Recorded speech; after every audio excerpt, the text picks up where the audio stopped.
Hello, hello. On today's show, I'm going to talk about 3 blockbusters, flops. Stay tuned. Mike says the underdogs show up in the latest round of Cover Combat 5, and Pat has the best of the rest from San Diego Comic-Con.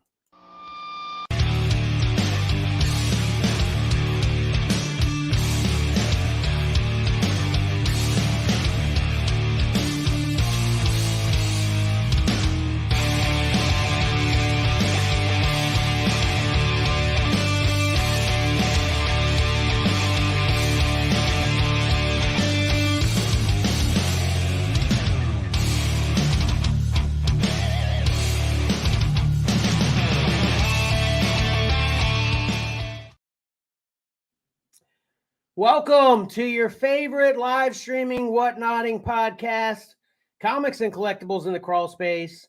As usual, I am your 4th or 5th favorite podcasting host, Kevin, and I have got a super duper full house today, which is awesome. Let's start off with the amazing Michael.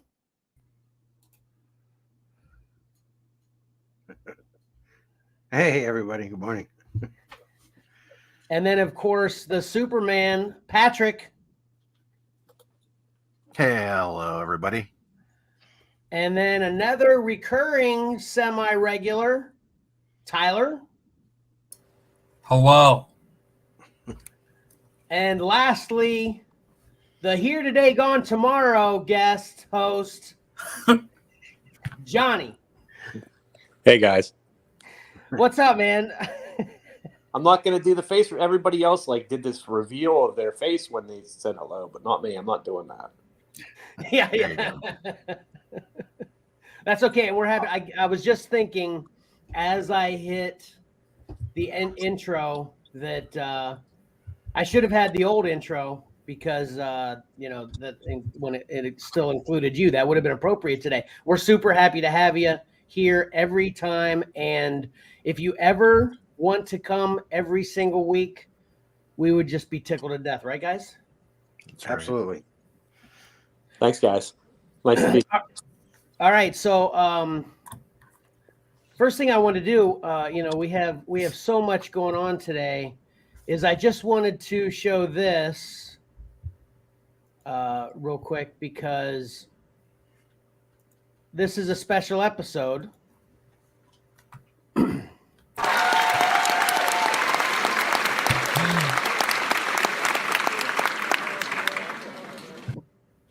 This is going to be my 100 episodes kind of interrupter.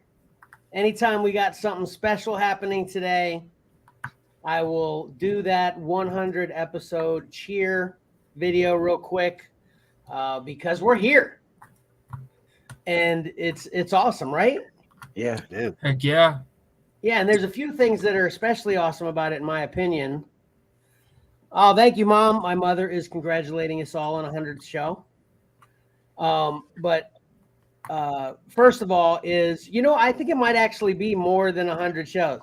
Oh, thanks, Constance. My niece Constance is here, Karen's daughter. Oh, Karen's mad at me right now. She's sitting there fuming because I didn't, we had so many hosts you can see on the screen. I failed again to mention we do have our background producer, Karen, is in the house as well.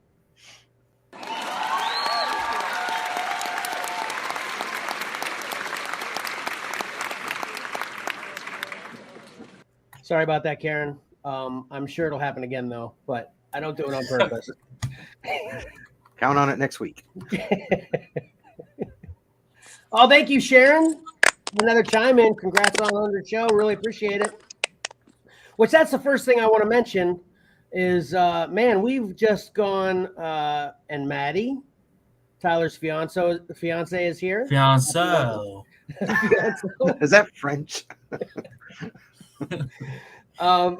Anyway, we've just our sub numbers just went hog wild this past week, and we thank everybody for hooking us up, and hopefully we don't disappoint, and we can continue to have you stop by and check everything out that we do.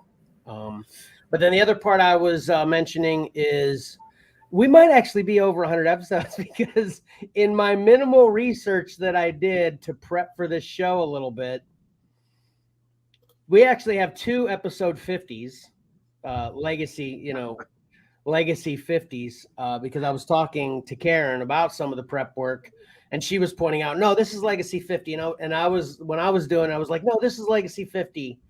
And then I noticed, oh crap, there's 2 legacy 50s. So I don't know how many times that happened. So we might actually be past 100 shows. I don't exactly know, I've said it many times over all the episodes, leaving the IT department up to me, we're prone to mistakes. So anybody wants to take that over at any time, go ahead. So I don't mind having 2 50s and 2 100s, 2 150s even, yeah. Okay. Could be a thing. Like as if Marvel, when they do their legacy numbers, gets that right. Come on. That's true. Right. Okay. That was just episode 50, part 1 and part 2. Right. Okay, so I'm gonna, start with this right away.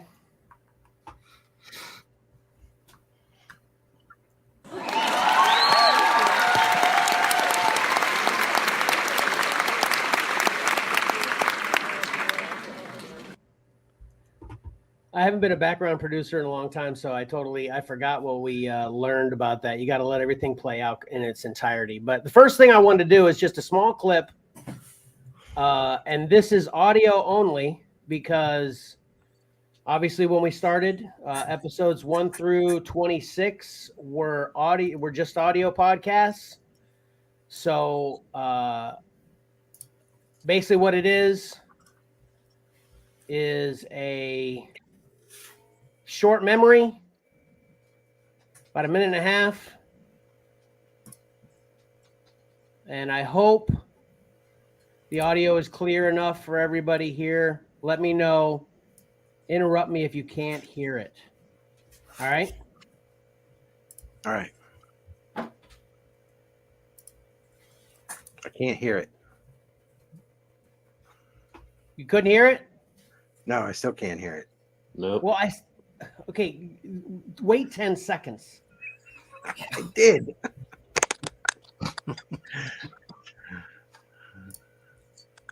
All right, I'm gonna cue when it starts, when I can start hearing it, okay?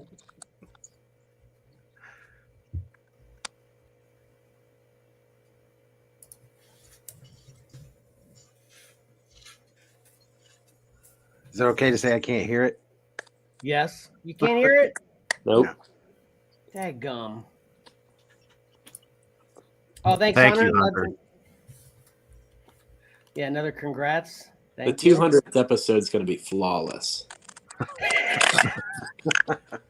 All right. Well, I guess I won't play that audio then. That was going to be my first thing for the 100th episode. It's just the audio, basically a greeting from everyone who's been on the show. And the first time we had ever, been on the show ourselves and said hello to everybody and all that, so it was just a fun 1.5 minutes of everybody that's ever been on the show saying hi in succession. I thought it was pretty funny. So sorry, we can't have that apparently. And we got a couple more congratulations from my cousin Jen and her husband Rick. So appreciate it. All right. Thank you, Sherry. Congratulations from Sherry as well. Man, appreciate all of this. Congrats for my Aunt Judy. Thank you, Aunt Judy. All right. Yeah, my cousin, Debbie Goodman. I thought I was going at the family reunion today, not you. Yeah, Kevin. let me get my family on the horn here. I need to. Hey, Brett. Hey, what's up? chime in. Thanks, Brett. Congrats from Brett. All right. So since I butchered the first thing we wanted to do as a remembering 100, let's get into probably what most of the people are here for. I'm assuming Johnny, this is probably the biggest reason he wants to get his 2 cents in on this cover combat. You ready, Mike? I am ready. All right. That's what I'm here for.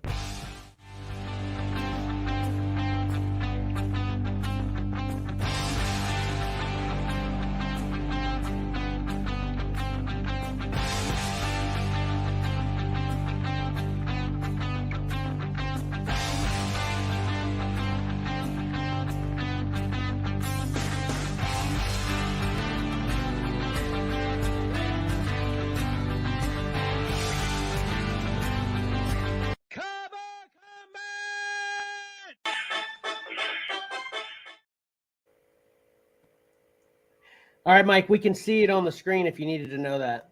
Awesome. Good to know. All right. This was we had like the teaser announced. Some underdogs showed up. I was surprised with some of the winners here.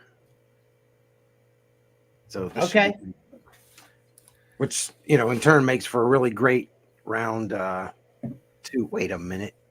Is this round 2? Did I? Yeah. No, this is round 1B. Ay, caramba.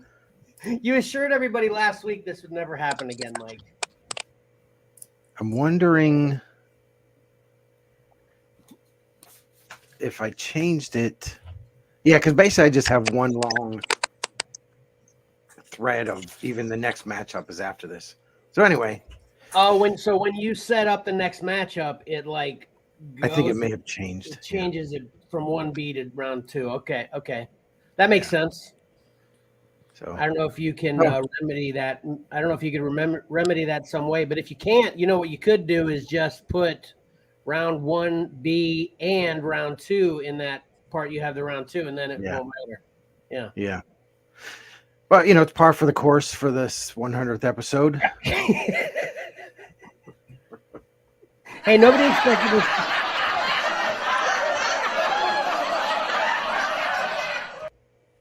Nobody expected us to be perfect just because we have 100 episodes under our belt.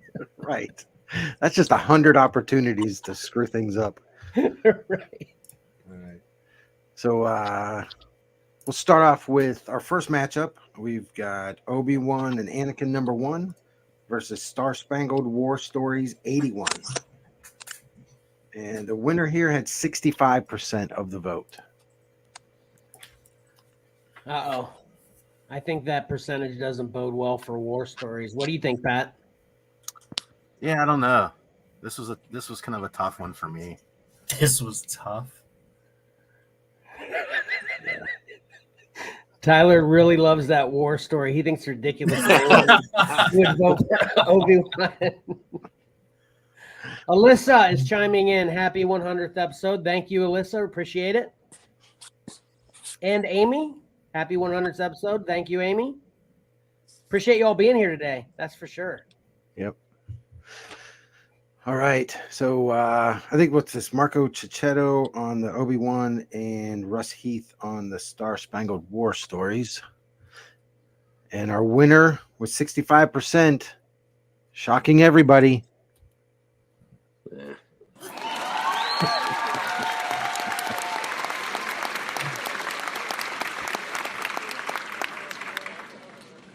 Obi-Wan and Anakin. Actually shocking nobody. Seemed like we got a slight tone from Johnny there, though. He was a little surprised. This wasn't a very big surprise. Tyler's upset. Yeah. That's ridiculous. Yeah. Michelle is chiming in. Happy 100th episode. Pink hand waving. Thank you. Thank you. Really, really appreciate you being here. Appreciate it. Yeah, sorry about it, Ty. Obi-Wan's moving on. Yep. Bulge. Ty's a big I like- war buff. So for anybody who doesn't know, he just can't get enough of war comics. So Yeah. this is probably going to be a tragic round for him in general. Probably. I don't know. This underdog tease, who knows? Who knows? Yeah. All right. Oh, go. jeez. Now the underdog's scaring you because you already have in your head what you think should win this, right? Well, according to Patrick, the book I want to win here is the underdog, right, Pat? In my mind. Yeah. Yeah, so that's what I'm going to go with as far as underdogs possibly Wow. prevailing. I don't know who the underdog in this according to me is. I don't know because like the Sandman one's that's obscure, kind of underground, and X-Men's super mainstream. But I don't know. Did you hear Patrick's input on that X-Men cover, though, Johnny? Yeah, Yeah. What do you think of this X-Men cover, Tyler? I don't want to talk about it because I don't want to hurt anyone's feelings. It's a little funky. What? It's cool. Patrick, you It's corrupted. a little not that good. Patrick, you interrupted every time. Uh-oh. Tyler doesn't care about feelings. He just throws it out there. Right. Hello, Izzy. Thank you for being here. We appreciate it. I'll give Sabretooth some slack for looking weird because he's getting choked out right now with a forearm. Uncle Mikey saves the day. All right. Thanks, Mike. You gave him that out. Yeah. Well, I tried to use that same thing with that Flash issue with Captain Cold. I talked about it last week. Right. His You funny know- face got You know, slammed.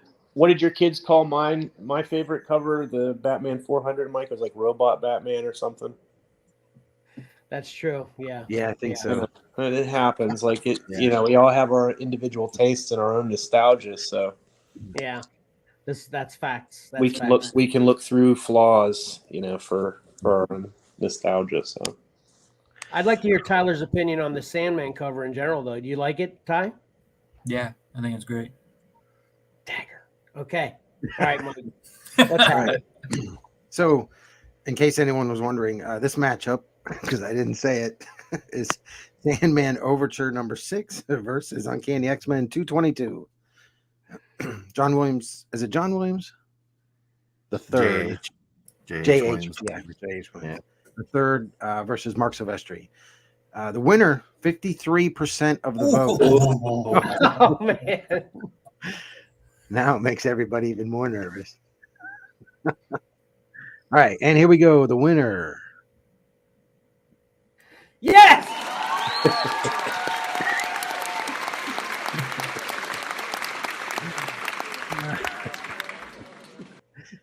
Uncanny X-Men 222. I think I Thanks. voted for that. So you're welcome, Kevin, because I would have been the swing vote, right? Yeah, it sounds like it. Thank you, Johnny. And thank you for everybody that voted for it. Jeez, almighty criminy noodles. I'm going to have a hard time every week with this one. For anybody who's new to the show, this is the very first comic book I ever purchased, and Wolverine's my favorite character, arguably. So, yeah, this is super important to me. Okay. Are they getting shot at while they're fighting? Or are No, that's those the sheen glistening- lights from Wolverine's Yeah. claws? Yeah, it's just to give you a feel of the action and intensity that's happening in the scene there. Yeah. Not shot at, no. So do you want me to out all the people that voted for Sandman, Kevin, against your rivals? Behind the scenes. Behind the scenes. I just want to know if my wife voted, Mike. No. Ah, there we go. Yeah. Thanks, Chelsea. I think we could have possibly got rid of this X-Men cover. You just ruined the family reunion. All right. That's the worst. All right, here we go. Our next matchup. We have House of Mystery 236, Bernie Wrightson versus Marvel Team of 141 with Daredevil, the Art Adams, Mike Mignola. The winner here, 76% of the vote. Uh-oh. That's the Spider-Man factor, I feel. Yeah. I agree, probably. I had the most trouble with this one. I really struggled with this. Mhm. Yeah, this one's pretty difficult. Yeah. Marcus said that everything on the House of Mystery book is creepy. It is. He's right. He's true. Even the trees. It's facts. Yeah, even the You know, trees. the problem I have with that House of Mystery is the tangent of that log coming off the back side behind the woman. It throws things off, I think. Makes me not love it. I don't know. Maybe. Yeah. Hey, I just want to give our next comment. It's just due as well. Lexi was here and said, happy 100 too, guys. So thank you, Lexi. Thanks for being here. Thank you. Yeah, this was actually tough for me too. I think they're both great for what they are. That's for sure. Yeah. Obviously a Black Spider-Man Homer, but that cover's just okay. What? Oh, There's 3 legends on the screen I hear with Wrightson. I know, that's why the cover's good, is because they're on it. That's it. no, he's talking about the artists, not the characters, Ty. Oh. Yeah, he knows that. Yeah, that's what I meant. You're welcome, Ty. All right. We want the winner here. Love you too, Lexi. 76% of the vote. Yeah. Nice. Yeah. Oh, Video audience is oh, upset. the audience. Oh, They are brutal. Marvel team up, Spider-Man and Daredevil. Number 141. All I'm saying, in my opinion, is this is the only Marvel team up I think that actually has a shot making it to the final three. What do you say about these Marvel team ups, Johnny? Oh, I think it's really cool that whoever might have entered these Marvel team ups went completely out of the box and really went against the grain and maybe sabotaged his own chance of victory by using all Marvel team ups. I thought that was an interesting choice. Yeah, I think we said that what pretty was the much. category then? Was it just Spider-Man. Marvel team up? Spider-Man. Spider-Man. Oh, Spider-Man. So he went with like the third tier Spider-Man book. But no, I think it's cool that he did that. But yeah, and this is probably, well, I don't know. This is maybe my favorite Marvel team up cover of the ones that were entered. But I do love them. Yeah, that's where I'm at too. And I think we pretty much said everything that y'all or that you just said. We all talked about exactly that. And that's the only point I was making is maybe one or two kind of, more kind of mainstream Spider-Man titles, maybe more modern to have a chance to get to the finals. But, we'll see. We'll see what that person says when we find out who it is. Yeah. All right. Here we go. Next matchup, we have Zatanna, Everyday Magic by Brian Bolland versus another Marvel team up, 67 with Tigra. And I think that's a John Byrne. Yep. Nice, Charlene.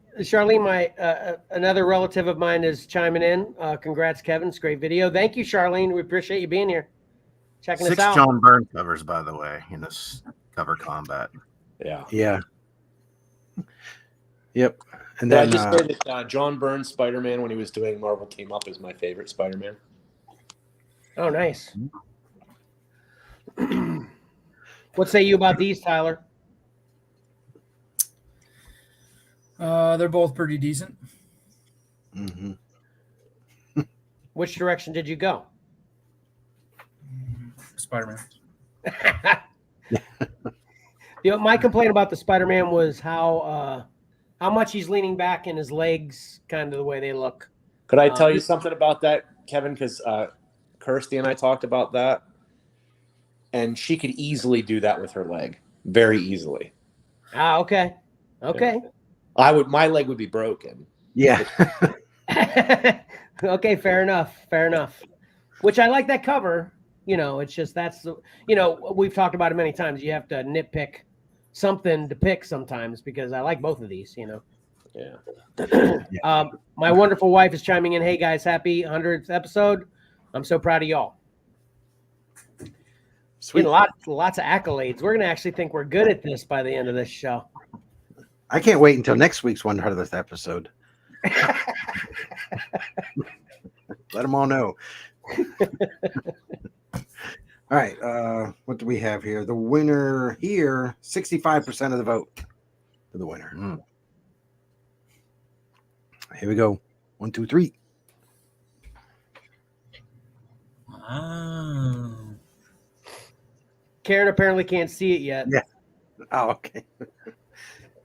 So the winner is, or she's gone to fill up her coffee cup. Zatanna. No. Yes, Zatanna, Everyday Magic. Oh my goodness. Wow. Hey, welcome to the show, Karen. That was the studio audience. That wasn't Karen. Right. Right. Yeah. The audience. Yeah, I'm happy about this, I'd say. Are you happy about this, Pat, or did it matter to you either way? Yeah, I'm happy. Yeah. Yeah. It's, I mean, It would. I like everything Brian Boland. It's hard to pick one of his covers that some of his artwork that you don't like. Yeah. Everything's so perfect. It's like every line is just perfect in his artwork. My only gripe here is I think her mouth is too wide. Hey, fair enough. Well, she's selling it. She's on stage. You know, she has to make that big smile so everybody in the back can see it. Fact. It also doesn't quite look like she's smiling. Yeah. It's kind of like just a wide mouth open. There's no Well, it's just not a real smile arch there. Maybe She's it's not the way smiling. her. Sorry, Johnny. Go ahead. It's a phony stage smile. That's why. Yeah, that's what Mike was saying pretty much. Yeah. Yeah. So Mhm. what my take is now to try to put Tyler at ease, she's finishing the phrase abracadabra. Now look at my mouth when I finish abracadabra. Abracadabra. Right? Like Right, that. yeah. That looks Now you similar. got it? Yeah. All right. All right, Chelsea's chiming in. Patrick's wonderful wife. Happy 100th, guys. What an awesome milestone. Congrats. Cheers to the next 100. Cheers, Chelsea. Absolutely. Appreciate Awesome. it. Appreciate you being here. All right. Oh, one of my favorite matchups of the week. Oh, Here we have the Phantom Stranger, number 10 of the Bernie Wrightson versus Knights of the Old Republic, number 9. And dang it if I don't remember Good who. matchup. Ryan Chang. Yeah, Got I it. think I think the If Phantom I can read my writing.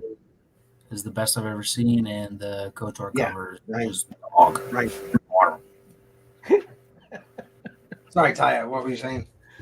yeah, Ty, I say think that Phantom again. Stranger is the best cover I've ever seen, and the KOTOR cover is miserable, terrible. I agree. Okay. Um, Well, I was just getting ready to say, yeah. What do you think of that, Johnny? Do you think that for real? I don't think Phantom Stranger is the best I've ever seen, but I'm heavily on that side. Heavily? Yeah, heavily. actually, did I Yeah. see? Yeah, big fan of that Phantom Stranger. Not a fan at all. Yeah. Of Public there. And I made a mistake. I said Bernie Wrightson. It's Neil Adams. Okay. Yeah. Thanks for the correction, Mike. Appreciate it. What don't you like about the KOTOR cover? It's boring. Yeah. Hey, Ty, whenever you I agree. so many people in the room, whenever you ask somebody a question, you should end it with their name so we know who you're talking to. But anyway, I just wanted to say this was actually tough for me, just because both of them I think are equally great in my opinion, but for completely polar opposite reasons. I think the cover in general for Phantom Strangers extremely well done. The art's great, and I think Pat, you put it. There's just a ton of atmosphere in that book or cover, but There's a but lot I'm a of huge. atmosphere in the KOTOR book as well. Okay, I'm a huge Star Wars fan, but I think that Knights of the Republic cover is a little simple. That's all. That's Do you get it? There's a lot of atmosphere. there is a lot of atmosphere. You're right. I think Pat was talking figuratively, and you're saying it literally, right, Pat? Or right, Right. Ty? Yeah. Mhm. Which was hilarious, by the way. Thank you. I'm sorry the studio audience didn't appreciate it. I like how Neil Adams would do kind of the way he did the art style that he used there to present darkness. Yeah. You know what I mean? Anyway, the winner. Hold on one sec. I just let's give this comment recognition. Bob and Nora say happy 100, fellas. Thank you, Bob and Nora. Appreciate it. Appreciate you being here. Real Zoom's quick. 2014. Happy 100th episode from M and Mark. That is Mike's wonderful wife and son. Appreciate it. Thank you for that and being here, of course. I think that's dry brush, Mike, is the effect you're talking about. Okay, yeah.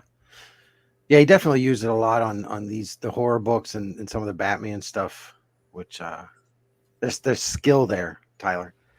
I think those clouds on the Knights of the Republic, I think that's all computer. You can do that with a computer. It's so simple. You can I want to see you do it with a computer, Mike. I want to see your digital artwork. Wait till you see my X-Men 268. Okay. I think the cover, it's supposed to be simple because he's in deep thought with, as you can read, his troubled past and haunted future. Is he a So let's see. It really sends a Statue or is message he a- about what's going on in the book, so it really makes the cover. Tyler, is he Good. a statue or a person? It's a person. What person is that anyway, Ty? Now that you're here, you can tell everybody. Revan. That's Darth Revan, okay? Or Is- before he No. was Darth Revan? Yeah. It's Revan. I'm really Different. asking. Is he made of metal or something? He's obviously got some sort of armor robes on. But his hands are the same color as his robes. They're gloves. Oh, okay. He looks like a Fortnite character. I really thought he was supposed to be maybe like a statue. Because his Yeah, face. that's what we were all thinking, Tyler. Well, my budget doesn't allow for me to see inside of the book, so I couldn't really tell you. It might actually be a statue then. Got it. Okay. Yeah. Yeah, I think that's a pricey one, isn't it, Ty? Yeah, it's about $100, I think. All right. Jordy says happy 100th episode. Thank you, Jordy. Appreciate it. Appreciate you being here. Tyler, did you hear Patrick's take on the whole troubled past, haunted future? No. Patrick talk about his troubled past because this book has actually been in cover combat before and lost. And I think the troubled future, who knows if that's what's getting ready to happen. So, Yep. The winner had 59% of the vote. oh, another close Kind one. of close. Kind of close. Not the closest, but here we go. Y'all ready? Yeah. Yes. Finally. Let's get to it.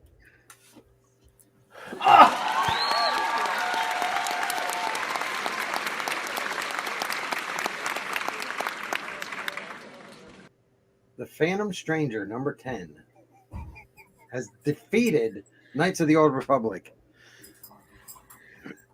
Tyler checked out. I can't wait until we've got it. The next cover combat, we've got to work it to where that book can be submitted again. You I know don't how know they this- say The first or this time. you can feel the pain of your children. You know, my reaction when you showed that, I actually felt a little bit of pain, and it was for Tyler's sake. No, in my completely objective opinion, this is a great cover, and I'm not surprised. Okay, good job, Ty. Hey, and just to let everybody know that's in the room, you know, we've got a bunch of people that are first timers here. You know, we have all our opinions about these covers, but everybody's opinion counts the same, and everybody in the universe can vote on cover combat. You know, so we'd love to hear everybody's opinions and get a lot more votes. I said, and I meant it, although Mike didn't like it when I said, I wish there was more votes on these books than Mike could count in a week anyway. So, you know, Mike will have to quit his job. Yeah. All right. Next matchup. I love this matchup. We've got Dreamin' Eagles number 1 by Brian Stelfreeze versus Giant Size X-Men number 1. Is that? I thought that was Dave Cockrum, but it's Gil Kane, right? Yep. Okay. Yeah, I noticed that Patrick had listed Gil Kane. I was like, wait a minute. I thought Cockrum did that. But anyway, Giant Size X-Men number 1 by Gil Kane. What say you on these, Johnny? I didn't have a real strong opinion on these. I don't even remember which way I voted, to be honest. Because they're both equally good or equally to you? Equally meh, I guess. What? I share that sentiment. What'd you say, Tyler? I share that sentiment. What? God dang it. The X-Men one's a classic for sure, that's one of my all-time favorite books, but I was never a huge fan of the cover. Well, that should I make you agree. biased to the cover. That should make you biased to the cover too, Pat. Oh. Mike, Yeah. what say you about these? Yeah, I mean the X-Men is classic and I like it. And that's the thing. I think I might be attracted to the cover because of how important it is to comics and how classic it is. But as far as just complete a piece of artwork, yeah, the Dreaming Eagles, Stealth Freeze is phenomenal to me. I think that cover's boring. It's just somebody standing there. What are they holding? Just holding an item. What's the item? Yeah, an item. Right. What are they holding, Tyler? I can't tell if that's a propeller or a Yes. bomb. Well, This would have been I a think- really matchup against that Knights of Republic, yeah. the Dreaming Both of Eagles. them They are similar in a way. Yeah. There's a lot of Aaron? atmosphere. Karen, what's that? What's that about? What do you put knock knock up there for? Anyway, Yeah, I think the Who's there? She wants this. oh, who's there? Okay, yeah. Thank you, Johnny. I think the Dreaming Eagles, that's Tuskegee Airman, and I think his face is kind of in shadow because he's representing all of them in that picture. I don't get what you're getting at, Karen. Is anyone else tracking with Karen right now? Your wives are here, she's saying. Oh, No, I don't see it. I don't see the screen. we got a slight interruption. This is what Karen is alluding to this. Oh, happy 100. Thank you. Look at this. Don't put that side. That's the part I dropped. Wait, Thank you. That's nice. What the heck? That is so Wait. cool. Oh, ready? Let's everyone go out. where's my cake? Mine are. It's like me. Tyler's yelling at Maddie right now. Thank you so much, Vivi. Appreciate it. All right, who wants to take over this while I eat? This is gonna have to be one of those. Well, first of all, I gotta blow out the candles. Well, your guys' candles lit? I feel like I've got a bonfire going on here. I didn't see yours. I'm sorry, I was too focused on myself. But yeah, thank you so much. That's sweet, and all of you all coordinating this, amazing. So we really appreciate it. So anyway, here we go. That's We're gonna great. have to have a closing eat fest at the end again. Right. All right, ASM 50188 chiming in. Happy 100th episode from the Martinez family. Woo! Thank you so much. Oh, Oh, Maddie's saying Tyler didn't get a cake because she's not a wife yet, but she is on the way. She's on the way. It's in the works.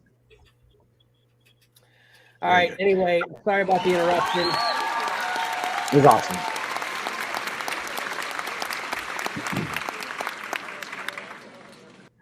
And Karen, sorry about not tracking. And Johnny, thank you for getting the knock joke reference. Sorry about that. You're welcome. All right, let's see who won this matchup. wait. We were right. We were trying to corner Tyler to say what that was, or I was at least, what that is on the pilots. Trisha is chiming in. Happy 100th episode. Thank you, Trisha. Appreciate you being here. Did he ever say? I may have been distracted at that moment. What is that on his propeller? Is Yeah, that what you he said? he said propeller or a bomb, but now he just narrowed it down to a propeller. But he was tracking with me a little bit, right? Yeah.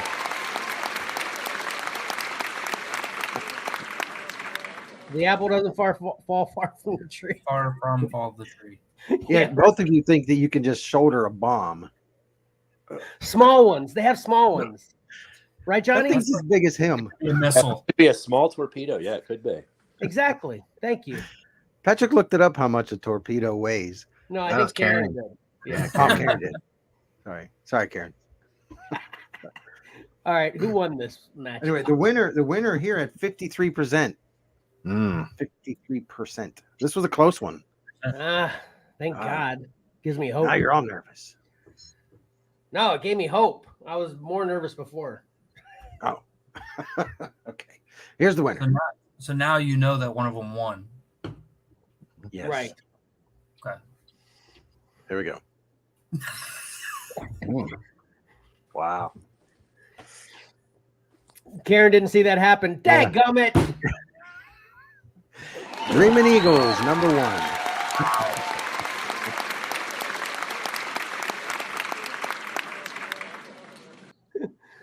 What was that again, Mike? Dreaming Eagles, number 1. From Brian Stelfreeze. Defeats the classic giant size X-Men. All right, fair enough. Fair enough. I mean, I definitely recognize everything y'all are saying. It's just I obviously was wearing my nostalgia on my sleeve. You know, that's why I wanted that to win. But I get everything y'all are saying. I'm obviously not blind. So Well, that was close. I mean, what's that, Ty? We're voting for quality, not feelings. right, Yeah. Check your feelings at the voting booth. right. Yeah, I mean, this one was almost split, you know. It was 53-47. This was one of the closest ones. Tied for one of the closest. So.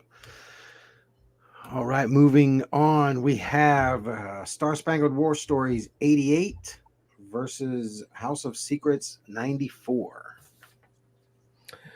This is probably my favorite my favorite matchup of the week, actually.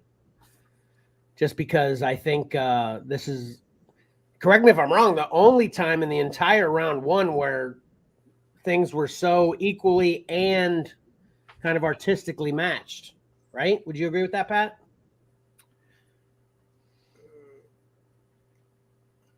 You're muted, Pat. Oh. Perhaps. Yeah. Yeah. I think there may have been one that was pretty close last time, but Oh, was there? yeah. I can look in a little bit, but Jerry Grandinetti on the Star Spangled War Stories and Bernie Wrightson on the House of Secrets. All right, Tyler being the youngest eye in the room, what do you think of these two, Ty? They're both pretty good. I just have one issue with the House of Secrets, which makes the War Stories win. Okay, do tell. His face is shadowed kind of weird, I think, and his left leg isn't making sense the way it's turned to me. Love it. Love it. Yeah. Kind of crouching with pigeon knees. I think he's some kind of ghoul or something, you know. He's all He's handicapped. yeah. He's handicapped. Yeah. Great, Tyler. Vote against the handicapped Yeah. character. Yeah. Well done. Tyler, I want to see your He's knees cast when you a carry a shadow. woman up the He's back. cast a shadow on the- Hold on, we got to. Why doesn't All she these cast have been great a shadow? comments. We got to take this in turn. Patrick, I want to hear you say that to Tyler again. So, Tyler, I want to see your knees when you carry a woman up a flight of stairs. And then Johnny, what'd you say? I said, well, he's casting a shadow at least. She's not casting. I don't know why the girl's not casting a shadow in hers in the War Stories one. Ah, nice. Double negative critique on House of Secrets. I think she is. 'Cause if you see that little box, like a third of the way down, that might be her chin. I don't think so. Yeah, I'm not seeing a shadow. Well, shadow or not, the winner here had 71% of the vote. This one was quite lopsided. Wow. Wow. Let the light shine on more, Mike. Right. All right. Here we move. Let's move forward here. Oh my goodness. Wait, why does she not have a shadow? Or is the light missing her? That's what I'm saying. How about this one? So it's Star Spangled War Stories 88. Victorious. What'd you say, Johnny? She's casting no shadow. This is what I'm saying. The girl in the War Stories is casting no shadow. There's a bright light pointed right on her, but she has no shadows. That is so funny. I think we all were thinking you were talking about House of Secrets. No, the girl on War Stories, no shadow. Yeah, you see his shadow, but No, but he's talking about War Stories. I thought he Yeah. was talking about War House of Stories Secrets. also has a light on. She's swinging away from the light. They're trying to get it on her, but she's just ahead of it. Oh, she's swinging faster than her shadow. I see what you're saying. Yeah. That's a fair one. Nice.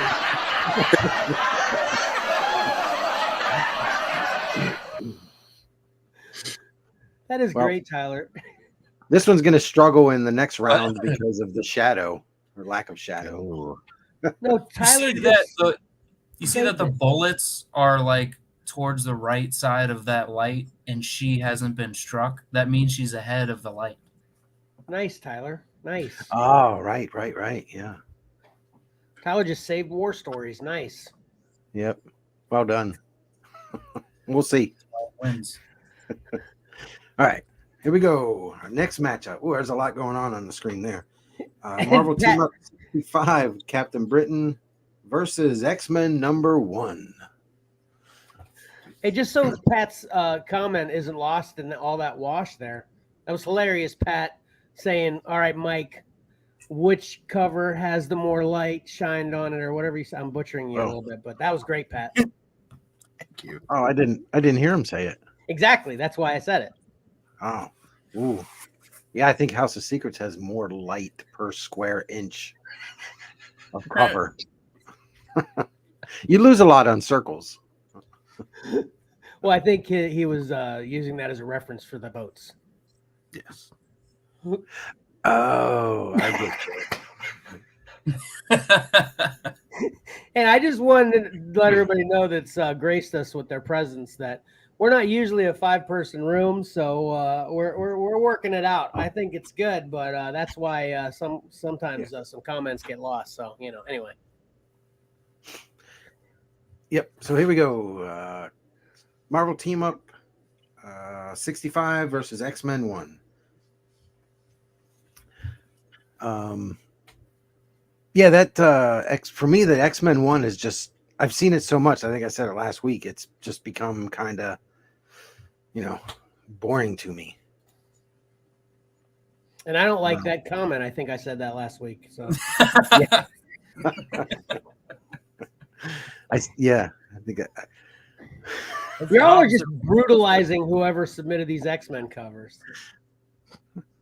I'm not saying it's I'm not getting anyone back for the Matina comments from my last round. But man, I took a beating. This is actually a great Marvel Team Up cover too, though, actually. Yeah, I like this one a lot. Tyler, where are you on this? Not really a fan of the Marvel Team Up. And I was actually going to say the opposite of where Uncle Mikey was at. I was going to spitball that X-Men at least in top 50 best covers ever. Nice. Nice. Johnny? Well, first of all, that's only 1/4 of the top 50th X-Men covers of all time, or covers of all time, that X-Men cover. It's only 1/4 of the cover, If you just take that cut out, I think it's... You like that part of it? Yeah.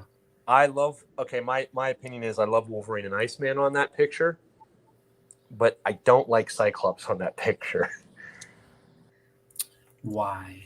I'm going to tell you why, because I just think this is sort of a problem with Jim Lee's art, is I've seen that because this was such a classic cover right off the bat. I've seen it used in a lot of other things like advertising for comic shops and this sort of thing.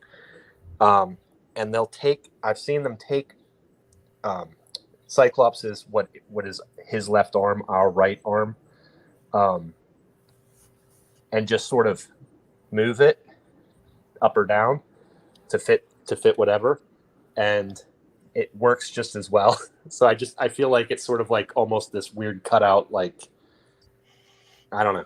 It just the Cyclops sort of bothers me. I'm not a huge fan of the Cyclops, but I do like Iceman a lot, and I like Wolverine a lot on it. Huh. And the Spider-Man cover I think is great, but it's just a little bit boring, I guess. I don't know. Brenda Lee's chiming in. Thank you, Brenda Lee. She says congratulations. Thank you for being here. We appreciate it. For anybody who doesn't know, with this X-Men cover, which I don't know if anybody is out there that doesn't know, we're calling it 1/4 of a cover because it's a connecting cover of 4 covers for X-Men #1. But let's see. Patrick, the who'd you winner- hold on? I'm sorry, Mike. Pat, who'd you vote for on this?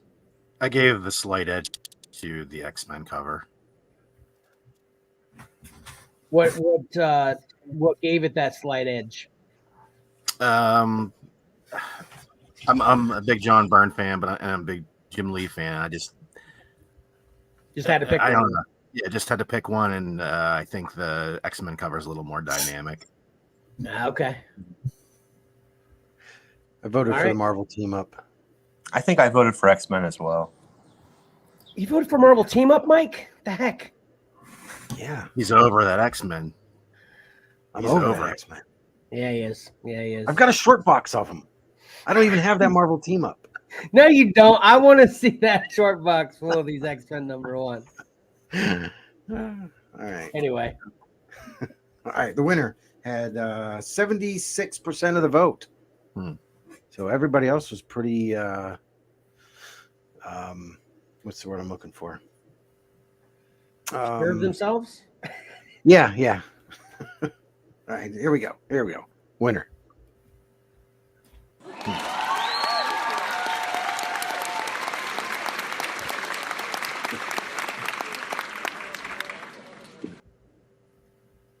X-Men #1, Jim Lee. Awesome. Shocking nobody, except for me, because I didn't vote for it. Oh, hey. Keith Franco's chiming in. Congratulations. Thanks, Keith. Appreciate it. Appreciate you being here. That Mike. is dad. What's that, Tyler? That's Maddie's dad. Oh, okay. So, Mike, have we seen the tease, the underdog rearing its head yet? In your tease? Yeah, I mean, in my opinion, I thought the Knights of the Old Republic losing was a bit shocking. The Marvel team up Daredevil and House of Mystery a little bit. Okay. The Dreaming Eagles, I thought that was an upset. I really thought going into it, the giant size would the nostalgia part of it would carry through. I think I definitely agree on that one. Yeah. Okay. So that's what I mean. That's what Yeah, I was that's a perspective thing for you. Yeah. Yeah. I went into it thinking, okay, in my head, not what I vote for or not, but what I think is going to end up winning, and it surprises me on some of them. Gotcha. Okay. So, all right. Next up, Obi-Wan #1, the Kirkham cover, Tyler Kirkham versus Fairest 17, and that's the Adam Hughes cover. So this Obi-Wan has actually been claimed Yes. by one viewer that it's going to win it all. And just to let all the viewers know, you can claim one cover, and we're going to have a prize for it if the cover you claim ends up being the champ of Cover Combat 5. Mm-hmm. The only one that can't be selected because it's already been selected is Obi-Wan. First come, first serve on those in the comments. So. Yep. Yeah, so comment on this video or when you vote in the next round. Yeah. On, Tyler. There's at least one vote on it. What's that, Tyler? Well, we know it at least got one vote. Yeah. Yeah, whoever claimed it. Tyler, what do you think of these covers? The fairest are I don't know. I'm not feeling it. I feel like it's very creative, Uh-huh. but I'm just not digging it. I think the Obi-Wan is beautiful. And actually, Mike, did I interrupt you again? You didn't say who the artists were on these yet? Or no, you did. You did, yeah. Yeah, I did. Yeah, Tyler Kirkham and Adam Hughes. Well, Yeah. I'll throw the percentages out there so we can think about that. It was the winner had 53% of the Oh, vote. another close one. Daggone. Yeah. Johnny, what do you say about these two? I'm gonna upset Tyler if I say anything. I do like that face in the background. I don't You know who gotta- that girl. You got a thing against a portrait of somebody leaning over with their head down holding a lightsaber? You just don't like that. I'm gonna tell you, Tyler. I've never been a fan of Star Wars comics ever. Like, I just don't think that they work. I don't think that the characters from Star Wars work very well in 2 dimensions. I don't know why. I've never liked. You Star know, Wars. I want to say something about that because it was very tough picking covers. Because I agree with that. Don't very show your heavily. hand. Don't show your hand, Ty. It must have been very tough for this person to pick covers because I've seen a lot of them in general myself, Yeah. and because I own a lot of them as well. And there's just something weird about Star Wars where it's just not a lot of them are really awesome like any other Marvel or DC. Right. They're all very similar in how they're presented, I think. Yeah. I could not. Can you see? Can I make my head go further left and right on the screen? Because I couldn't disagree with y'all more. Oh, man. I love Star Wars comics. And there are so many great Star Wars covers. But I am going to harken back to Cover Combat 4 in my Matina criticism. I wish, and who knows, I might have Star Wars. I don't know, but there are so many great Star Wars covers, which this is a great Star Wars cover, but there are so many of them. I would have maybe picked others if I had more time to pick. So that's all I have to say about this. All right. Well, let's move on to the winner then. Hold on, Patrick. Are you on Team Star Wars or Team Ferris on this one? On Team Ferris, I think that Obi-Wan cover is very boring, in my opinion. Do you do you share that overall view that Tyler and Johnny were expressing as well? I think I mentioned last week when you were talking about what was that book? The sci-fi book. I said I have a hard time translating movies and TV to comics. But as far as the artwork goes, I think there's some really good Star Wars covers out there. Okay, There's a long history to pull from. I mean, I have such nostalgia for some of those early Marvel books that we were in that weird territory where they Marvel had to come up with these stories, and there's just such weirdness there. And I have a big affinity towards a lot of those ones. And even the modern ones. There's a lot of good modern covers too. Yeah. So you're kind of swimming in the middle on that one. Got it. Yeah. Yeah. I felt that way for a while. I wasn't, for at least the first 6 months I was collecting, I wasn't getting any Star Wars books because of that feeling that you just stated. But then I realized I love Star Wars so much. Why am I not getting all these? Have you read any yet, Ty? No. Okay, try doing that and then come back and talk to me.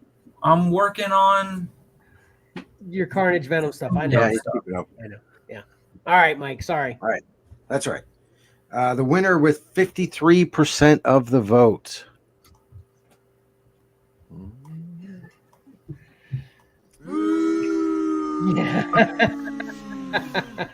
Everybody's favorite.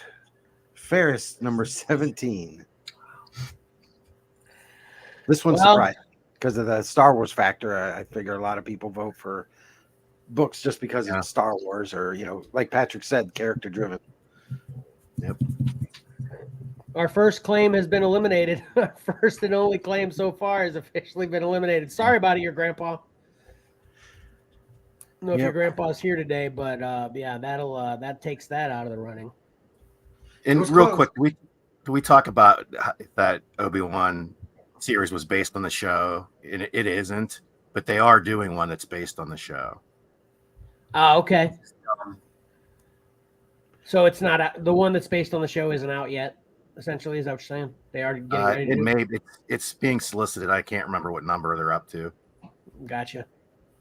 I quit getting the Mando after the second copy when I realized it was just off the shelf. Yeah, that's kind of how I was too. Whitney is chiming in. Congratulations, happy 100. Thank you, Whitney. Appreciate it. Appreciate you being here.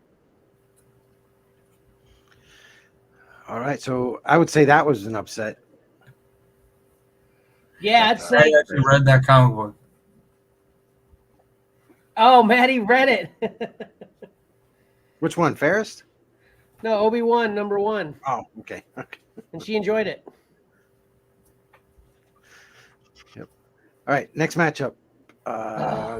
This is a really good matchup. Yeah, We've it got is. Marvel Team Up 68, Man Thing versus Superman 216.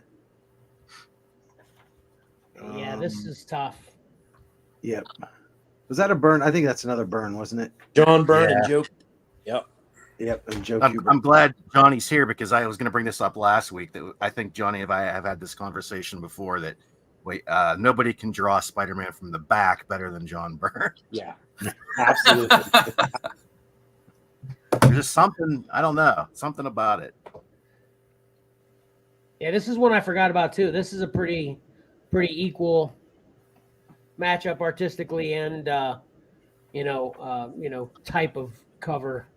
Yeah, well, they're literally the exact same cover reversed. Right.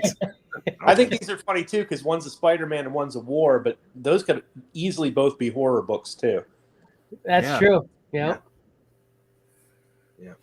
This was definitely a tough one for me. I can't even remember. This is one of those times that it was so tough for me. I couldn't tell you for sure which one I voted on right now. They're both so great.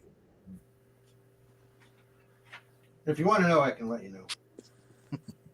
That's all right. Yeah. Joe Kubert did some of that dry brush in that one too, Mike. Yeah. Oh yeah. Yep. He did. Yeah. It really sets that plane so far back. I love it. Yeah, that Superman. After seeing that in here, I wanted to go buy it. I think Karen looked it up. Probably get a copy for $15. There you go. Let's see. The winner had 65% of the vote. So this one's kind of a little lopsided there. People really felt strongly for one. Here we go for the winner. Oh, I'm shocked. I'm kind of shocked. I'm not. I think in the Superman, you can see that I don't even know who that guy is in the background. I think he's just a GI, like a monster GI or something. Well, you can Zombie tell he's in the soldier. background as well. The Swamp Thing kind of looks like he's hovering over Spider-Man, and they're trying to put it in the background. That's Man Thing. Come on. Yeah, it says it right there on the cover. Yeah. Swamp Thing. Imagine. Swamp Man. Yeah, I think the Superman's drawn a little bit better for the distance. Mm-hmm. Yeah, it's got that atmosphere. That thing that Spider-Man's on, by the way, he made that out of his webbing. Say what? I thought it Oh, was really? cool. Nice. It's his webbing that he made into like a little boat. All right, Matt thought it was a Chasey rock. chiming in. Congratulations for Matt Chasey. Thank you, Matt. Appreciate it. Appreciate you being here. So there we go. Yeah, Superman 216. Moving on. Another Marvel team up bites the dust. Bites the dust. Fighting. 2 matchups to go. Astro City 41, Alex Ross versus Vampirella #2 from Art Journal. So, what are your thoughts on that city? They're both pretty good.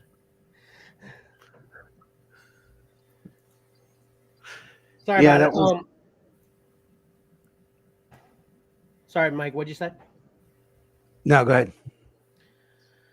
Yeah, this this one was a little easy for me, although tough because we're a family-friendly show. Believe it or not.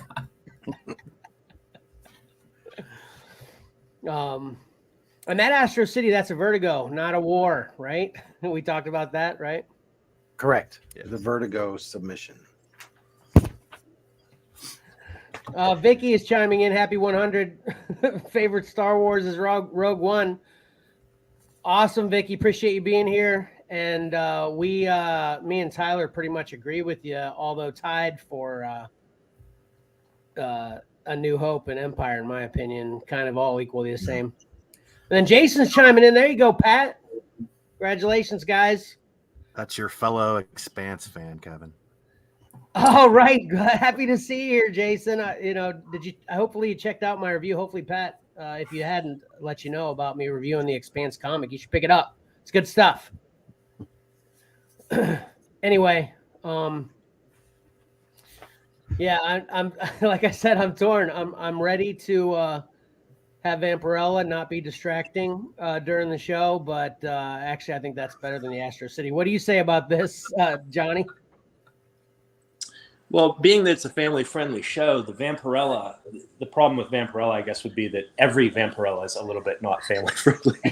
Right. But she's one of the most classic, horror comic characters of all time. So, I like them both, but I'm going to lean towards Vampirella in this one. Yeah, fair enough. All that is fair. All right, Mike. She never makes the pick 3, even though every week there are amazing Vampirella covers. Yeah. But she doesn't make it for that purpose. Has anybody in the room ever read a Vampirella comic? Oh, I did back in the 90s through the whole bad girl thing when, I think originally she was sort of like the Creepy and Eerie, like Cousin Creepy and Uncle Eerie or whatever. Like she was sort of just like the Crypt Keeper. Like she just sort of came on to tell the stories, but it was like an anthology book. Am I right in that, Pat? Do you know that? I'm not real familiar with Vampirella other than the covers, John. Yeah, I'm pretty sure that's what it was. It was like she was sort of like the Crypt Keeper. She would just tell the stories, and she didn't really have so much of her own story. She did sort of, but I don't think most of the stories were actually about her. Huh, interesting. Kind of like Elvira. I could be wrong with it, but I'm pretty sure that's what she was. Isn't that how Elvira was, right? Yeah. Yeah. Except Elvira is a real person. Yeah. Yeah. I mean, she always plays that character, but yeah. Right. Yeah. Hey, Jason, I see your comment. You're behind there. You haven't seen the last season. You need to get on that, man. It's awesome. And the comic carries right on with a new season, just to let you know. Go check out I think that was last week or no, 2 weeks ago I reviewed The Expanse, so need to check that out. All right, Mike. All right. The winner had 59% of the vote. So let's see if we stay family friendly. Here we go. The studio audience wanted Vampirella to win that.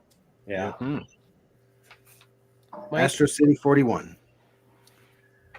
This one kind of surprised me, but it did, but it didn't, I guess. Yeah, I think it was pretty. It was pretty close in my opinion, anyway. Yeah.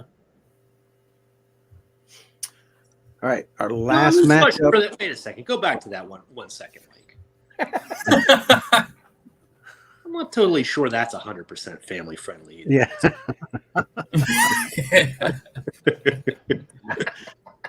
Well, now that you point it out.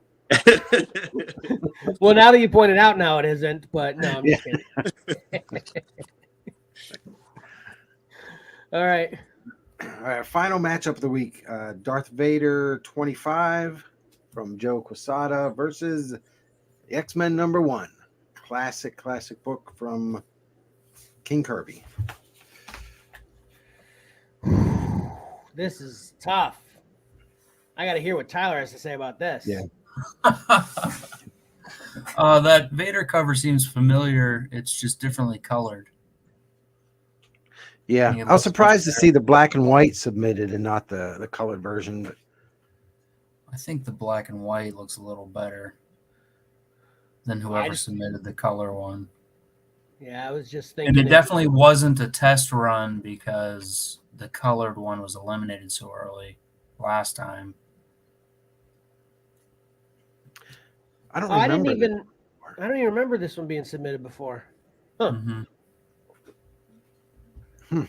Sounds like I voted against it then last time. I mostly too. Man, Right, this one was simple for me just because we had to get Jack Kirby into Are Cover they fighting Combat. on a red carpet? What? Are they fighting on a red carpet? No, they're Is not. that the danger room? They are Exactly, fighting on a red carpet. yeah. I think they are fighting on a red carpet. Yeah, I think that's at the Grammys or something. Yeah, Magneto's trying to get in, and they're like, no. yeah. Oh Hmm. man, Uh, what say you so about is that? this? Go ahead. Go ahead, Kev. What say you about this, Johnny? That's all I was asking Johnny's opinion on these. Okay, I'm not a huge fan of. I love Kirby, but I'm not a huge fan of that X-Men cover, and I'm going to go against my other thing where I love that Darth Vader cover. I love it. I love it black and white. I'm glad whoever picked it as black and white. I think it's great. Daggum. With the X-Men cover, I think all of its value is on what the book is, but the cover, I just don't think it's good. It's very early stages of X-Men, obviously, so there's a lot of evolution that's happened. Right. But just looking at it for what it is, I think all of them look kind of lame except for Magneto. Yeah, this is Fair. really the prototype for X-Men number Yeah. 1. The other one we had. Right. And did Iceman throw a curve snowball to hit him in the back? Because it looks like he's standing in front of him. No, Yeah, it's dinging. It's dinging off of the side of it, like No, that's you the know. back of it. He's right. No, hold yeah, on, this hold on. Let me explain this. This is like a JFK situation. Okay, hold on. Maddie's chiming in again. Beast feet are too much of a focal point for me. Okay. Well, yeah, front and center. I think it was intentional, but that's what's happening here. Is with Magneto's force field. Oh, my Uncle Bill. Congratulations from Uncle Bill. Thank you. Really appreciate you being here. Appreciate the congrats. But see, when Iceman throws it, and you can tell this is an action shot of Magneto's force field. So it comes out, and as it's coming out, it's kind of reflecting it, but to a point to where it's kind of still just kind of lingering around it. That's what's happening. Why is the splotches on his back though? Like it's like on the back of Magneto. That was from a previous throw. That's not all the same throw. This is 3 snowballs. That's your The best Iceman was argument getting his right attention. there.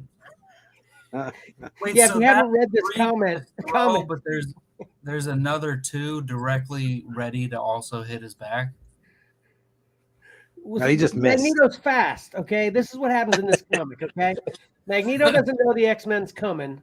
They come into the room. They come into the Grammys. Okay, and Iceman throws 3 balls in succession. The one hits him in the back. He turns. He lights his force shield up. The other one's reflected, and then the third one is deflected, and the third one's just coming in and just barely goes off to the side. It's perfect. Perfect. I feel like Angel's choice of weapons is not very good against Magneto. I think that was a mistake to That bring. is a log. That's It's a propeller. That's a propeller. Thanks, Patrick. propeller. Yeah. All I'm saying is I'm glad Jack Kirby finally made it into Cover Combat. That's all. Yeah, I'm me too. Yeah. All right. All right, the winner. This is going to just blow everybody's mind. This had the biggest gap.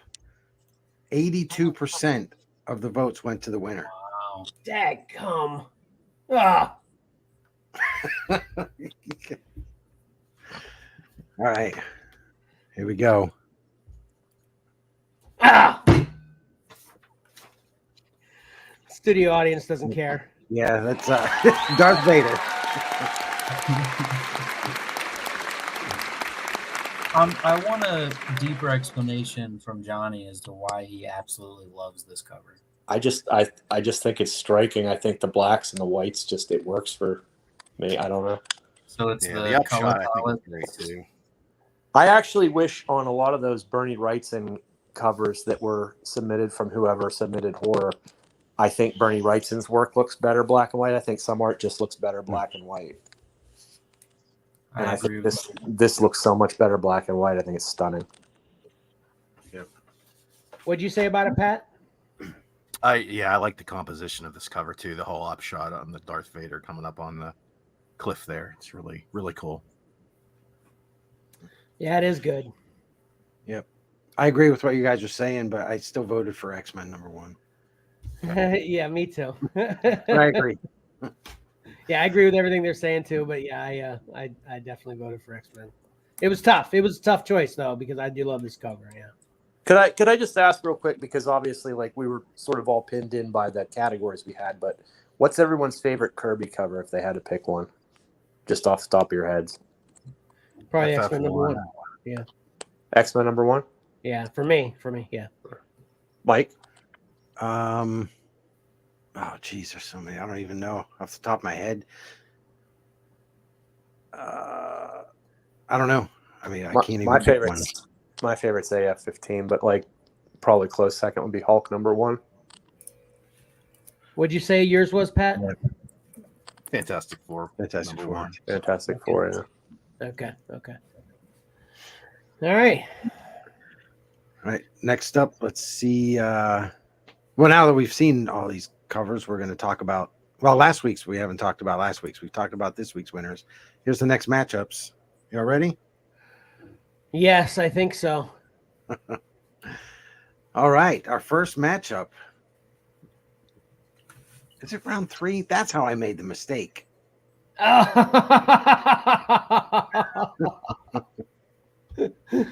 Oh, Mike, your alibi just sunk. It just fell through the cracks. All right. I was drunk. I'm kidding.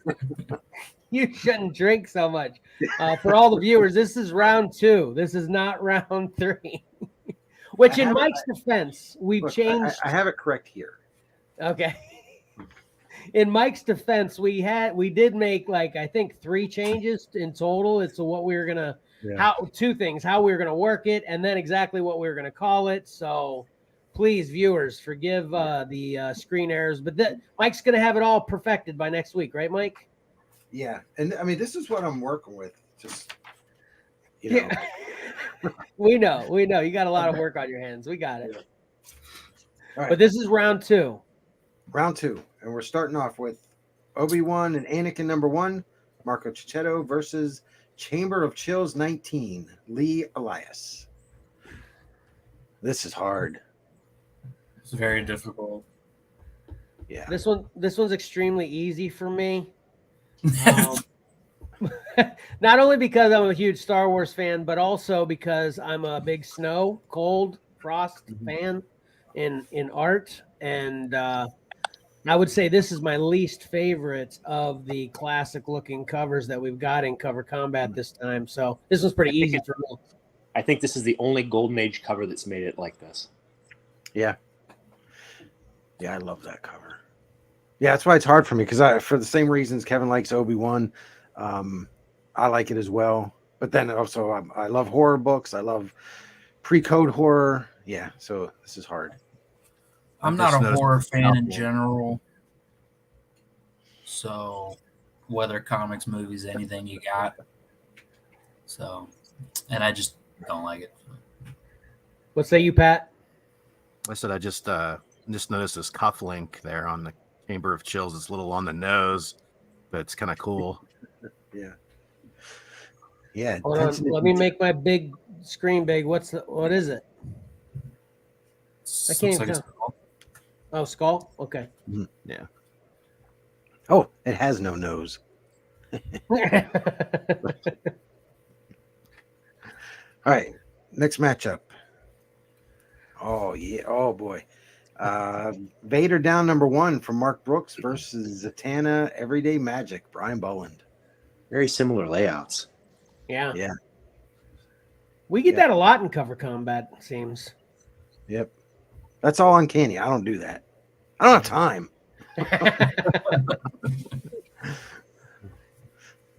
But yep, that's yeah, good luck voting on that one. Where are you leaning on this one, Pat?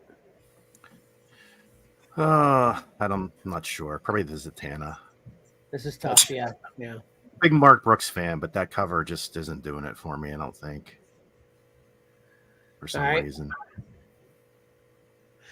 Yeah, like I said, Brian Bullen. I mean, pretty much anything that guy does, I'm a fan of it. Yeah.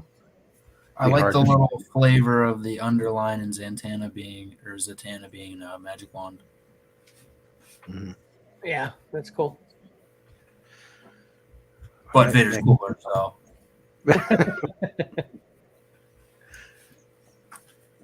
All right, next matchup. Oh, we were just talking about this. Superman 216, Joe Kubert versus Darth Vader 25, Joe Quesada. A lot of love for that Vader. Hey, Mike, what category did this Superman fall in again? I couldn't remember. Was it horror or war? War. War? Okay. Yeah, this was the war one. Because he joined the army. Yeah, and there's soldiers and a giant crazy GI. It references war a couple times on it. Yeah. This one surprisingly is going to be tough for me just because I think Mike's the one that's mentioned it the most. That I think I like the color version of that Vader better. Mm-hmm. So yeah, these are both great. This is probably gonna be tougher for me than I think. Yeah. Did you just look it up? Huh? Did you just look it up? No. Why? No, because you said you like the color version better. I was curious if you just made a viewing of it. No, I've seen it before. No. Yeah. Yeah. I want to buy one of these, and I don't want to buy the other one, so that's probably gonna help me decide. All right, next matchup. Oh, this is another hard one. Wait, Mike, just put the input on that. You don't want to vote for the one you want to buy then, because people are going to watch this video and the price. If it ends up doing well, the price is just going to go through the roof. So you got to get it out of here. Right. We don't have Comic Tom numbers yet. We can't influence the market. Anyway, I love this matchup. Sandman Nightmare Country #1 from Jenny Frison versus Our Fighting Forces 120, Joe Kubert and the Hellcats. See this? Could I say something about this one? Yes, please. Yep.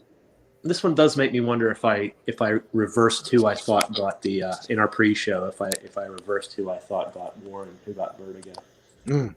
Now I'm questioning that. But yeah, these are both awesome covers. I love them both. Yeah, it was funny with your projections. I was tracking until you got to the part you're talking about. That was definitely the most confusing part for me. I don't know. Yeah. All right. Tyler, is this easy for you? Oh yeah. You love that Hellcats that much? Nice. Yeah, it's pretty sick, actually. I felt like that was sarcasm, but that's exactly what I was thinking. Really? Yes. It was sarcasm. Yeah, I can see Ty referring to Hellcats. The Hellcats is infinitely better. I just don't understand why the Death one has those teeth in the eyes of the skull. I don't understand that part of that. Because it's character. That's a character? Yeah, the Corinthian. I think so, Mike. Yeah. Yeah, he actually has, when he takes his glasses off, he's got teeth for eyes. Oh, okay. All right. Well, that makes sense then. I just never understood that part before. Yeah, and I think this whole miniseries was he was the main character. Okay. Gotcha. That definitely makes it better. Yeah. Yep, so there you go. And these are, this far ends of the spectrum here on style and subject matter and look and everything. Yeah. That's why it's a tough one here. All right, next up. Ooh, the Phantom Stranger 10, Neil Adams versus Uncanny X-Men 269 from Jim Lee. Has there been a cover combat where that X-Men is not one of the contestants in it? Yes.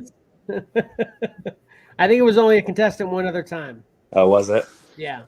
The way Wolverine's standing looks very familiar. I think if you put a Cyclops above him. Oh, Right. that's true. Yeah. All right. Well, this is a perfect time. Sorry, this will probably mess you all up, Mike. Sorry. What's up?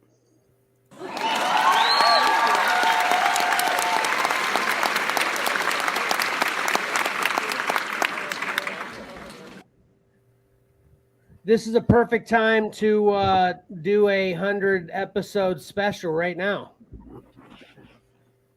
As we were all critiquing X-Men 268, the biggest critique we had was Black Widow's hair. Oh.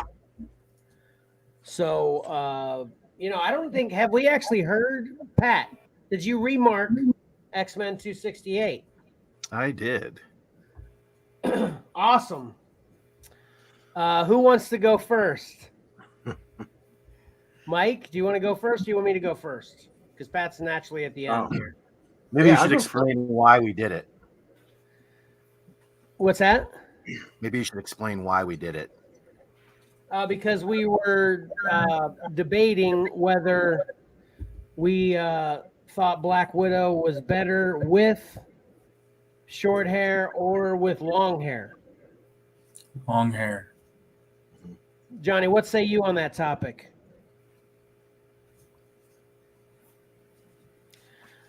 Johnny's left because he saw the 100-episode thing happening. Sorry.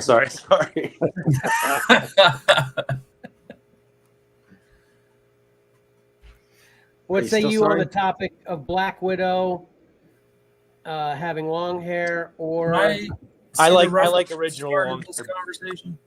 I like original long-haired Black Widow best. would you say, Tyler? Can I see the reference of what started this conversation? Actually, I don't think we can, Mike. Can we? You would have to add the shared screen to the stream. Okay.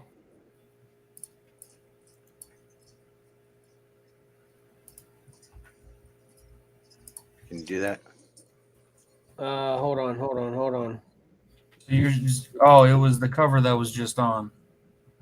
Yeah. I was too There it busy thinking about how Cyclops could be standing over top of Wolverine that I didn't even notice Black Widow. Well, the part that I was saying was what originally brought it up that I was saying you couldn't do, Mike, is in the last round, it was Uncanny X-Men 268 versus I didn't even do that. I didn't do that either, Pat. Anyway. Yeah, I was just Anyway. trying to throw the cover up by itself. Okay.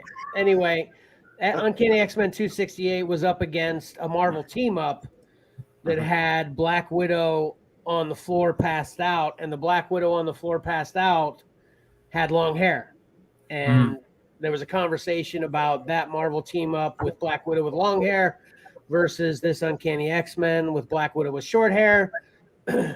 So then Patrick threw out, kind of in a joking manner, he didn't realize it was going to have such an impact when he said it.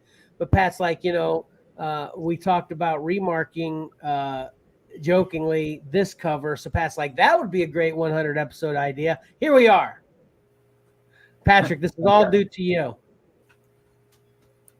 It was? Okay. Yeah. All right. So let's see Patrick's remark first then. Go ahead, Pat. Well, I prefer with long hair too, but I figure you can have the best of both worlds. She has long hair in mind, but she's ready for action. Oh, man. I knew it. I knew I was going to love it. That's great. Wonderful. That is perfect. She's got long hair, but she's got Wilma's hairstyle, right? Dang, that's good. Yep. This is going to get all the podcasters listening.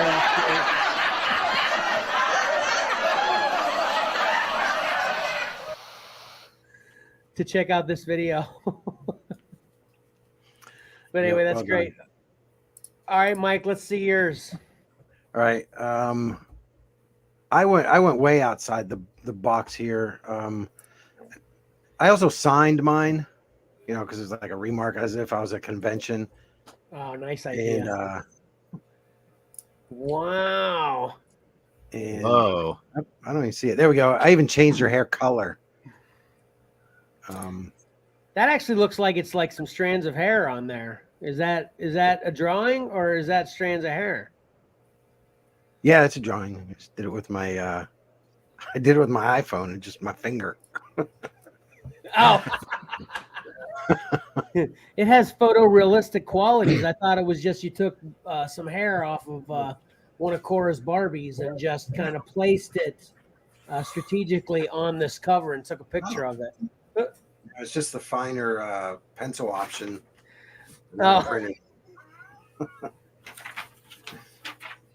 All right. Well, I went the more traditional route. I don't know what traditional is the right way to say it, but maybe the 80s route. I don't know. Here we go. There you go. The lighting's not very good on my picture. I still think that looks better than the original cover. Man, Trying to make my bigger. Oh, there we go. Yeah. That is straight Taylor Dane right there. So that is my remark.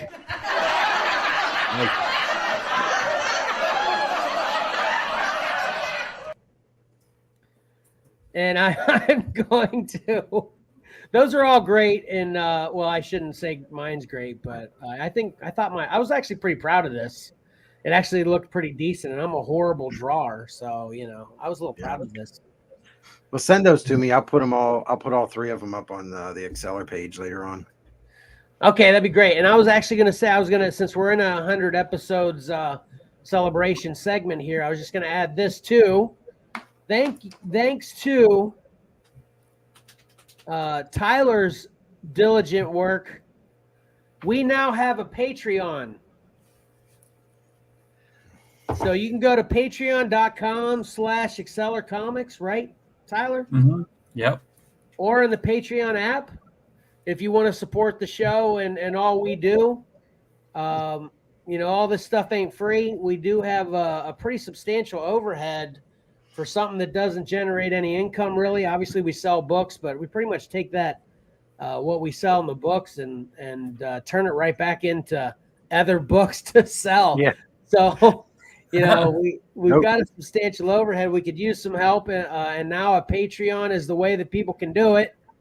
If you want to subscribe. And the reason I'm bringing this up right now, I thought it was a perfect segue, is I was thinking maybe we could offer, some classic remarks to maybe the first 3 Patreon subscribers. Well, actually the next 3, because I'm actually the first Patreon subscriber personally. But the next 3 Patreon subscribers can get their original copy of Uncanny X-Men 268 remarks by XcellarComics podcasters. So anyway, check that out. I'll be pitching that on the regular now too. So all right, getting back to it. Yep.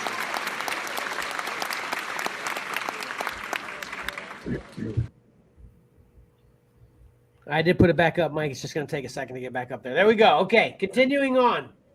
All right, I'm gonna do an experiment here. I'm not gonna go over. I'm gonna see if I can still control this from here. We're gonna go back one, and it doesn't look like it worked. It's like I have to actually have the window open. All right. So now we're looking for what are we looking at? Oh, the next matchup. Okay. Next one is X-Men #1 from Jim Lee versus Princess Leia #2, Terry Dodson. Oh, man. Daggum. Oh, that's tough for me. Really tough. Oh, look, we can go back and forth. Does this Wolverine, this is gonna sound like the stupidest question any of y'all have ever heard, but Okay. it's very important knowledge for me to get because of a question I have for Uncle Okay. Mikey. All right. Does this Star Wars cover fall under the Star Wars category of submissions? Yes. Okay. So yeah, the Star Wars universe. Okay, that you're right. That does seem like the stupidest question ever. Because it says Star Wars on the cover, so I'm confused. Right. I just gotta ask Uncle Mikey a question later. Okay. Okay. All right, Pat, where are you on these? Yeah, this is a tough one. I'll have to think about this one. Johnny, I'm almost afraid to ask. I'm with Patrick. I don't know. I'm gonna have to think about this one longer. Oh, thank God. Okay, good. I don't have to think about it. You want to know what I do? Yes. I vote against that X-Men. Oh yeah, I should have figured that. We all should have figured that. Seems as long as the matchup is decently close, that X-Men's going to lose in your eyes. Got it. I don't know. I may surprise myself when I think about it because I like you guys. I sit down and I have my instant what I think I'll do. Feelings. And Yeah. pen to paper. I sometimes change my mind. Hey Johnny, I was apprehensive to ask you about your opinion on these because I think one of the most heated conversation we ever got into regarding Star Wars was about Padme, which Princess Leia is wearing. Padme is what you would classically think Padme would wear on this cover. So, Yeah. I thought you might hate it, but I'm glad. No, I don't hate her outfits, Padme. So I just don't like the character. Okay, gotcha. I really Well, like that. Oddly enough, I think that's a really cool looking R2D2. Yeah, it's a great book. I love it. I love them. But yeah, this is probably the toughest one for me so far in round 2. All right, Mike. All right. Sorry. All right. Sorry, I was online stuff. All right. Next up. This one is so hard for me. Dreaming Eagles #1, Brian Stelfreeze versus Uncanny X-Men 136, John Byrne. Oh, They're both carrying something. Yeah. yeah. And there's Tyler? Cloud. Tyler, what's your instinct on this one? X-Men. Okay. Johnny? Yeah, I don't. This one's not really a contest for me. I really like that X-Men cover. Oh, sounds like from everything that's been said about this Uncanny, someone needs to snag this up as a possible champ contender. Yeah. I will say, you want to know my problem with that X-Men cover? Hold on. My I know loving what it wife is saying, "What's Johnny's beef with Padme? She's my favorite character." Yeah. Mama, you do not want to know. Yeah. Johnny, don't respond.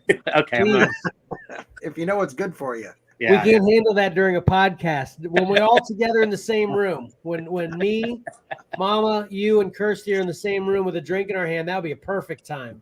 I don't know about that. The police would be involved, maybe. I don't know. You know? Mike has to be there too. Okay, yeah, that's fair. So you can just back away slowly. Right. Right. What were we gonna... I think Cyclops' fingers look weird on this one. I don't. Fingers, daggum, you guys. That's why I love you all so much. You make me look at covers in a way I never thought about looking. His fingers are weird, huh? Yeah. Interesting. Which ones? Both, all of them, or the ones? All his fingers look just strange and like they were just sort of thrown in at the last minute. I don't know. They look weird. Might be the shadows on the knuckles. We kind of lose that part of it. Yeah. Oh yeah, yeah.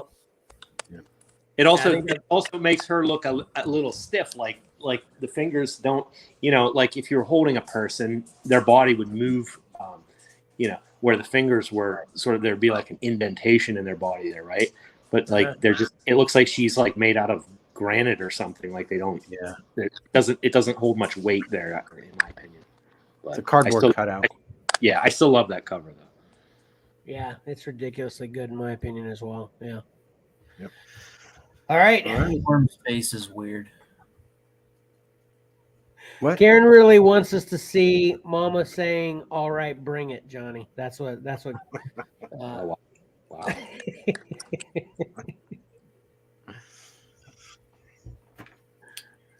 All All right. right. Next up, we've got Astro City 41 from Alex Ross versus Stillwater #1, Ramon Perez. I think this one's a little easier for me. What about you, Mike? Yeah, this one's easier for me. I love the Astro City, the Stillwater. Normally, I kind of like the horror stuff like that, but in this matchup, I like that Astro City. Pat? Yeah, I'm not a fan of that Stillwater cover. Tyler? So, I'm not a fan of the Astro City cover really at all. And I Who kind of invited like the Stillwater, so that's where I'm leaning. Johnny? Yeah, I like them both. I don't know. This is a tough one for me, actually. Yeah, see, this is why all our viewers got to get their votes in, because if just the Xcellar group had their way on this one, it'd be a 50-50 shot. We got some explaining to do on the Astro City. So he's standing on the side of a ship, obviously, or a plane, something. Yeah, yes. What are those two window rings above it? They're not part of the plane. Oh, it's open. I see. Yeah, the cockpit's open, yeah. Mm-hmm. Okay. It looked like windows on the side of a plane that were just in the air for a second to me. Yeah, and then that young lady is, her art is going up the plane and then down the wing as well. Or no. Oh, no, that's just on the plane. I said that last time, too. Yeah, that's just on the plane. It all 'cause he's came to standing on me the as I finished my sentence. What's that? It all came to me right as I finished my sentence. So. That's okay. Yeah. All right. Next up. Oh, we got our first vote in. There you go. Brenda's voting for Astro City. Thank you, Brenda. The Astro City also looks like a magazine more than a comic book. Oh, with the writing on there, yeah. Yeah, that's true. That's true. I'm not really feeling that. Sometimes I like stuff like that. Yeah. Sometimes I do too. Sometimes I don't, though. Sometimes you feel like a nut, sometimes you don't. Right. All right, next up, we have Mandalorian 2 from Care Andrews versus Star Spangled War Stories, Jared Grandinetti. Oh, they both have rifles. They do. This one's easy for me. Mike, is this one easy for you? Yeah, this one's easy for me. Pat? You guys both like the war stories that much? yeah, I Yeah. feel like the Star Wars factors gonna blow war stories out of the water this round. Yeah. Yeah, that's what I'm afraid of. But I lean more towards the war stories. I'm just a fan of the older art styles. A lot of Yeah, even though I'm not a big fan of that Mandalorian cover, I still think it's gonna mop up. Yeah, I think the book is worthless, but the art's good. Okay, that's a little harsh, but yeah, fair enough. Johnny?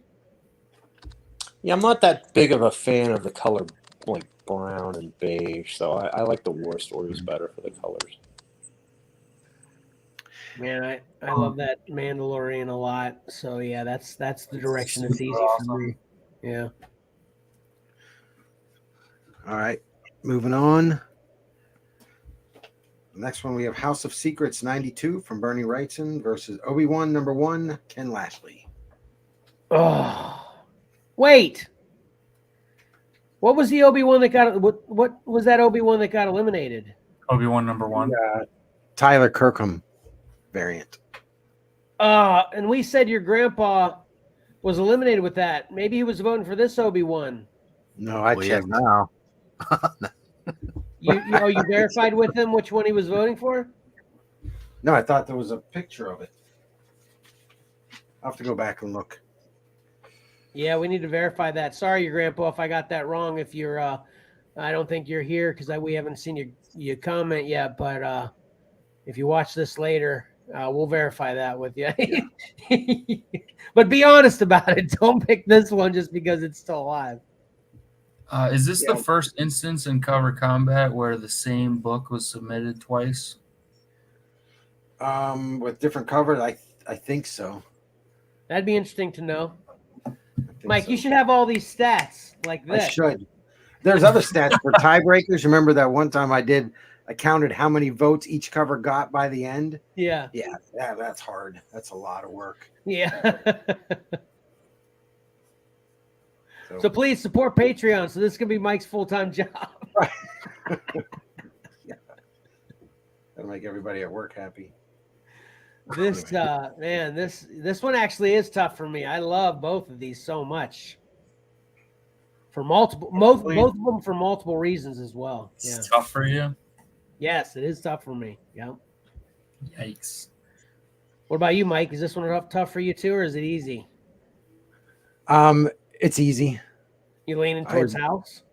Yeah. I mean, it's Bernie Wrightson and the history of the book. cover. Yeah. And I Pat? want that book, and I don't have it.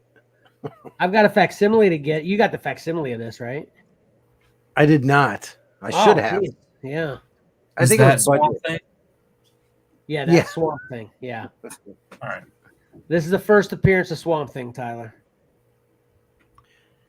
Yeah, this one was budget reasons that I didn't get the facsimile on it. Pat? I'm on the same page as Mike here. I'm a big Obi-Wan fan, but that cover, Tyler Kirkham puts too much detail into the clothing on that cover for me. You got to get some Downy or something for his robe. So if you look at my shirt right now as I'm sitting, you'd probably think Tyler Kirkham drew it. You're a lot less wrinkly, Tyler. Johnny, where you at on this one? Yeah, I'm leaning towards House of Secrets. So again, there's more dry brush in this one, Mike. Yep. Yeah, I think that's probably an appealing technique that for me. Yeah. It adds atmosphere to it. Yeah. The Obi-Wan to me is again more like it just like everything's the same color to me. I don't know. Mm-hmm. Well, he's in the desert wearing brown and tan, so. Yeah, I think that's the idea of what he's wearing. Yeah. Mm-hmm. Darth Vader doesn't have to be that color. He's supposed to be black. It's faded. Mm-hmm. I think if it was solid black helmet in the background, that'd be kind of weird. Could be gray. I mean, just I don't know, something different. I think it is gray, actually, though. No, it looks like sort of a reddish, brownish hue. Mm-hmm. I don't know. I think it's gray. Okay. I think the title is gray. The title has gray in it. The title's silver. The title's obviously silver. Silver, right? Silver, gray, very similar. Right. All right, everyone, vote for your favorite. Yeah. Oh, here we go. This is a good one. Oh, I like this matchup. I like Ferris 17 from Adam Hughes versus Uncanny X-Men 222, Mark Silvestri. I actually like this matchup. I know not from probably most people in the room, I guess, but yeah, I like this matchup. Mike? This is a real hard one. I don't even want to say right now because I have to put a lot of thought into it. I like the sound of that. Pat? Conflicted, Kevin. I just don't know. Okay. Well, remember, Patrick's not a fan of the Silvestri X-Men run. Yeah, I know. I was kind of asking sarcastically, and I think Pat followed right in line with my question. Oh. Johnny? Sorry, I skipped your time on that one. Yeah, I don't know. I typically would go with Adam Hughes, but that's not my favorite Adam Hughes cover. It looks a little bit like a Frizen cover, doesn't it? Yeah, it does. Yeah, I don't know. I don't know on this one. I'm torn. I'm Tyler. torn as well. Dadgummit. Oh, things aren't as good as what you thought. They aren't. They aren't. I at least thought I'd have Ty on this one. Yeah. All All right, now- everybody get your votes for X-Men 222 in, please. Thank you. No, is that legal? Are we allowed to campaign for votes? Well, I was on this last matchup. I was heading down that route, and then I diverted and said your favorite because I was just afraid. I don't want to influence anybody's vote. Just Yeah, I really don't want to either. I want an honest, pure vote. We were talking about that before the show as well. I mean, I didn't have all the covers posted on the wall, and I sat there with a pointer, and my family sitting in front of me. Like, okay, vote for this one. Don't vote for this one. Yeah. Vote for this one. This one's okay, not this one. I didn't do And that. I'm not saying I submitted X-Men. I'm just, this is where my heart is, so. I can't get past the bullet looking This is one you want to get great. shines. Yeah, this is definitely one I'm going to get graded soon. Yeah. You can't get past what, Ty? I can't get past the bullet impact looking shines on his gloves. Yeah. All right. Last up. This is it. Final matchup of the week. Oh, X-Men man. Legends #1 from Art Adams and Mike Mignola, and wow. or I'm sorry, X-Men Legends #1 from Art Adams versus Marvel Team Up 141 Art Adams and Mike Mignola. Wow. Ah, man, Ayla's chiming in. Happy 100. Thank you, Ayla. We appreciate it. Thank you for being here. Oh, man. There we go. Well, my prediction of which Marvel team up makes it to the end is changing. That's the only Marvel team up left. Yeah. I get it. Yeah. That uncanny, Yeah. man. That's awesome. I think with that uncanny, Wolverine should be taking up more of that cover. Huh? Elaborate. Is that a newspaper? Is that a poster on a wall? Yeah, it's a wanted poster on a wall behind him. Yeah. Okay. I thought it was just newspaper background, but I see what's happening a little bit more now. You don't know this cover, Tyler? No, not really. This is an homage cover, actually. I need to educate you more. Sorry, it's my fault. I failed you. I'm sorry. This is the Days of Future Past storyline in Uncanny X. This is actually X-Men Legends. This book is X-Men Legends, homaging the Uncanny X-Men. What number we say it was? What was it? 225? No, 141. Oh, yeah. That's right. Yeah. Sorry. Yeah, 141. Okay. And it's excellent. Yeah, Ty's like, okay. Better than the original, that's for sure. Huh? It's much better than the 141. Let's not get crazy. All right. What'd you say, Johnny? I totally disagree with what he just said. Yeah. Yeah. Well, I wouldn't say totally. I think it's definitely comparable, but I'd lean towards the old one but mostly for nostalgia reasons, I think. I disagree on just every reason. Like, I just think the original is better. I like Art Adams a lot, but I just like the original way better. Pat? What do you ask? This is unfortunate. We're going to lose an Art Adams cover, but I've stated it before. I think Art Adams is one of the guys. He's continued to just get better and better. I don't think he's lost a lick of skill. And this is an older cover versus a newer cover of his, and I solidly in the camp of the X-Men cover. I think you know how I feel about beige at this point. I'm not a big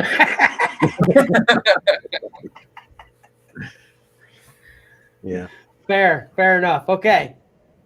I'm going to pick the one with the big yellow circle on it. Okay. There's another similarity, man. It's just Yeah. it's just uncanny, no pun intended, how all these covers keep doing that. And there's a woman leaning in the background. Oh, that's true. Oh, and they have their arms kind of in the same way. That's crazy. Jeez, oh man. Mhm. We swear, people, these are all coincidental. I mean, right? I think this one's pretty tough. They are. You're right. Yeah, one of these times I'll have to come over to your place while I set all this up. You just sit there and watch me spin that wheel. Right. All right, awesome. That was it. That was the final matchup. Next week, I promise to do better on the rounds, have them correct, because I'm not going to change it. Next week is round 3. All right. Oh, that's that.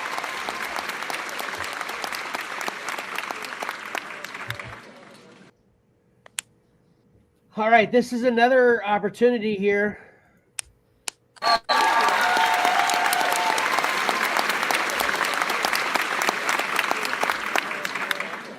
I'm getting my computer all back up. Although this is going to be a little bit lackluster. This is when I would have inputted another 100 episodes event. And what that would have been is remembering episode 25, which I got all the audio for, but apparently you guys can't hear my audio, which is sad. I'll actually include, you know what I'm going to do? I'm going to include it in the podcast, though. So definitely check out our podcast for this episode, and I'll be able to include the audio for these remembering episode 1 and remembering episode 25 as we, just hit these hallmarks towards 100.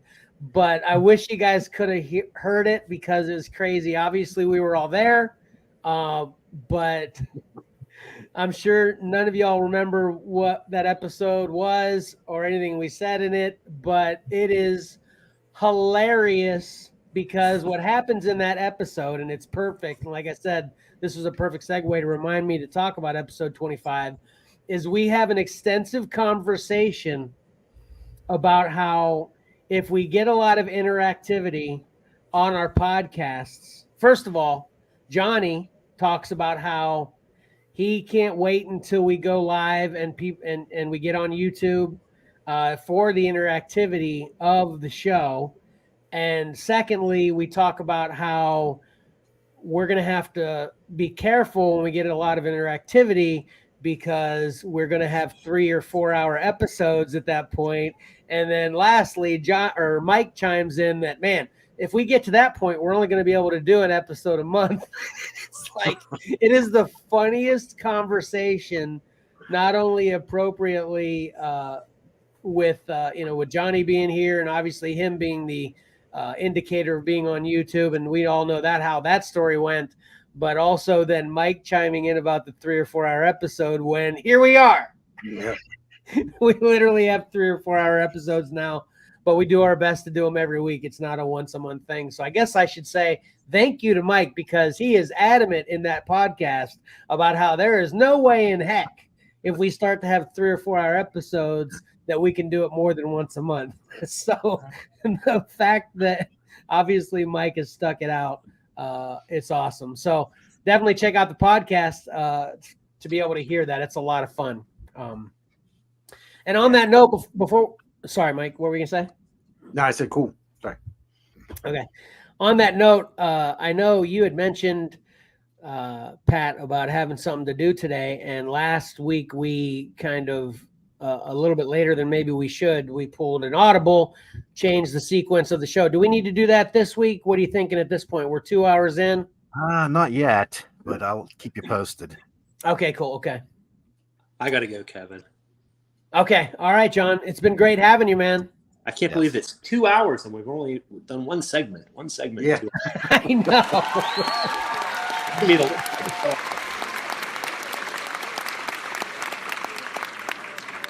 But congratulations on 100 episodes. That's awesome, guys. We appreciate it. It was a perfect time Thanks, for you to John. be here for multiple reasons. Always welcome back. Thank you so much, Johnny. And again, congrats on all the good things going on in your life. Hopefully we'll see more. And I'll talk to you soon. I've been meaning to give you a call soon. So. All right. Thanks, guys. Love you. See ya. All right. All right. See ya. Love you, man. See you, Johnny. Love you. All right. That was awesome having him here. That probably did. I was thinking with not having the description of every cover, the cover combat was going to be shorter this week, but it was literally the same amount of time, 2 hours. Yeah. And not only great having Johnny here and Tyler here, but also with all the comments we've had, that definitely added some time, which is awesome, though. Yep. If we need to start having a conversation in pregame or at some point during the week before shows about how we're going to adjust because of all the comments we get, that'll be a great problem to have, right, guys? Yeah. Absolutely. Yeah.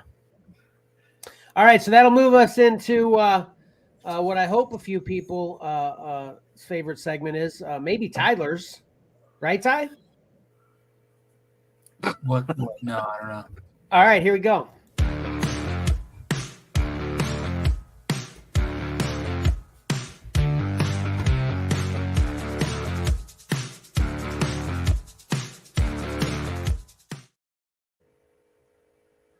Right, Ty? Yep.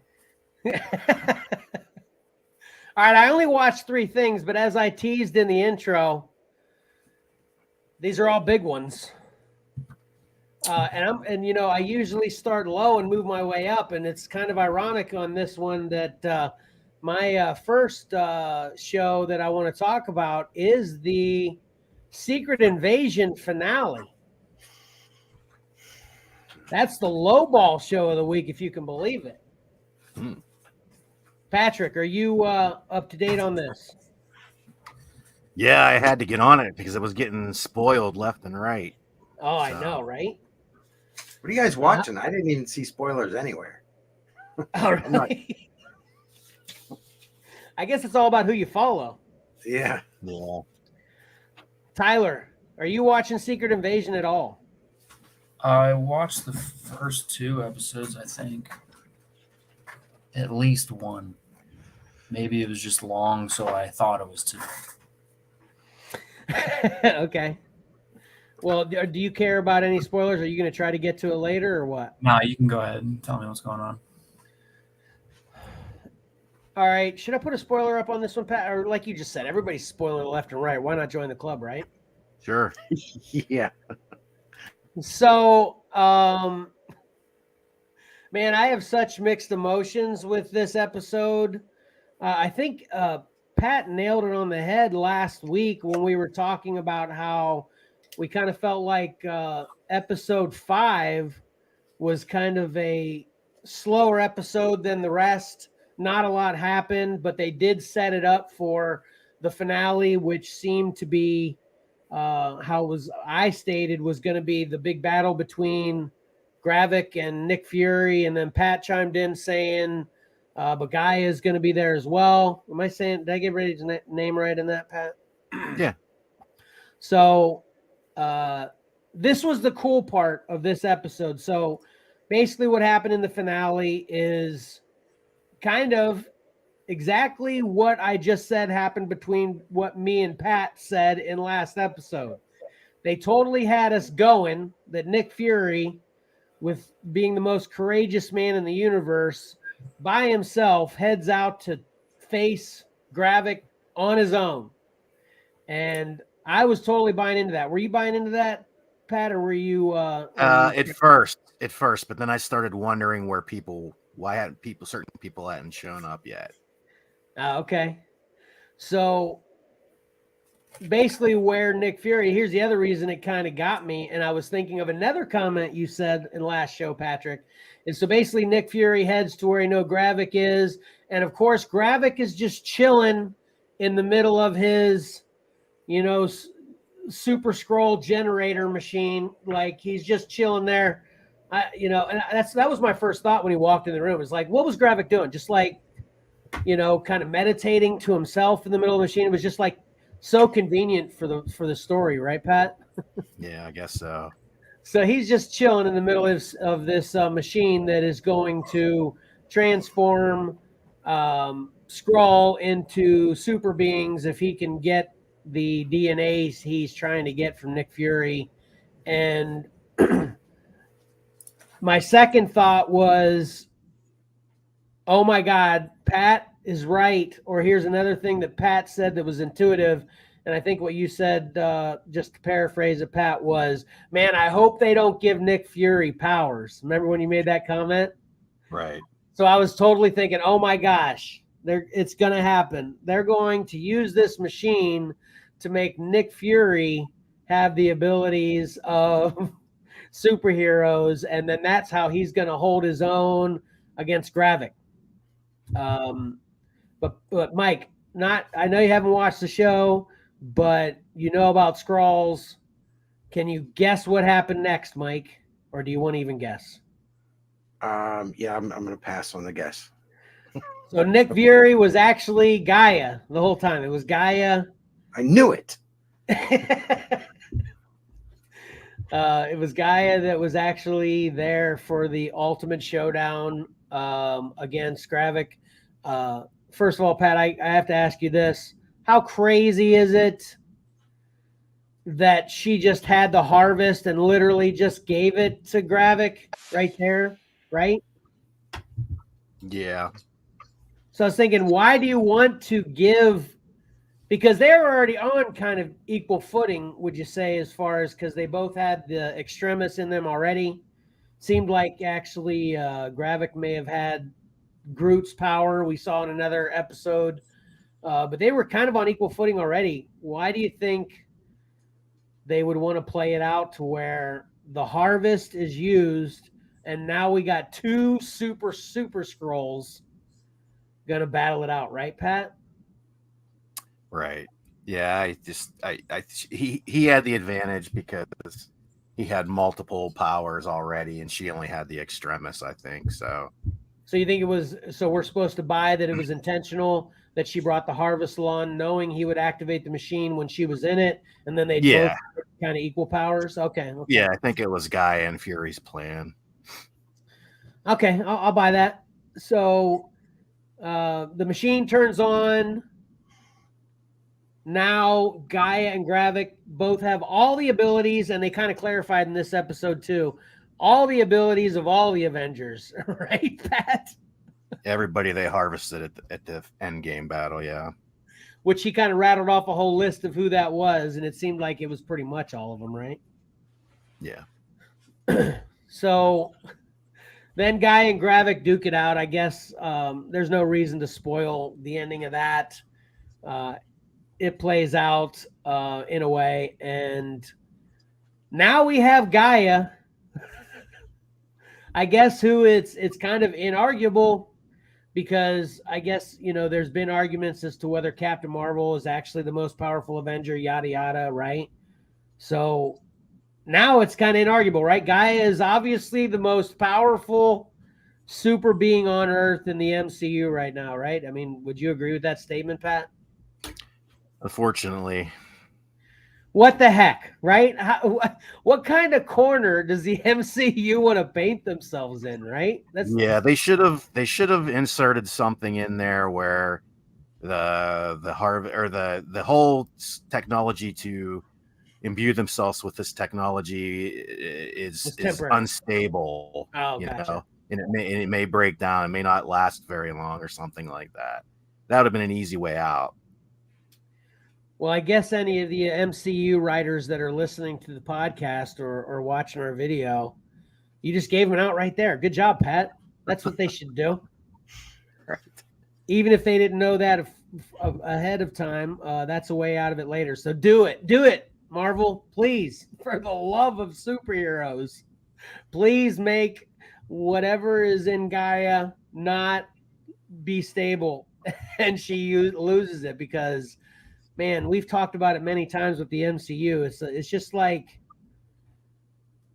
nothing. There's just no limit to anything, It just makes everything kind of not as enjoyable, in my opinion. Yeah. I mean, if Gaia keeps those powers, she's inarguably the most powerful being in the MCU. Well, superheroes at least, good guys. That would just kind of mess with everything, in my opinion. So, and then also what's happening simultaneously is the actual Nick Fury is kind of working on a plan with the leader of the SIS or whatever that British super agent society is to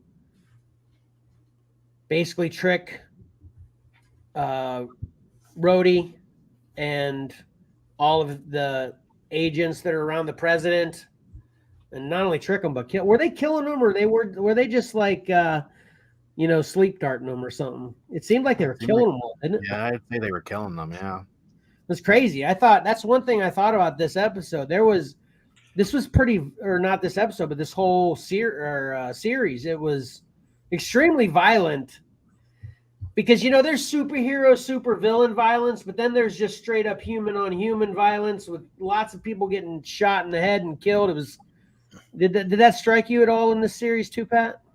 Yeah. There's been a couple instances lately where it seems like they're starting to push a little further into more violent tendencies, which you wouldn't expect, I guess. Yeah, that's exactly what I was thinking. So anyway, so then the leader lady and Nick Fury managed to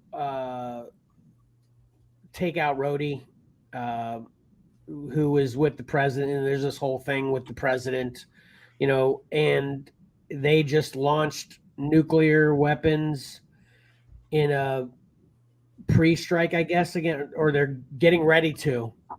So it's all this time limit that's happening.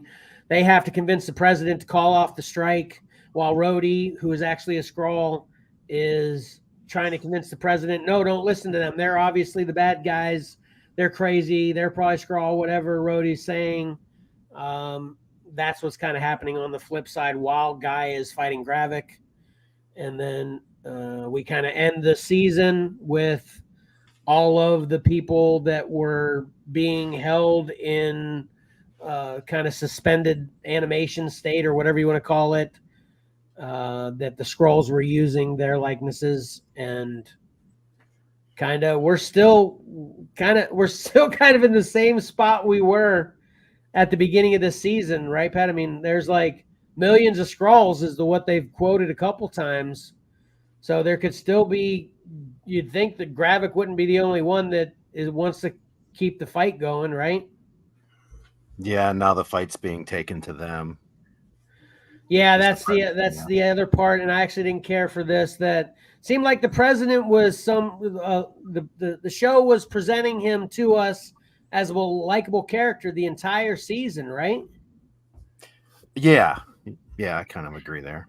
Yeah, and then at the end of the episode, all of a sudden he becomes this big, angry, in my opinion, I guess it's controversial, hot take, whatever. He's kind of a jerk, at this point, to where he just calls on all Americans to, stand and fight up against all these Skrull. And then they run through this whole montage of how people are just starting to kill people to show their Skrulls. And of course they're killing people that actually aren't Skrulls, and all this madness starts happening. And Nick Fury goes off on the president for how he, kind of turned into a jerk about it. It's kind of, so that's what you're referencing with taking the fight to them. The president is taking the fight. I think he actually says we need to take out every Skrull in the United States, right? I mean, that's in the pretty world. crazy. Yeah, he says in the world. Okay, that's pretty crazy. That's when obviously some of the Skrulls saved or assisted in the saving. It's crazy. How about he talks to Nick Fury and Sonya Fallsworth, who just saved his life, and have them explain exactly what's going on here. That this was a radical Skrull faction that was trying to do this, but there's still refugee Skrulls that would love to have their own homeworld, but they're still trying to figure it out, and not just be so reactive. Yeah, and one of them literally just saved the universe, right? And they do kind of lean into that a little bit with Nick Fury on the phone with him at the very end, but he's still resistant to it. Yeah, I didn't care for, and that's the biggest reason why I'm calling him a jerk, because Nick Fury he didn't explain it as detailed as you said, and they didn't have an extensive conversation about it. But Nick Fury's basically saying, hey, that was a hateful speech. What the heck? And the president dismisses it immediately. And just like, whatever, I'm doing what I'm doing. So I didn't care for the way the series ended with the president as well. So, and that's a whole nother thing. You think about that and the whole dynamics of the MCU. I mean, like I said, they've made MCU, I think, arguably made it extremely tough to have any story that doesn't involve this whole Skrull president activity scenario involved in it, right? I mean, unless it's a story that's completely outside the United States, how are you going to have any MCU story from this point that doesn't involve the United States and the president and this whole Skrull story? That's what I was thinking, you know? Yeah. They can All just right, act then. like it didn't exist. What's that, Mike? They can act like none of this existed. Well, yeah, of course. Yeah. But then kind of that's the whole thing that Right. has kind of made the MCU the moneymaker it is that everything's just kind of been so well, integrated, So anyway, so my feeling on this overall is I hated this episode. In my opinion, and you know how I've said it once, I say it again, the finales make or break a show. And the fact that this finale, I think, is my least favorite show. It's the MCU. It's Samuel L. Jackson and whatever the actress that plays Gaia's name is. They're great actors, actresses, and it's quality, so I can appreciate that. But just I don't like this episode because of the content and the way it played out. This is my least favorite episode of the season. And with the finale being my least favorite episode of the season, I'm going to give the entire season, man, if 1 through 4 weren't as decent as I thought they were, I'm going to give this a generous 5 for the entire season. 5 bags of popcorn. Check it out for yourself. See if you, disagree, because that makes me kind of on the fence. But yeah, I'm overall not happy with Secret Invasion at this point. Patrick, you want to add anything that I may have forgotten, and then give your opinion as well? I may give it a little bit higher of a rating. Because I thought there was some really good acting. The Gravik in this episode I thought was really good. Wish we would have had a little bit more from him in previous episodes like that. Xcellar, Amelia Clark, which is another one of my nitpicks, man. Good things come in small packages, but I just can't buy her as this ultra powerful super being. She's like 5 foot tall. People complained about Captain Marvel. It's kind of, she's a good actress, but she's not imposing. And I thought the CGI was weak in that battle, honestly. Yeah, I did too, actually. Yeah. Mm-hmm. I've heard some other people commenting otherwise, that they thought that was the best part, but I thought it was shaky. I hated the shot. I hated the shot of Gaia making the muscle with the Drax arm. I thought that looked really bad. Part of it's because she's so tiny, but I don't know. I was afraid of Fury or Gaia getting these powers, and Gaia got them, and I don't like that decision. Okay, so what's your overall for the season then, you think? Maybe a 7. Gotcha. Yeah, I'm glad again, this is why I need you guys to watch what I watch, so I get your take on this, because I didn't even mention that about, I've talked about CGI opinions in the past before, how I really don't see it a lot. And maybe I'm not actually seeing like whether it's quality CGI or not, but I didn't like the way it looked. So I guess that's what I mean when I don't think the CGI is good. But yeah, I thought if you have all the abilities of all the Avengers, I thought their use was kind of hokey as well. Like you've got Captain Marvel's abilities, and you're gonna break out with an arm, with a strong arm, and start punching each other. You know what I'm saying? It didn't seem like it was, matching for me on that front as well. So okay, yeah. Another weird thing would be, how would you know how to use these powers? How would she know about Mantis's sleep ability and all that that's stuff? true. No, that's getting into the weeds a little bit, but I'm glad you mentioned that too, though, because I thought that was kind of hokey, because even Mantis, if Mantis was there, what she pulled off in making Gravik go to sleep in the middle of a battle while were they in outer space or just in the upper atmosphere? Yeah, they're pretty high up. Yeah. Yeah. But for her to do that, that seemed like it would be nearly impossible, because obviously we've seen Mantis use her sleep ability many times, and she has a tough time if it's not quote unquote simple to begin with. And I think that scenario wasn't simple, even if it was actually Mantis. And now you're chiming in, let alone it being, Gaia, who just got this newfound ability, and then that being kind of a live or die moment for her. It was crazy, yeah. So yeah, this is, yeah. I think I might have just lowered to a 4. I don't know. Oh no. Knock yourself down. But anyway, I think it's reasonable to still tell people, check it out, because I have heard differing opinions, but yeah, this is not good for me. So Everything sorry, Mike. the opinion that you got to by watching the whole season is where I was episode 1. You were right, Mike. I should have listened to you all along. And apparently Tyler too. Tyler only watched 1 episode. Yeah, it didn't make me want to keep watching it. So yeah, Tyler even didn't like it more than you, Mike. He watched 1 episode, but he thinks he might have watched 2 because it felt so freaking long. All right, then I thanks to a friend telling me, because I didn't know, I got around to watching Transformers Rise of the Beasts that was actually released on Paramount Plus last Tuesday. What? Yeah, I was literally I was this close to buying Transformers Rise of the Beast because I wanted to see it so bad. I know how that works. Yeah. My friend saved me like I didn't save you, Mike. Sorry. Yeah.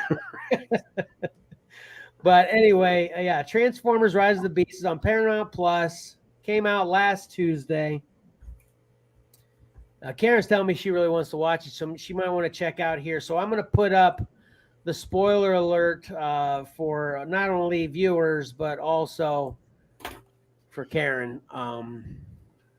Karen, you can mute me until she probably already has. So the spoiler alert goes down. If you're listening to the podcast, give me 10 just to be safe. Because I've got a few things to say about this. Jeez. Patrick. I hope they're good because I really want to watch this. Patrick, do you see this? Patrick left. Yeah, Patrick. Tyler. Coffee. Okay. Tyler, did you see this yet? no. Mike, do you want me to kind of keep it on the lowdown for you too, since you want to watch it? You okay? Yeah, I'm fine with it. As far as Transformers go, I've seen the first one, so I'm way behind on it. But I want to see this one because, the Beast. That's awesome. Yeah. What were you going to say, Tyler? I don't care about spoilers because I want to watch it more because Transformers is just cool, not because I care about the storyline. Gotcha. Okay. That's exactly actually where I kind of am with Transformers 2. I'm not a big Transformers fan, and the storylines have kind of been secondary to me, man. I've loved Transformers since the first one just because of what they pull off with the action and the choreography and the robots, and it's just I've loved every Transformers movie up to Bumblebee, which I'm not going to knock Bumblebee though because I haven't watched it in its entirety. I tried to watch it a couple times, but for whatever reason I didn't get it done. And then I went straight to this one because lots of people are Bumblebee fans, which I like Bumblebee just fine. He's just not one of my favorites, so that's why I prioritize this one over that. But anyway, this is based on, I guess, the Beast Wars line of Transformers, or I shouldn't say based on, it kind of crosses over. And this movie is a prequel sequel. Okay. It is a sequel to Bumblebee, but a prequel to everything else. So essentially, let me give you the timeline on this. So the first movie in the Transformers franchise is actually Bumblebee. Then the second one is this, Transformers Rise of the Beasts. And then the other 5 that you're familiar with. What? So that's the timeline. That's the timeline, yeah. I don't. How does that make sense if the first Transformers movie that released was when they came to Earth? Exactly, Tyler. That's one of my beefs. Patrick, had you seen this yet? No, Where are you caring on spoiler alerts, Franny? You care? I've never seen a single Transformers movie, and I probably won't. What? Dadgum. One of the more shocking things I've ever heard you say. He said that with confidence. He did. He said it. You don't usually hear Patrick talk matter of fact, but he meant it there. He said that like there's a reason he hasn't watched it yet. Is there a reason, Pat? I think the first one's just looks so horrible that I never. Well, Tyler's shocked. What? The Transformers in these movies, the first movies, they just look like junk thrown together and transforming. It just turned me off, and I never was interested. Well, I think me and Ty were just saying when you weren't here yet, we couldn't disagree with you more. We just that's the only appeal is that it looks cool and it's actiony and all that. For us, like, well, speaking for myself now, I'm not a big Transformers fan, but man, I'm a big movie Transformers fan. And I'm going to add on to that at this point, though. I'm apparently a big Michael Bay Transformers fan. Because Michael Bay did not direct this piece of I want to save how I feel at the end. But Michael Bay did not direct this. He did not direct Bumblebee. He directed the first 5, which I don't know whether you heard me or not, Pat, too. This is a sequel to Bumblebee, but a prequel to the rest. So, yeah. But anyway, man, and this is. I gotta say, when the first Transformers, like the modern first movie, came out, I don't remember. It's one of the few times that I just got so excited about a movie releasing. Yeah. Because it was our first look at Transformers in live action, and I thought it just one of the most spectacular things I ever witnessed. Yeah, I'm tracking with that too. Especially for its time. Yeah. Feels so normal good now, but when it released, it was amazing. Yeah. Shocked. And I was a very casual Transformers fan. Gotcha. All right. Well, talk all that stuff that I just said aside, I'm going to throw this at you too. This is by far, and again, I haven't seen Bumblebee, so aside from Bumblebee, this is by far the worst story, in my opinion. All right. Tell me if you guys have ever heard this story before. Okay. You ready? Are you sitting down? Yes. Yeah, hold on. Yeah, now I am. Okay. There is this Transformer. I'm going to use that as just a descriptor. There's this Transformer that's so big that needs constant energy that all it does is travel all of the universes to eat planets to survive. Does that sound oddly similar to anything else you've ever heard? Is that Galactus? Yep. What'd you say, Ty? Is that Galactus? Yeah, Galactus, exactly. This is like, I'm not even joking, a super Galactus ripoff as far as I'm concerned. And he's got the Scourge that actually, the Scourge isn't actually, which the Scourge are 3 Transformers as well, that they're actually looking for this key that is like a teleporter to any universe you want. So basically, if the Transformer that eats all the planets called Unicron, so if the Scourge get the key for Unicron, he can go anywhere he wants at any time and eat any planet he wants. So he'll never have any problem with having energy. Okay? And that's basically, in a nutshell, the story of this movie. And it is super weak.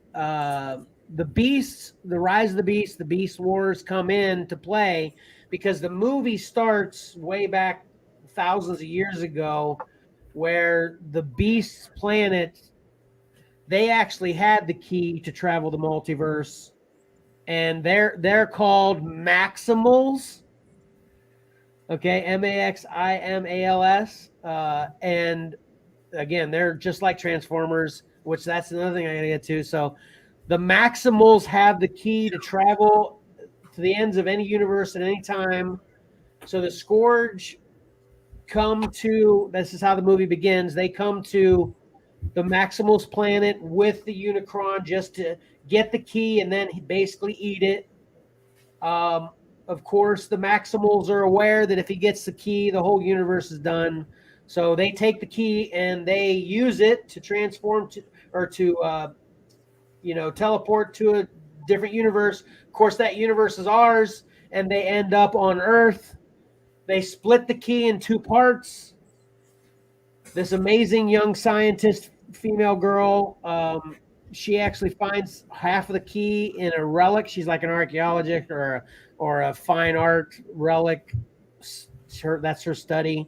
So she starts inspecting one of these relics, and it looks like the Maltese Falcon, incidentally. But anyway, she breaks the Maltese Falcon, and half of the key is there, and then she activates it, which then, of course, tells the Scourge, oh, the key's on Earth. So the Scourge heads to Earth, which I thought that was weak because, the Maximals had to use the key to get to Earth, but then the Scourge can just get there. It was weird. And the Unicron's heading there as well to eat the Earth as well. So now we're in a battle against time too, and incidentally, at the top of the poster there, you can see on the screen, that looks like what the Unicron looks like. It's literally just like a Death Star thing with a Death Star shooter that comes out of it, and then it grabs planets and eats it. But anyway, so the Maximals have taken upon themselves to protect the key. Of course, when half the key is found and the Scourge come, they start fighting the Transformers, and the Maximals and the Transformers join up to fight the Scourge to keep the key out of their hands. That's basically this movie in a nutshell. And then what Tyler alluded to is, how does that make sense with the first Transformers being the first time we saw them on Earth? Exactly, Tyler. It doesn't make sense. I see that they're trying with having Bumblebee in what you can tell off the headlights is the old Camaro. And Bumblebee was already there, which we know, but we don't know how long he was there. So I can cut him slack in that aspect with just Bumblebee, but Optimus Prime and every other Transformer scanning those vehicles for the first time was their introduction to Earth. Yeah, exactly. So they're trying to put Optimus Prime in an older truck, but that still just doesn't even make any sense. Yeah. And literally they have huge battles in major, like not downtown New York, but areas to where it's impossible other humans couldn't have seen them, let alone the two main characters of this. They got one new young man, I forget the actor's name, I apologize, and new young female, I forget her name, but they're the focus that also, so the good guys are the Autobots, the Maximals, and these two humans. So aside from those two humans, though, there's all kinds of other people that have to have witnessed these battles between all the so it basically just takes the believability. If you want to buy this movie, takes any believability for the first Transformers kind of out. It's impossible. Where did you hear? Did they mention in the movie this is before, or is this like something the director said or a writer? Yes, and yes. So the biggest thing in the movie is literally they talk about how no humans know they're there, and they actually allude to Bumblebee being the first one because Optimus literally looks at Bumblebee and that's the other thing too. Optimus is kind of jerking this too, which is out of character, of course. He's talking about how he can't stand the humans; they can't be trusted through like 90% of this movie until, of course, the things happen at the end that happen, and then all of a sudden now he has a newfound trust for humans. That's how they try to save face to make the rest of them believable, I guess. But for most of this movie, Optimus has no trust for humans, wants nothing to do with them. And there's this one scene where Bumblebee kind of defends humans, and Optimus looks at him and is like, "Oh yeah, I know I know one of them is your friend," and I'm assuming that's Hawkeye from Bumblebee. What's her name, Pat? Haley Steinfeld. Yeah, hey Steinfeld. Yeah, she's the only human that Bumblebee likes, that he defends whenever Optimus is insulting humans. It's totally, like I said, out of character for anything Optimus you know. Prime speak English in this movie? Yeah. Pretty sure there was a scene in the first Transformers where he scanned the internet to learn English right in front of Shia LaBeouf and told him how he did that. I don't remember that, but I was also thinking that if I had time, it would have been great to watch the first Transformers after this to see how many it's impossibles there are. It's crazy. Then lastly, what I'm gonna say, and I'm just gonna say about this piece of trash at this point is, Hold on, let me cross off. Let me adjust my to watch list. yeah, thank you, exactly. What you're talking about is so poorly that it's one of those reasons I want to watch it now. Yeah, right. I understand that completely. So write it back down. Patrick is not worried about any lists on this. Yeah. He wasn't planning to begin with, so it's all good. Last thing, Mike, and you can take this as rhetorical or play along if you want. Guess what your gorilla friend, that hawk, and the cheetah in front, guess what they transform into when they transform? So they all combine into, wait. Oh, that'd be individually? Power Ranger. A Megazord. No, that's a pretty good guess. I didn't even think of that. That would have been fun. No, let's just take it rhetorical at this point so we don't have to kill the audience and sit here and wait longer. They transform into them. They don't transform at all. All they do is night up. Like, the gorilla literally just gets a helmet and armor, more armor. Oh. Like they don't even really transform. They just become armored up. And which I thought was dumb to begin with. But secondly, to make it even more dumb, is they do it one time. Like they fight in this movie. Like I said, the very first scene of the movie is them fighting. And then we see them fight 2 or 3 other times. And then at the very end, kind of like this, wow, look how awesome climax thing that just happens. At the very end, they armor up as if it's their superior transform. They make it out like they're better this way. Like transform up, and they just become like a gorilla, like a knight, right? Mm-hmm. Why didn't you do that every other time you were fighting? It's like so stupid. Anyway, I hate this movie. Not to mention the action. I don't know what Michael Bay does, because on the face of it, you look at trailers for this, even if you watch a few scenes, you'd be like, yeah, that's exactly how it looked before. But there's something that's off. It's nowhere near as special as it is in every Michael Bay Transformers I ever saw. It might be his pacing. Getting a good flow down. There's literally such a bad edit in this too. This is the first time I actually rewound just to clarify to myself that I can't believe that just happened. This is how bad it was. Like, I can't remember the last time I do that. Back in the day, I used to do that all the time. If there was a bad edit, you're like, what? Wait, that didn't have a door 5 seconds ago. Now it does, that kind of thing, In this one, literally, the Scourge guy punches Optimus and he runs away. And these are, big giant transformers. So he runs away, and he's at least a good football field distance away from Optimus. The very next cut, like there isn't an instant, it's immediate. The very next cut, Optimus turns around with his axe and slices, and it hits the dude in the back. I'm like, what? Wait. And I literally rewound it to be like, that was ridiculous. It was horrible. So I think I watched too many compilation videos of bad cuts like you're explaining on YouTube.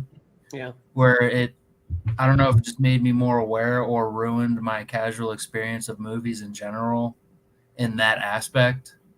Because I feel like 3 times in the past week I've watched something and then they do a quick few cuts when they're looking at different people, and like they'll have a mud stripe on their cheek, and then like the next cut it's not there, and the next one it is there. But there was like a whole 2 total seconds that it happened, but I noticed it. If I didn't watch so many of those videos, I wouldn't have noticed something like that. It is kind of corrupting in that way. Yeah, but this was just blatant. It was so horrible. So literally, I guess I'm going to go 2. This is 2 bags of popcorn for me. And the only reason he gets 2 rather than 1 is because I like Transformers films in general, But I hated this movie. So, see if you want to disagree with me or you want to hate something. What? I was going to say, Tyler, did you see Bumblebee? No. No. See, I keep hearing I that was one of have- the better ones. So I'm Really? just curious. Yeah. Well, you hear heard Bumblebee's a better one? Okay. Yeah. I think I didn't get around to Bumblebee because there's so many Transformers at this point. 7. With my casual fanmanship, I kind of got over it. So I wasn't like super excited when Bumblebee came out. Gotcha. All right. Last but not least, I got Speaking around of to movies we watch. hate. What'd you say, Tyler? Speaking of movies we hate. I got around to watching The Flash. That was released on digital. It's probably going to be on HBO Max soon or whatever. But incidentally, too, I wanted to tell you about the Transformers too. Guess how many days it was from when it was released in theater to when it was available free on Paramount Plus? Guess how many days? 7. No. 40. Nice, Pat. 46 days. I think it has the record for the quickest from theatrical release to a free digital platform. Well, Paramount Plus isn't free, but it's free if you have a subscription. Gosh, Paramount yeah. Plus, yeah. That's a short turnaround. Yeah, it is. They tried to outpace the bad reviews. You're probably right. You're probably right. So then, like I said, lastly, I got around to Flash. I actually bought this on Vudu because I was too excited. I wanted to see this in theaters, so I was too excited to wait. And man, I have never been more satisfied from a purchase in the longest time I can remember. I know, Pat, you said you wanted to watch this, and I know I was talking to Tom. He wants to see it. Johnny said he wants to see it, and even though he's gotten a bunch of stuff spoiled, I don't want to guess as to what those spoilers are. Oh, wait, I need to take the spoiler alert away for Karen. All right, Karen, we're back. Hey, Transformers sucks.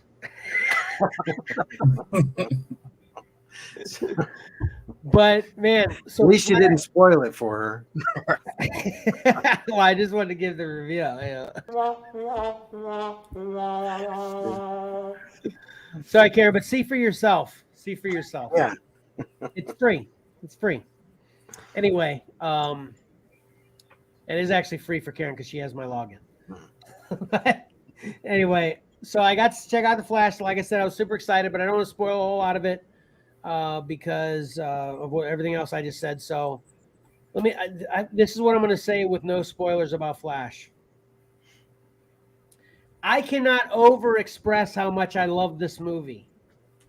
This is definitely, I actually just a knee-jerk reaction called it in my top 5 favorite superhero movies at this point. Wow. I was corrected by multiple people when they called me out. I want to hear your list right now. And it fell down to 18th. But that is still really good. There's a lot. Yeah, I get it. There's a lot of movies on the list. Yeah, right. So this fell to 18th, but this movie, in my opinion, is excellent upon more excellent. I give this a 9 bags of popcorn.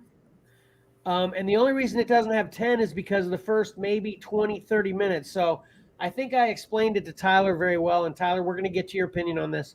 But I think I explained myself to Tyler pretty well in the fact that the first 20 minutes of this, I was worried that all of the haters were accurate because for multiple reasons, it's subpar.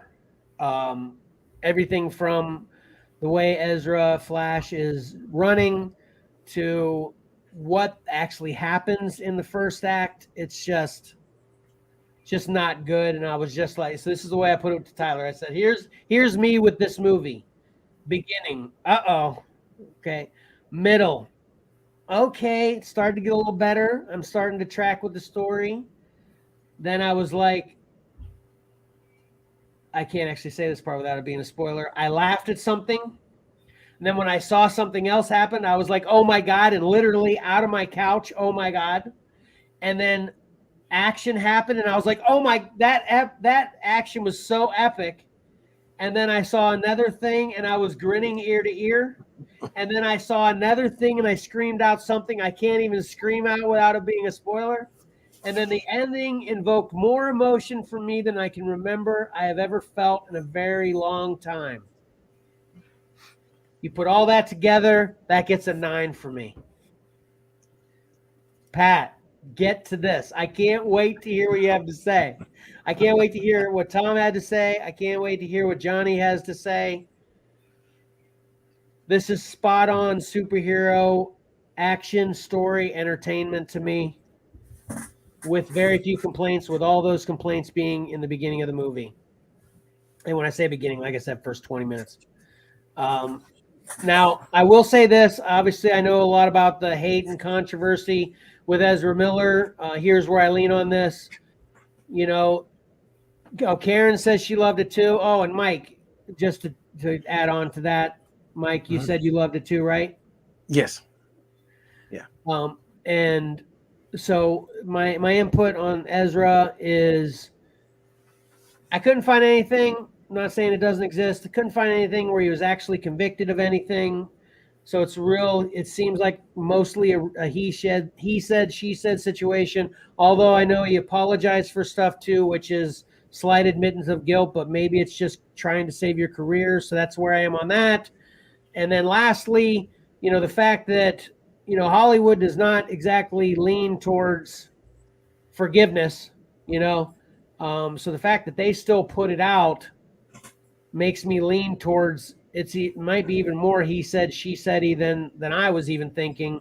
But my final conclusion was, I don't know this man. I don't care about this man. I want to see this movie. I want to support other actors that are in it, one in particular, and it's already out. Me not watching it is not going to change any situation, So that's where I am on that, as far as just, boycotting something that you actually have a main effect on. Just one thing makes sense to me sometimes, although I don't really play that game too much. But not watching a movie, especially if you can watch it free, like Mike did. I bought it. He watched it free. I think Tyler watched it free. He watched mine as well. So it's like, if you can just watch it free, you ain't changing nothing by not watching it because you don't like Ezra, whatever. But like I said, there's so many other people in this movie that I care about, that I wanted to succeed, that even if I wanted to boycott Ezra, I wouldn't, because the other people I want to see succeed. So that's where I land on that.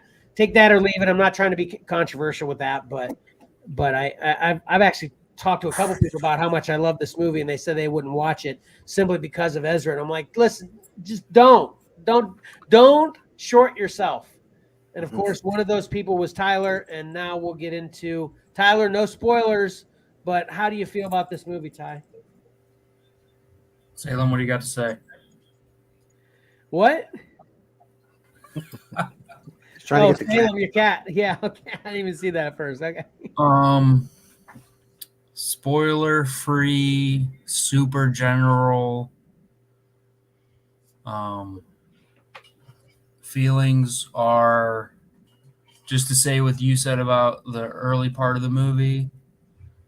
For the first portion of it, I thought this was going to be the worst movie I've ever seen in my life.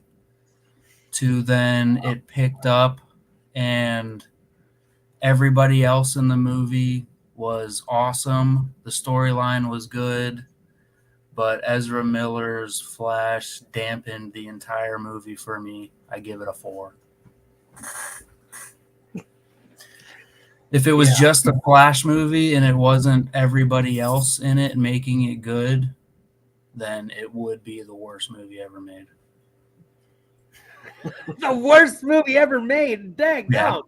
I think if he was to make a literal list with a pen and paper, he would find, just as you did, it wouldn't be at the bottom. There are worse movies, but it's fine. Yeah. So. All right, Ty. If it were the Flash, I'll give it an actual 6. Okay. I was trying to give some dramatic effect there. That was good. It worked. There was a fair portions amount of the movie that I did thoroughly enjoy, but I just dislike Ezra Miller's performance as Flash so much that it makes me not really like the movie. Yeah, here's my response to what Tyler said, and this is spoiler free too. I was like, because he was telling me explicitly how much he hated it, and then I said to him, "Dadgummit." Yeah, I don't think you can say what you said to me. Hold on. Yeah, I'll just cut one part out. So I was like, so you thought the story was great. You loved every second with Blank. His roommates were funny. Blank was great. Blank was great. And you loved the action. Are you sure you don't like this movie? That's what I said to him. It's so funny. Like, if this was the Flash from the TV show, Ty, what would you give this movie? Oh, you talking about the actor from the TV show? Yeah. Hard to say because I probably only watched a couple episodes of that. Let's just assume he acted well. Oh, if Flash's acting was good, then it'd be a 9. Okay, good. Fair. I can take that. Right, Pat? Now you love it too, right? I mean, you want to see it. Yeah, Pat loves it too. I mean, you want a good actor into Flash, it's a great movie. It's more believable now to where you thinking of the prospect of seeing it even more, right? That's what I meant, Pat. Yeah, I mean, I plan on seeing it. It's one of the. First of all, I didn't like Ezra Miller before all the stuff came out about him. I didn't me neither. Yeah, my opinion has nothing to do with his character. I just think he's Yeah. a miserable actor as Flash. Yeah, and I hated the original Flash costume. Looks like they've corrected that a lot here. He yeah. looks good. This one's much better. Yeah. Yeah, it's just one of those weird things. Because it's so weird because you heard a lot of early good things about the movie, that all of a sudden you heard all these bad things about the movie. Even putting aside the Ezra Miller factor, so it just kind of sort of drifted off my radar. But I definitely want to get to it. Okay, I can't wait. We're gonna do a whole nother show once you see. Yeah. Anyway, Well, all right, but that's it for me. That's it. Yeah. For me. Let me say what I have to say about Flash. Yeah, what did you think, Mike? Sorry, Mike. Sorry.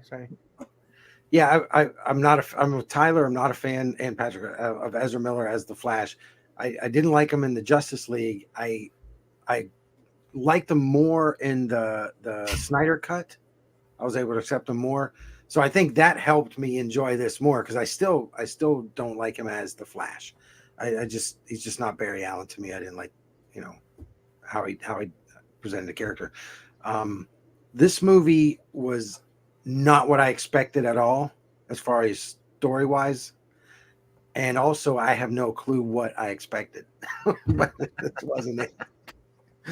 So, but yeah, I would probably give it. Initially, I'd probably give it an 8. If I watched it again, I'd probably bump it up to a 9 or something. But yeah, it was great. The whole family watched it, and Cora watched it, and she's not a superhero movie fan, and she loved it.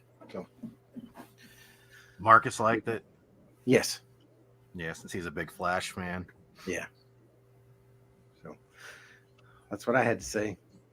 You're muted, Kevin. Sorry to cut you off on that too, Mike. But yeah, I'll just add this to the end based on all that. I don't like Ezra's Flash too in general, which probably made me like this movie more in general. Meaning, I had a negative opinion of him as Flash from the previous movies, and I thought he did better in this one than the previous movies. So yeah. Which is All right. weird for you to say that, because I did watch the Justice Leagues, and I don't remember my initial opinion of Ezra being a bad Flash. So I think I feel the exact opposite as you. It's crazy. It's crazy. Hey Pat, you know what Tyler did after we had it was a big. We probably text each other back and forth for like an hour after he watched it. You know what? Yeah, maybe. Yeah. You know what he did after we had this conversation about the Flash, Pat? No, what's that? He started watching Batman and Robin. I made Spoiler. it about 20 minutes. That's one of the worst movies. But Maddie's chiming in. I remember. Sorry. Hold on. Maddie's chiming in. The ending felt like a great value version of another great movie. That's pretty good, Maddie. Okay. I didn't mean to step on Karen's toes there. I wasn't sure if she had checked out to not hear about the Flash, but I saw that was up there, so I posted it. Yeah, I remember having fond memory of Batman and Robin. So when I started watching it, I was like, this is just another one of those things that people bash on for no reason. It's probably still pretty good. I made it like 20 minutes. It was miserable. I couldn't. You couldn't wait to bash on it again. Did you make it 20 minutes before or after? I thought, didn't I? Because then my response to him was, Tyler, you have to watch it like it's being ridiculous intentionally. Did you continue watching it from that point? No, I didn't. I turned it off and then you said that to me. Okay. I think I made it to still have to where do they finished the Mr. Freeze encounter in the beginning. Gotcha. What'd you say, Pat? I said I still have to do that, given what you've told me. You know, go watch it again with that mindset and see what you think. I still have yet to do that. I have too many painful memories of the past. Yeah, I get it. Dude, yeah, if you ever get around to doing that, I want to hear about that too, because that's exactly what makes me appreciate that movie. So I don't want anyone to get that misunderstood, especially our viewers. I don't think Batman and Robin's a great movie. I think it's extremely entertaining watching it from that lens. So yeah. I have an idea. All right, Mike. The next Xcellar get together, we all watch it together. Oh man, I think that could be fun. that could be. Patrick, So could 100 other things though. So I don't think that's gonna happen.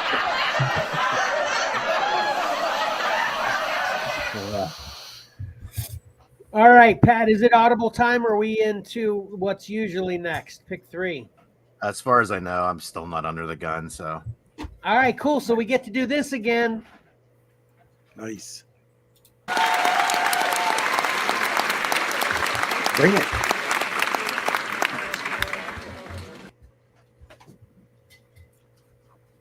Another 100th episode celebration special here with Mike's Pick 3. I'll just start the intro and then you can tell us what's special about it, Mike. You ready? Yep. All right.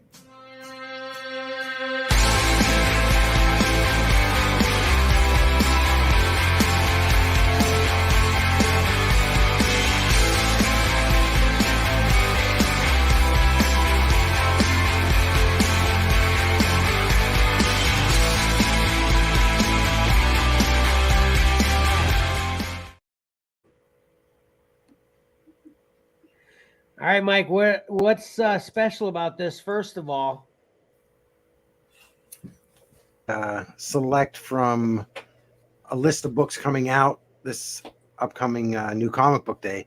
But this time I went back and I pulled the winners from our first 10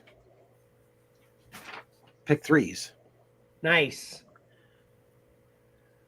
So, there we go. There it is. And Patrick updated the thing there to show the pick 3, the 100th show. And these were all winners previously. We'll start with Ghost Rider number 1, Kale New. Eye of the Star Wars High Republic, Eye of the Storm number 2 by Ryan Brown. Detective Comics 1056, Puppeteer Lee. Detective Comics 1057, Lee Bermejo. Iron Man 18, Alex Ross. Ghost Rider 2, Kale New. Batman 122, Gabriel Delgado. Star Wars 22, Raza. Alien 11, Mark Espinal.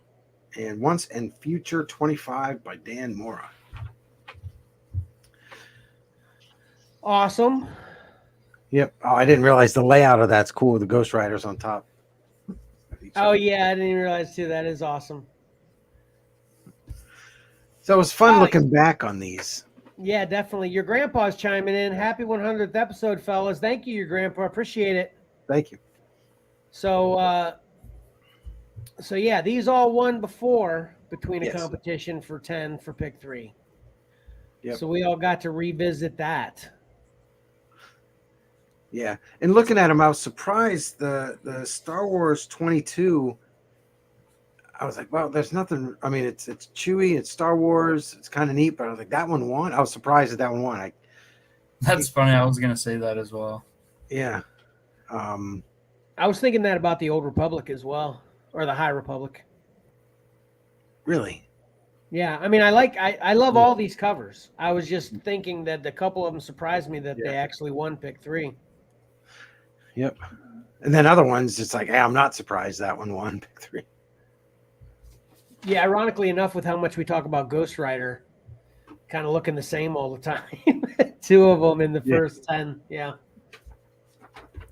And I think we actually talked about, and this is why I didn't have that reaction with the Once and Future. That Once and Future was surprising at the time for me, let alone now. Yeah. Yep. But it is cool. Yep.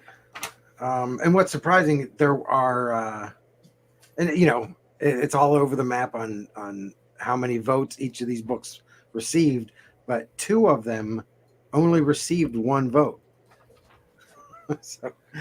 So it's not, I figured, well, there are 10 winners. It should be kind of spread apart all over the place. How would a winner only get 1 vote?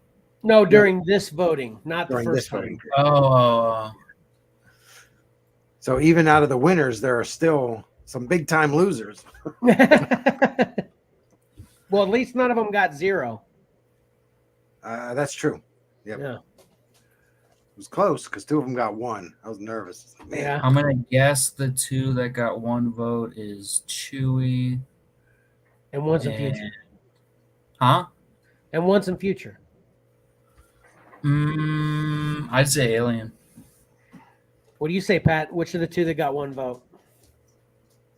Boy, I don't know. Once Once in Future. Sorry, Mike. No, I was just gonna make a joke. Go ahead.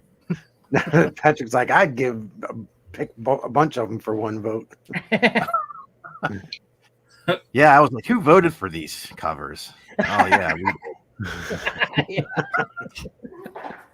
I was curious. I was trying to think, were any of these my picks? It was hard to remember back. But yeah, Once in Future, and maybe let's go with Alien.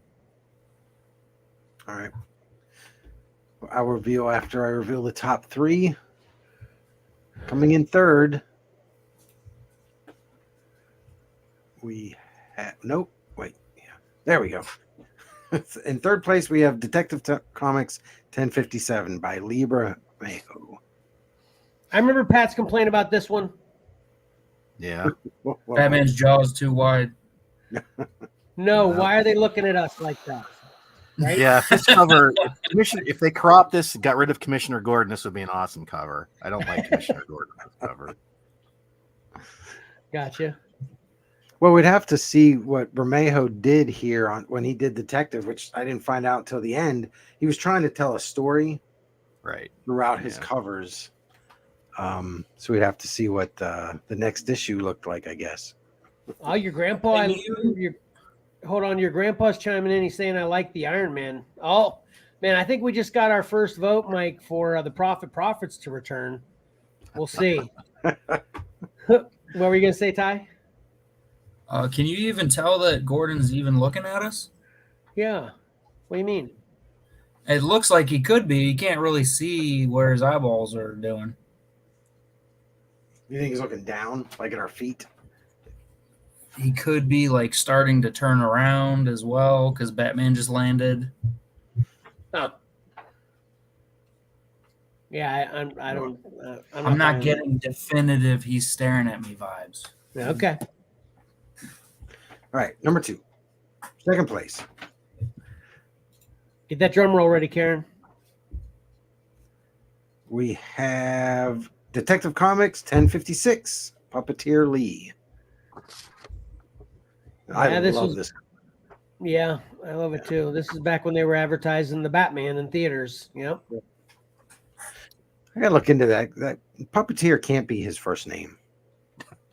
Maybe. Yeah. Your grandpa's chiming in saying Batman is thick in this cover. You're right. He is. I think that's just a shadowy effect from the cape, though. But yeah, I'm gonna look and see if it's how he came up with that name. Kind of like Art Germ, you know. I think he might be saying that about the last cover. Oh, maybe you're right. Yep, maybe. He's very bulky in this one. Yeah, I like the way Bermejo presented his costume and stuff. Very like old school, you know, kind of that detective look, I think. It's almost kind of loose too. Yeah. Right?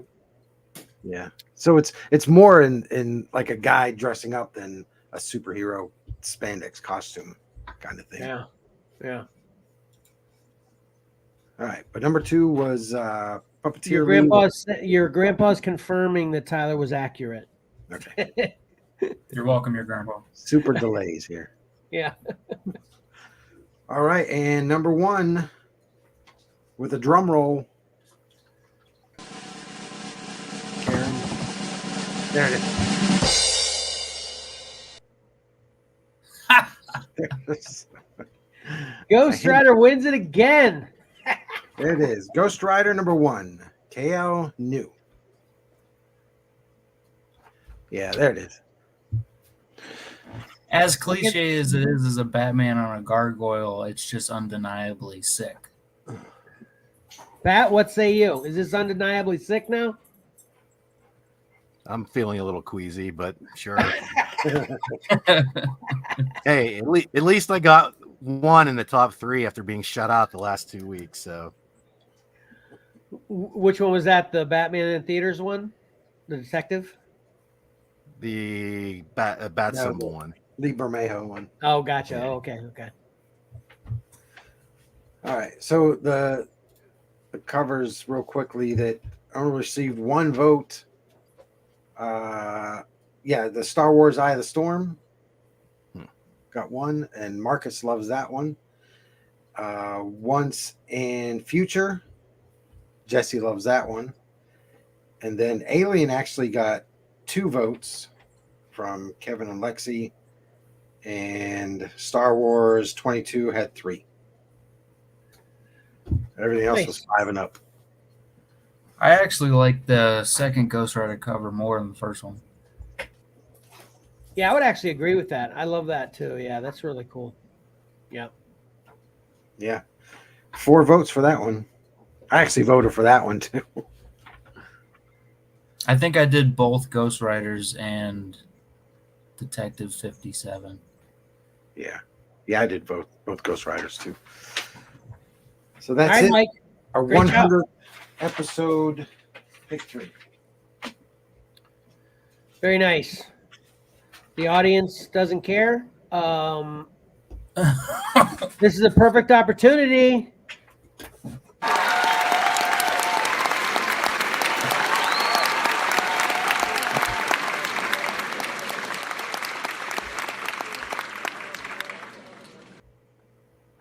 And not only is it a perfect opportunity for another 100th episode special segment, but we're actually going to be able to see this one because this was after we actually started a live stream.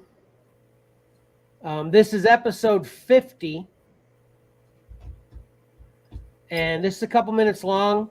But me and Karen worked on this a little bit, and I thought it was pretty cool to see where we were at these milestones. And something interesting, and this is what me and Karen basically did, is we watched the milestone episode, listened to the milestone episodes again, and then saw what part of that episode would be interesting enough to have a couple minutes of memory, of remembering it on the show. That sound fair? Yep. All right, so blah, blah, blah. Let me find this. Where the heck is that video? It totally let me put this in here before.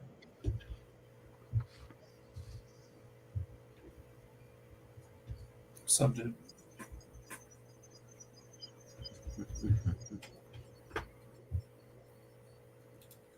Okay, here it is. I found it. Okay.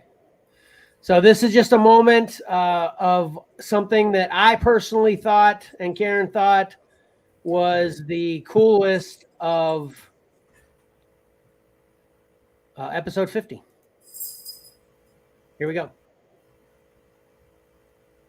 New thing is going to be. And what that new thing is going to be is I'm going to try my hand at Whatnot. Are you familiar with Whatnot, Patrick? A little bit. I downloaded the app, but I went nowhere with it. I guess you kind of need somebody to follow to, I don't know. Yeah. I got a little lost. Let's just say that. Yeah, I literally say I'm going to try my hand because it might be a complete train wreck and useless anyway too. But I'm going to give it a few weeks. I'll let it play out, But man, I'm like actually addicted to watching these Whatnot auction shows. Some people are pretty funny, and then the auctions, most of them are like less than a minute. So it's nice to just get on there and. Man, again, I'm pretty broke with a new dog and a Comic-Con and everything just happening, so I haven't had the money to do it. But I wish I did because quite a few of these auctions on Whatnot, there's some great deals to be had, and I want to be a part of that. How long's a typical show? So I can't really even answer that question too because and this is part of the thing that I think that's kind of cool, but maybe not cool about this app too is you jump around a lot. Like I never stick with one show for more than maybe 10 minutes. There's this one show, I think it's the Spider-Man's Den or something, that they're very entertaining, that I've sat and watched them for maybe a half an hour. But a far majority of the rest of the shows I'm watching for maybe 5-10 minutes to see what they got. A lot of them play their music kind of in a real twing, it's the audio isn't very good, so it just kind of drives you nuts. But like I said, it varies in basically, and I don't know if there's any kind of decent average. But I would say the average of each auction, they put up a book and then they'll take it down is maybe tops a minute, Wow. Most of them put it up there for 30 seconds. And it resets after there's a bid. Mm-hmm.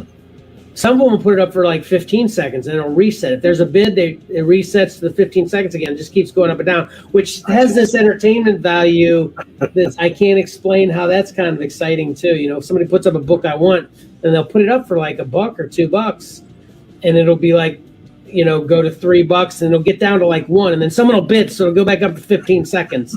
And then it goes down, and someone will bid, and it keeps doing that over and over again. It's entertaining. But there's been a lot of slabs, some 9.8 slabs too, that have gone for less than $30 that I wanted, And I'm like, that's the slab cost. We've talked about that before, Right.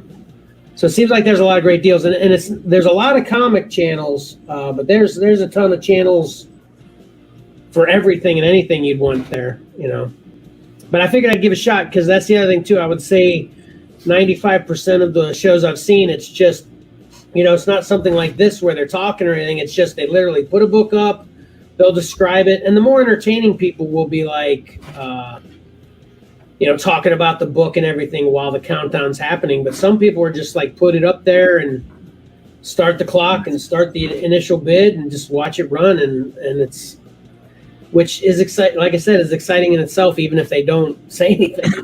Yeah.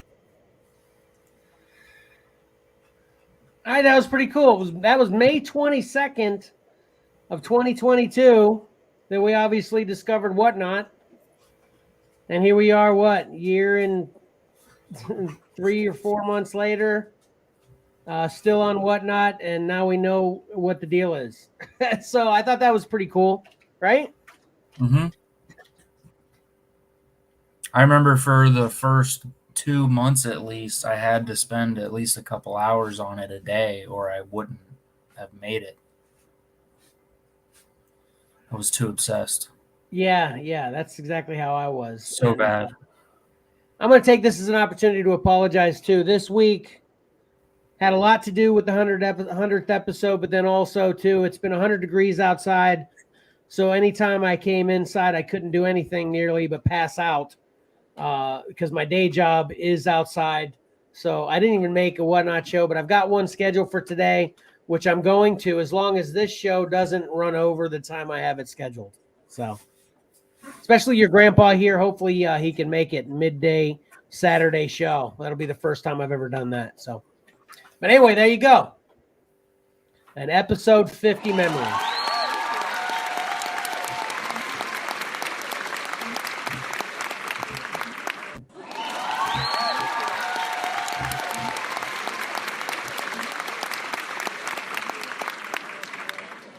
So good we cheered twice. All right, let's get into some reviews, right?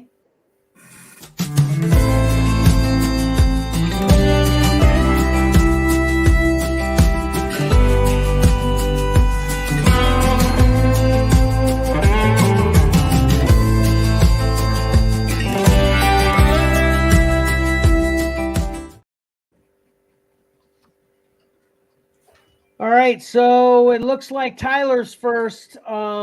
Mike is being so considerate to Tyler stopping by for an episode that he's given up his time so Tyler can have the spotlight and review the last comic he read. Right, Mike? Tyler? Right? That's what we're doing? Yep. Well, I'm just gonna do the set because I've read so many books lately. Fair Can't really enough. just one.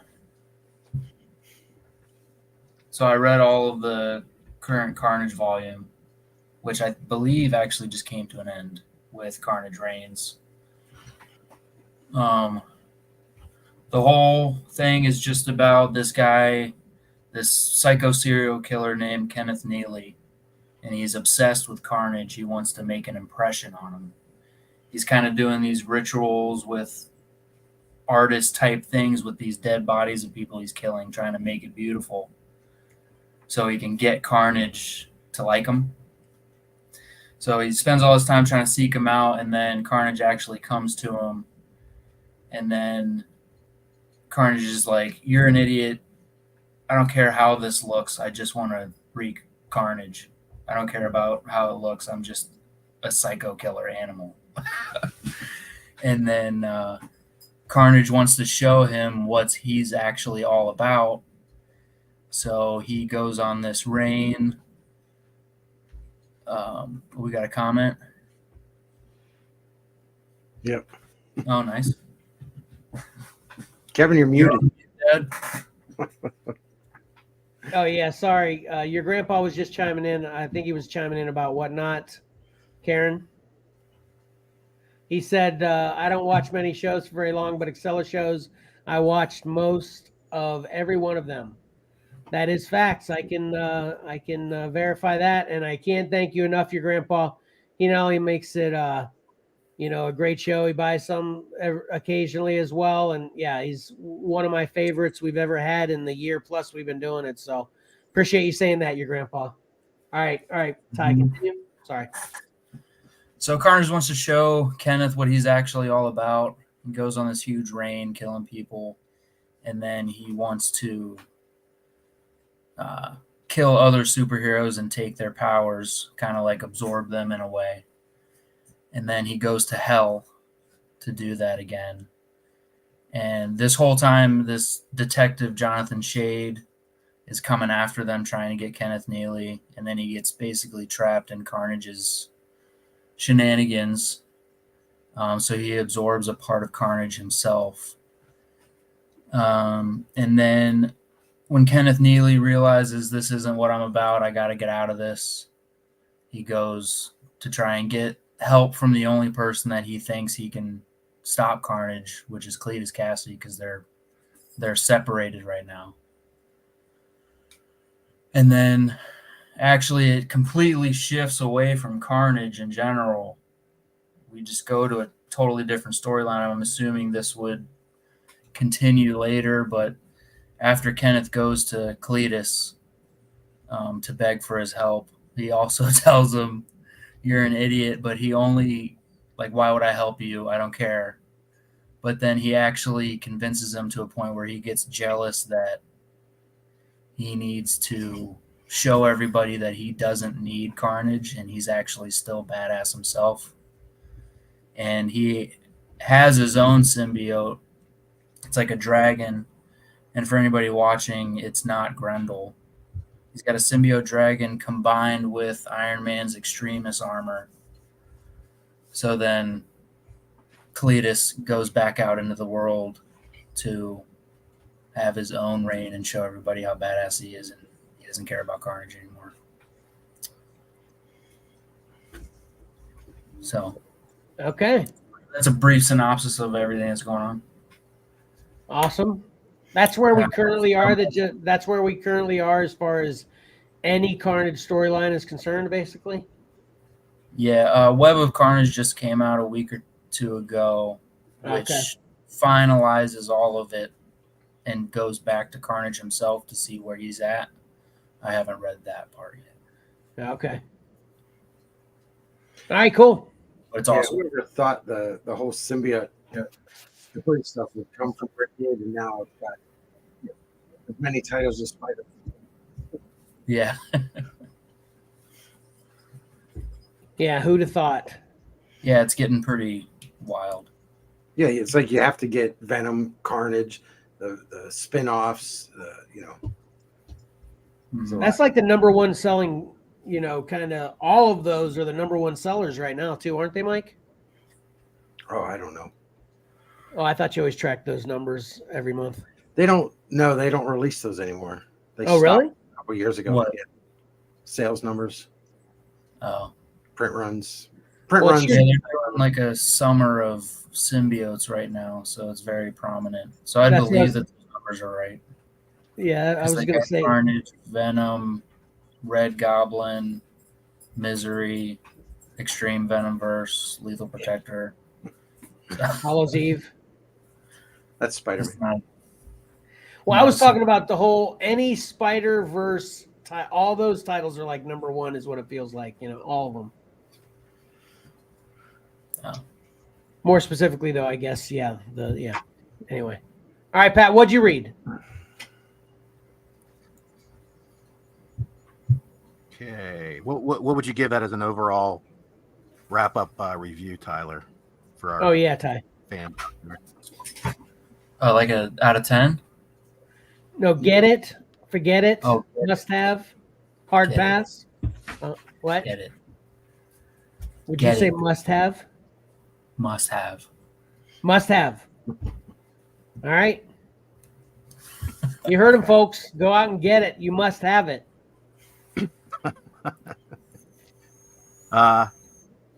This was from last week. I brought it back since I left the show. I read the trade paperback of Chroma by Lorenzo D. Mike, if you want to go back to episode 10 and 11, Mike reviewed the first two issues of the 4-issue series. So I'm not going to really cover too much. I just wanted to give my thoughts about it. And my thoughts are, this is a strong get it. I haven't read anything, standalone, just one and done that was this good in a long time. I was really impressed by it, both the writing and the artwork and the coloring. It's every if you read it as individual 4 issues, every issue or in the trade paperback, the 4 breaks end with a great cliffhanger that wants to keep you going and reading. I thought the story wrapped up really well. Great character designs. I mean, it seems on the surface fairly simple because you're dealing with this sort of black and whitish world, but the characters were well defined. The monsters outside of the city were cool, and just the way things progressed and wrapped up, I just really enjoyed this series and give it a big recommend. Okay. That's got a double recommend now then. I definitely I guess I should be on it. Did you ever finish the other 2 issues, Mike? I have to read issue 4. Do you have it? Yeah. Yeah. Yep. Need to If you, borrow I can, yours. or I'll just get you a set. Okay. I have my eye on a set for pretty cheap. Oh, okay. So then I'll just get yours. Now, Sorry, I Pat. will say, Mike talked about the short story in the anthology, the Skybound number 25. It appears that was not collected in this trade paperback, which is unfortunate. They don't mention it. If it's in there, it doesn't stick out as a standalone bit. But yeah, I was hoping it would be in there. I was actually hoping for a nice hardcover, and so far it's only been available in trade paperback. I will say, maybe I shouldn't say, issue 4, it wraps up in a way you wouldn't expect, with typical storytelling. Let's just say that much. But it wraps up nicely. So the other book, and I was reading this at the time. It took me a while to finish it up, and that's it's a manga for you kids out there today that you like to call them, and that is Spider-Man Fake Red, by Yusuke Asawa. It's a one and done as far as I know. Apparently, from what I read, when it first appeared in Japan back in 2019 through 2020, it wasn't well received, or it wasn't that popular, so it didn't continue past. I thought it was okay. It's basically about a teen named Yu who finds a discarded Spider-Man uniform. He's a huge Spider-Man fan, but he's kind of a nobody in school. He's kind of flunking out. He likes rock climbing, but he's not even that great at rock climbing.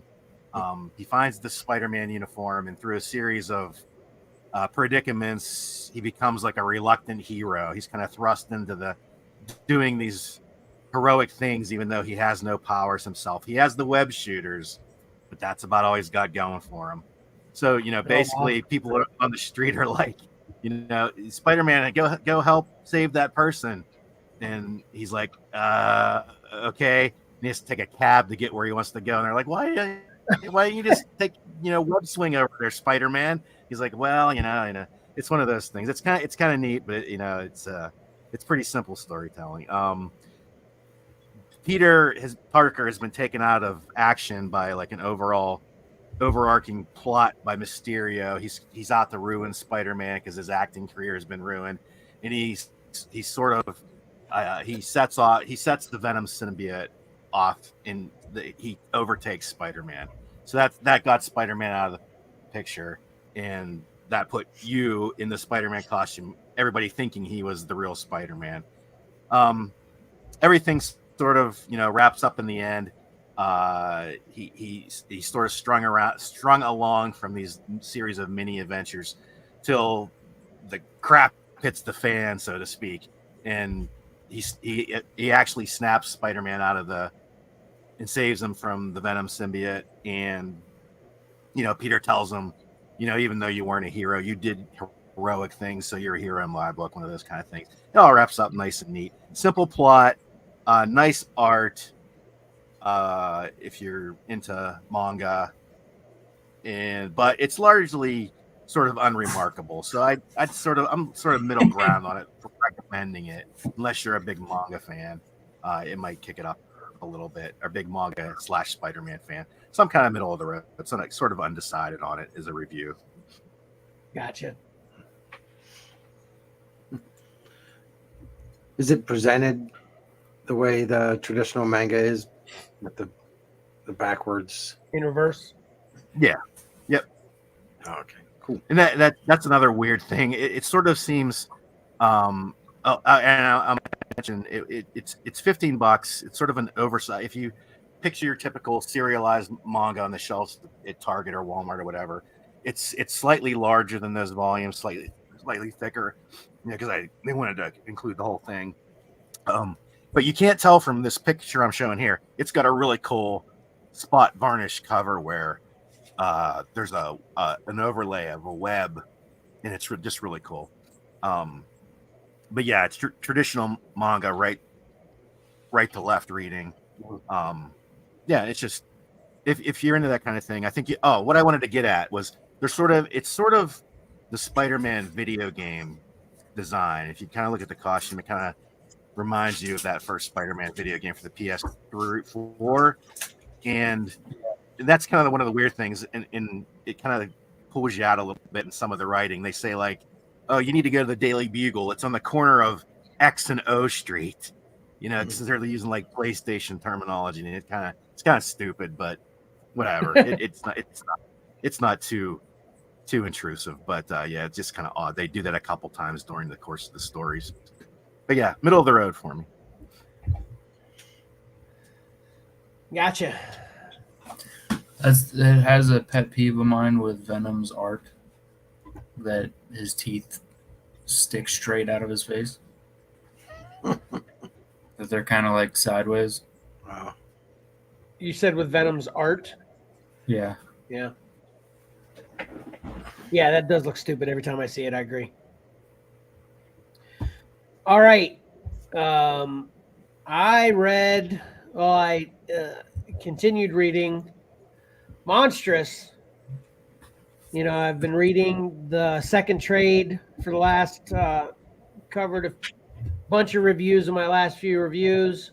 And since I had both the trades, I figured I'd just finish it out. This is chapter 11, which the trade does follow right along with the issues. So this would be issue 11. And then issue 12. Of course, this is by Marjorie Liu and Sana Takeda. And we continue following the adventures of Micah on her search for answers about the demon that's inside her and questions about her long-lost mother. Reminder about where we were the last time I reviewed chapter 10 was she had been on a quest to find the Isle of Bones, and at the end of chapter 10 she found it, and through the help of the ferryman, actually it's through the help of the ferryman she found it, and then of course the ferryman ferries her onto this island in the Isle of Bones, and there is a fox type arcanic there to greet her, and her little fox friend and her cat friend kind of go on to this island, and it seems pretty normal, especially for this, universe.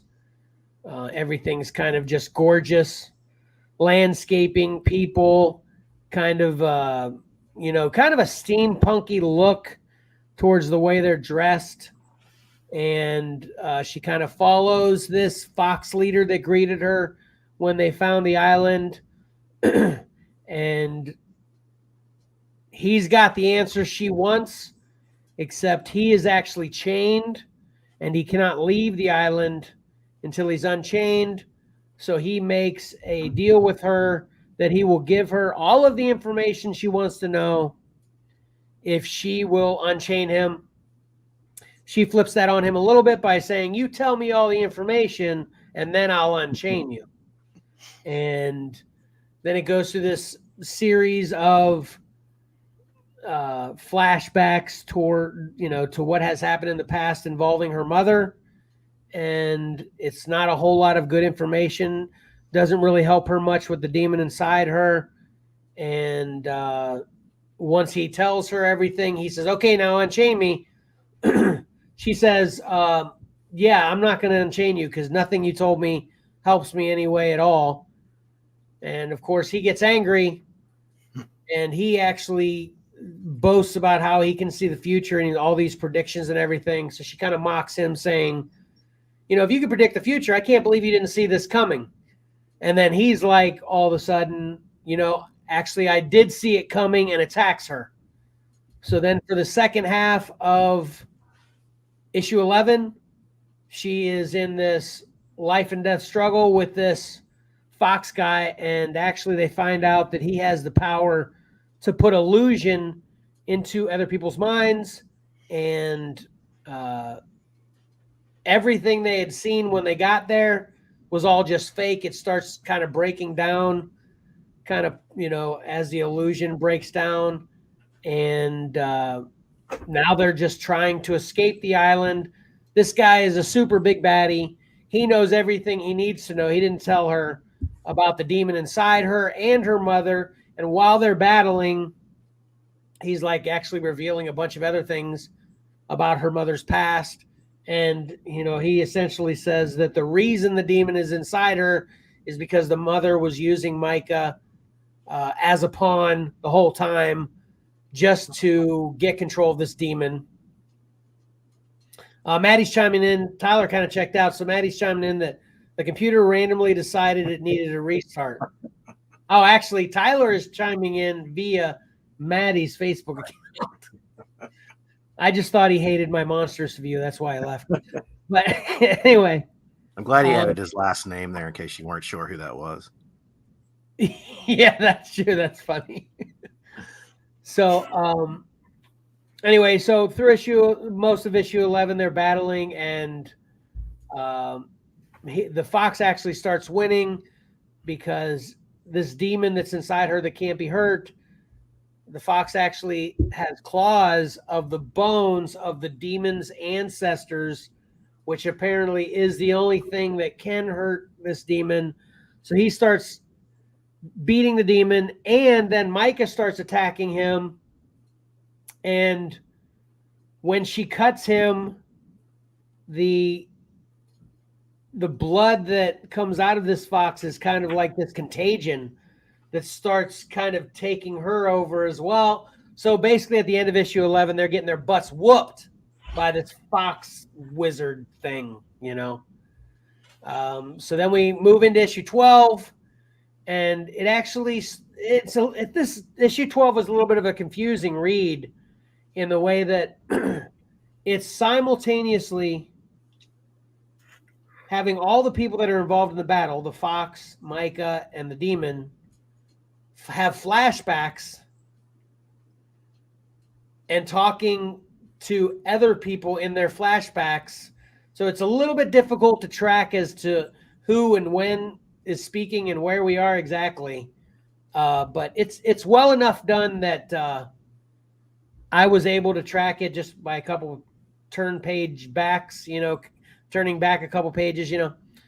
But I fear that, especially if someone, you know, I feel bad for whoever picked up issue 12 first in Monstrous, and maybe even if that was their first comic ever because they love the way this book looks.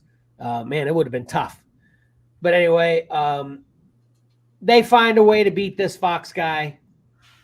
And incidentally, too, all the people that were on the island with this fox guy really want off of this island. So she's getting ready to save all the people from the island, and they start swimming in the water to get into her little canoe or whatever. And remember all those demon zombie things I told you that attack the merfolk? They just eat all of them. So that doesn't work out well. And then when she gets back to her ship was actually taken over while she was on the island by one of the factions. You know, there's the Dawn and the Dusk Court, and there's the Blood Queens, all these other random factions of characters. One of the other factions actually took over her ship and like basically put a gun to her head. Hey, you need to come with me. The Blood Queens want to see you. So she starts to leave with them, but then the demon's like, you know, I've been starving for a long time. Let me just take care of this. Micah says, no, don't, but the demon doesn't listen and just kind of kills everybody except her crew on the ship. And then through this adventure, Micah did learn some things about her mother that she's even more conflicted than ever. As you can see on the cover of issue 12, she actually has part of this mask that is this magical artifact that there's either 3 or 4 pieces of it that a bunch of different people have the pieces. She's got one piece. She puts it on her face, gives her a whole new vision to then follow for a new adventure.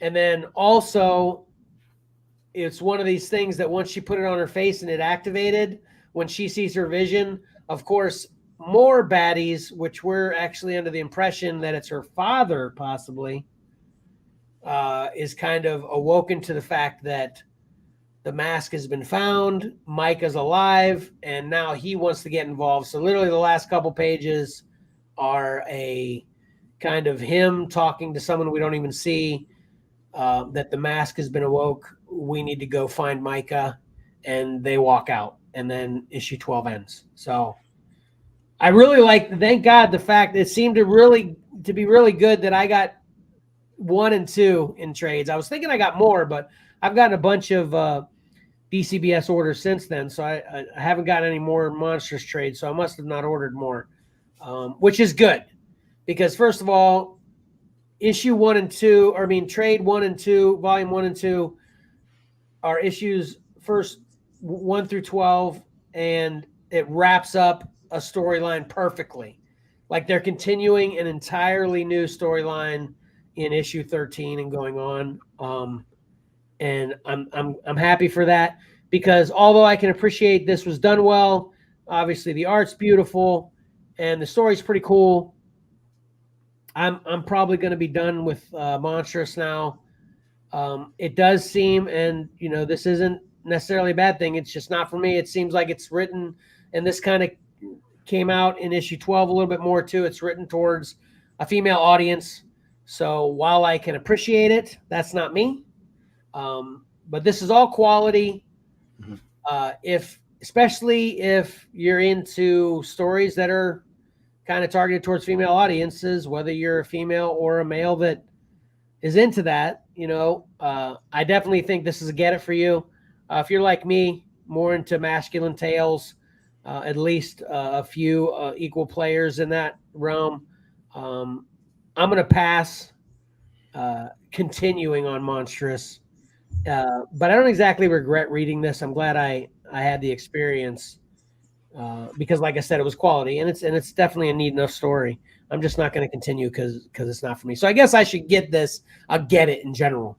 But if you're not into kind of female targeted stories, I wouldn't continue from this point on, which I'm not going to. So anyway. Well, now I got to think about what to do, because I've been getting the single issues since it came out. Right. But I haven't read anything. Yeah. So I've got all, it's like 40 something now. 40 Yeah. If you want to continue to appreciate them because of the art, I would say, yeah, which is pretty much, since you haven't read any, if you got so many issues, that's what you've been doing anyway. So might as well not stop now, unless you want to look for a reason to stop somewhere, you know. But it's almost to the point now, who knows where she's going to stop. Yeah. I'm sure they have an end in sight, but it could be 100 issues. I don't know, but I don't want to stop now. And I've got this, and then it stops at issue, 60. Like, dang it, just 12 more issues. I could have. Right. And obviously, I've said a million times that, we're extremely different. That's one of the reasons I love the Xcellar group so much. If you and Pat read this, you might feel completely different about it. Although I think you would definitely enjoy it, you might feel completely different about the things that I'm not exactly liking about it, so who knows, check it out. Yeah, I still want to borrow your trade, and then I'll probably have Emily look at it. She's an avid reader, but she's not a graphic novel comic book reader. She needs words, all words. It's hard for her to look at the two planes, the words and the pictures, and put them together. Yeah. Well, yeah, you definitely borrow them, and then once you read them, we can put volume 1 and 2 up on Xcellar. So right. Lightly read. Yeah, exactly. All right, so that's what I read. Excellent. The audience didn't care at all.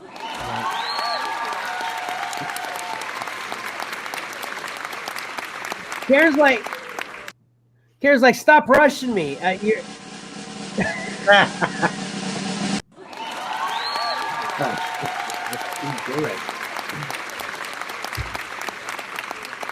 All right, we're gonna have to call in a wellness check on Karen. Yeah, she's just mocking me now. I don't know. She either lost it or she's mocking me. Anyway. Thank you, Maddie Tyler. I don't know. Who is that? Thank Maddie. Very nice.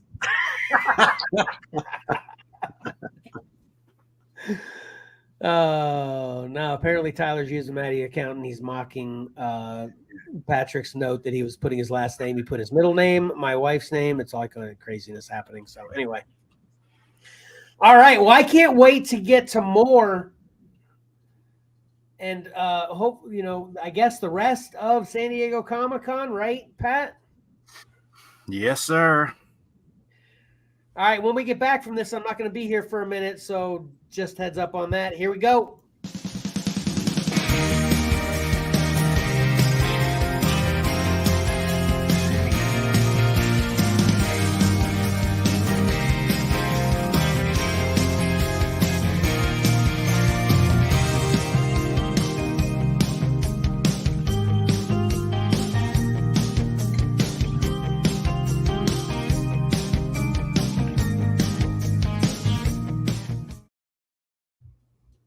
All right, so we're gonna do a little bit of wrapping up of San Diego Comic Con.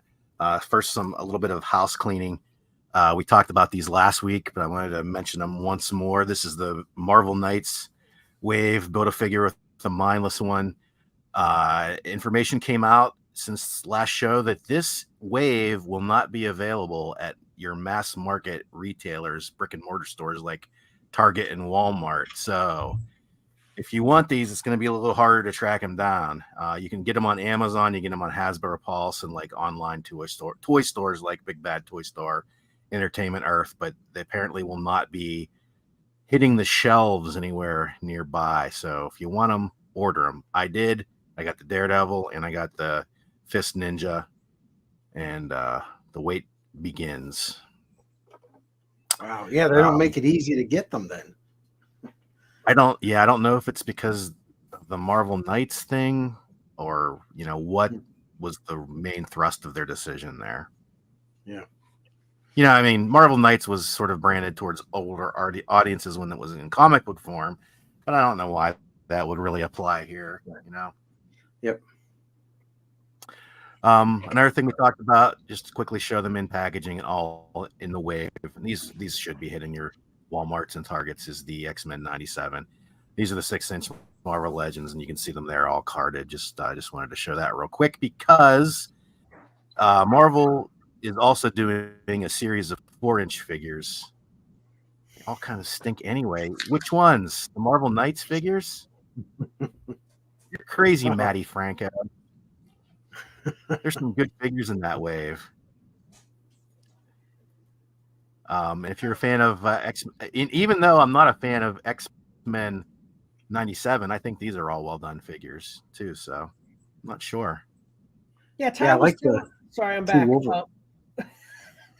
Real quick, I like the fact that Wolverine has the two heads, or at least one head and a mask. Those are awesome. Yeah. What was he saying weren't good? Either the Marvel Knights wave or the X-Men 97. I think the Marvel Knights is what he was talking about. Man, we got into a conversation about it yesterday that, he's not really that big of a fan of these. And he's an action figure snob. He was bashing Black Series, talking about how he can't wait till he's rich enough to afford good figures. I was like, what? Shocking. Okay, so apparently,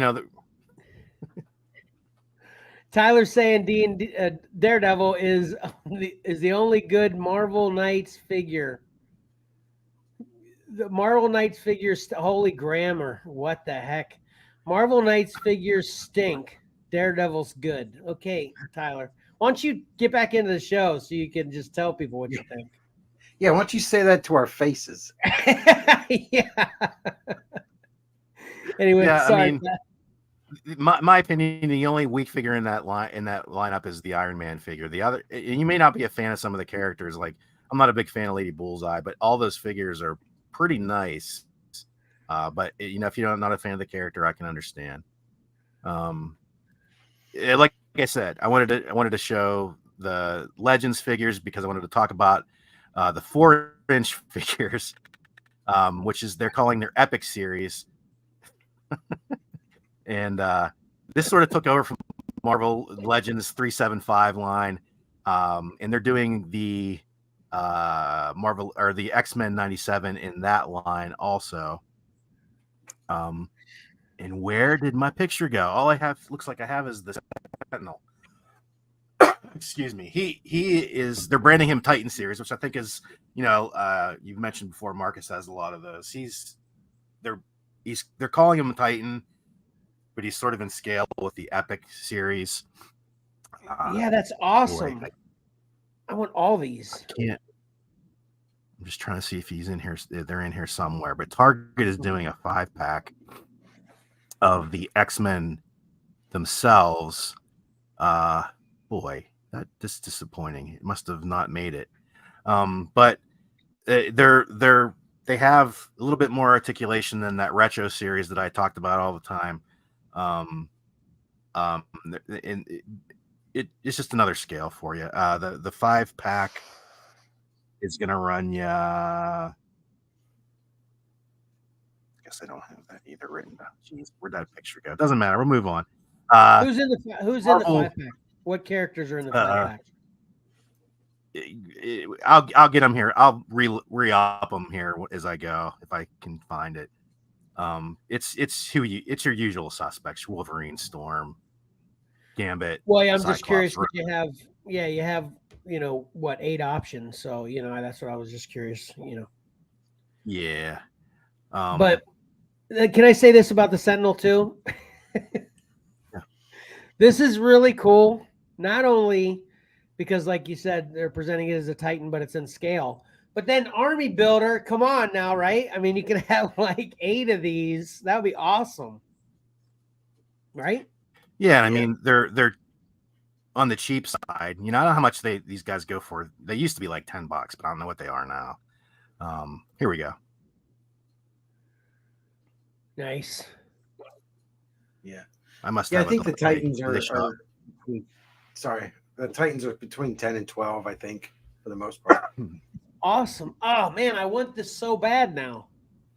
Not only for all the X-Men 97. Obviously, I'm a big X-Men 97 fan, but yeah, those Sentinels and being able to have a bunch. Oh man, that sounds so fun.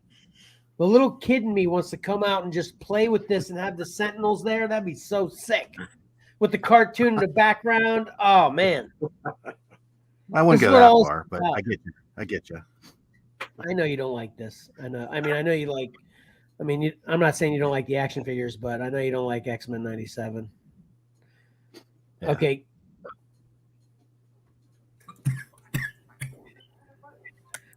Hey, Tyler. Finally.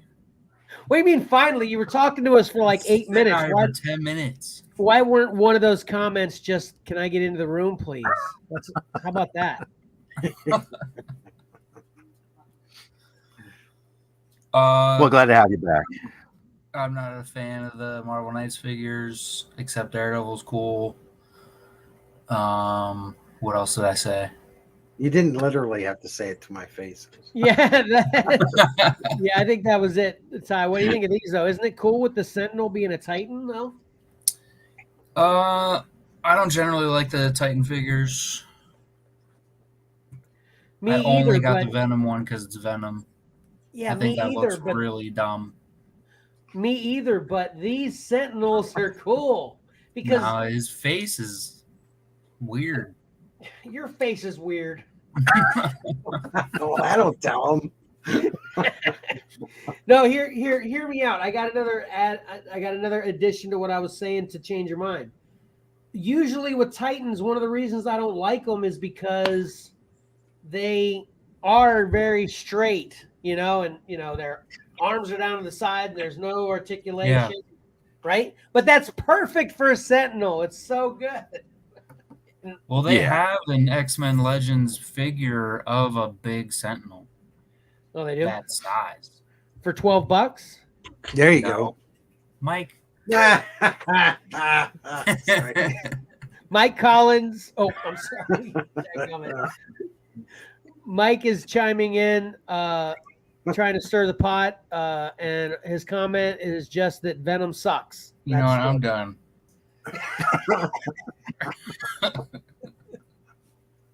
There's a spot, Mike from New York, opening if you want to jump in and skip. What happened with the Jesse being involved? I typed in Zachary Tyler Raymond 2 mock Patrick. But when I hit enter on Raymond, it had it highlighted, and Jesse was the first one on the list to pop up. So it added her in that. All right, Patrick, what did you say? I don't While know. the laughter was happening. We'll move on. Yeah. Okay. What's that? What's next? You said something while the laughing was happening. What'd you say? Oh, I just if Tyler's leaving because of the Venom comment, I opens a spot for New York Mike if he wants to join us. Yeah, right. All right. New holiday pops. Just wanted to show them real quick. I picked up some in the past. This is this year's assortment of Funko Pops for Marvel on the Marvel side. Yeah, I have I have the Spider-Man, I have the Thanos. I like them. They're kind of cool. Yeah, I like those. I can do a couple of these. Yeah. They're nice to pull out at Christmas time and put them out and then put them away for the rest of the year. So that's what I do. Yeah, definitely. Kevin, I got something else for you. I had Expanse figures last week. This week from Frazetta Girls, we have the Dark Wolf figure. Nice. That is awesome. Very nice. He is 6.9 inches, so he's in sort of the 6-inch scale. He's a little bit taller. And he's going to run you $70. He's a premium action figure, premium price. 70? He is 70, yes. Jeez, oh man. This is what happens, with the big power of Hasbro or Mattel behind you. The small companies have to charge a lot more for their niche action figures, and Dark Wolf definitely falls into that category, I suppose. Right. Well, if anybody's looking for Christmas, yeah, keep that in mind. Okay. Run through some G.I. Joe real quick. His fire team will go along with your HasLab tank that's coming out. These are $80. They come with a lot of accessories. Pretty neat looking. I like the red color scheme. Black Does and red always works for Hasbro me. like G.I. Joe more than Marvel or Star Wars or anything else? Because all Probably these because they G.I. own Joe it. figures come with tons of accessories, but every Black Series or Marvel Legends figure, you might get another hand. You're that's you nail it, Tyler. It's because they own G.I. Joe. They don't have to pay Disney on top, of making the action figures and adding extra accessories, paint accessories, things like that, so they can add extra things in. Really, They that's own the all license. it is? That's a big reason. Yep. Hey, can I say something else real quick? Mm-hmm. It's like nothing stopped you up to this point. But anyway, I forgot. And since I hope none of you care about the Transformers Dark or whatever Beasts movie, right? Right. They have an after credit scene that alludes towards the Transformers and G.I. Joe teaming up. Oh yeah. Which is fine, but it's stupid because it's a prequel before the other Transformers movies. Right? Yeah. Yeah, exactly. Okay. It's Continue. so off par that I'm struggling to believe you, and I'm starting to think you might be mistaken that these aren't one-offs on their own. All right. Go ahead and watch the movie, and I'll accept your apology later. We did talk about Unicron going from universe to universe. Maybe they're two separate universes. True. That's true. Could be. Anyway, back to G.I. Joe. We got the Steel Corps troopers to fight your Hiss fire team. Just 2-pack. These two. Wait, we got one more here. This is Tripwire. He's a sort of a deluxe figure. He comes with a lot of extra stuff, including a little rat. I don't know if he's a Sarah or he is McLeod. Not not familiar with G.I. Joe that much. These two are Target exclusives. We have Tiger Force Flint, different deco. He's been released before. We have this really cool figure. I've never heard of her. Vipra. Anyone familiar? No. Uh-uh. She looks cool though. Agree. She's like Deadpool and Hawkeye. Yeah. Are you just saying that because of the color scheme and the arrow? And swords. Hmm. 2 swords. Whatever. Let's do some NECA. They had a lot to show at Comic-Con, including this Count Orlok figure. Hold on. What? Cool. That's pretty cool. That's Count Yeah, Orloff? Orlok. Who's Orlok? Who's Orloff? Maybe you're thinking of some other character. Series of unfortunate events. Oh. I don't know. Yeah, different. This is from Nosferatu, Kevin. The That's what I classic okay. silent film from the 20s. Yeah. Okay, got it. That's what I thought you said. I thought you said the series of unfortunate events character, which doesn't look too far off from this. I'm actually thinking now there might be some kind of relationship, but I was totally like, wait, I thought this is Nosferatu. Yeah. So anyway, yeah, okay. Yeah, I'm tracking. They've been pumping out the Universal Monsters, and they're doing a little extra pre-Universal Monster stuff. They have some more figures in the works. But I've always been a fan of this character, and this is a really cool addition to the NECA lineup. He'd fit right in with your Universal Monsters. Awesome. And they also got the Flash Gordon movie license. So we got Flash Gordon himself. You see him there, and there he is with his accessories. And then we've got Ming, the Merciless. Oh man. Really good likeness, I think. Yeah, these are awesome. His accessories. Did you give a price for these yet? NECA figures are usually around that $35 mark. Okay, if anybody's planning on buying me Dark Wolf, just forget that. Buy me a bunch of Flash Gordon. And there's Voltan. Awesome. And he's got some really cool alternate heads as well. Is the only place I can get these on a website? No, NECA shows up at Target. They're So pretty. Yeah. Oh, in I the see back Flash section? Gordon stuff at Target all the time. Yeah, they're back in the collector section. Yep. Gotcha. Okay. And we also have the Predator from Prey. Ugh. The worst Predator of all time. There he is. You can have him. What you got against him? He was defeated by a girl. Yeah, first of all, he was defeated by a small child. It's not that she's a girl. He was defeated by a small child. And secondly, he was defeated by a small child with his own weapon that he wasn't wearing, that he was aware that wherever he looks is going to shoot. So he basically killed himself in a stupid way when he's supposed to be the best hunter in the universe. We're dredging up Prey memories from the past. Yeah. We are. Is this from a movie? Yeah, that's from a TV show. Yes. You should go watch it after this. I'm gonna look up this scene in YouTube. Yeah, Prey. Yeah, Prey is the name. It's actually a movie. Yeah, it's a movie. Mm-hmm. Oh yeah, that's right. It is a movie. I'm sorry, but it was a Hulu exclusive, I think, right? Yeah, victim of the pandemic. I think it would have probably hit theaters, but they opted to go to Hulu.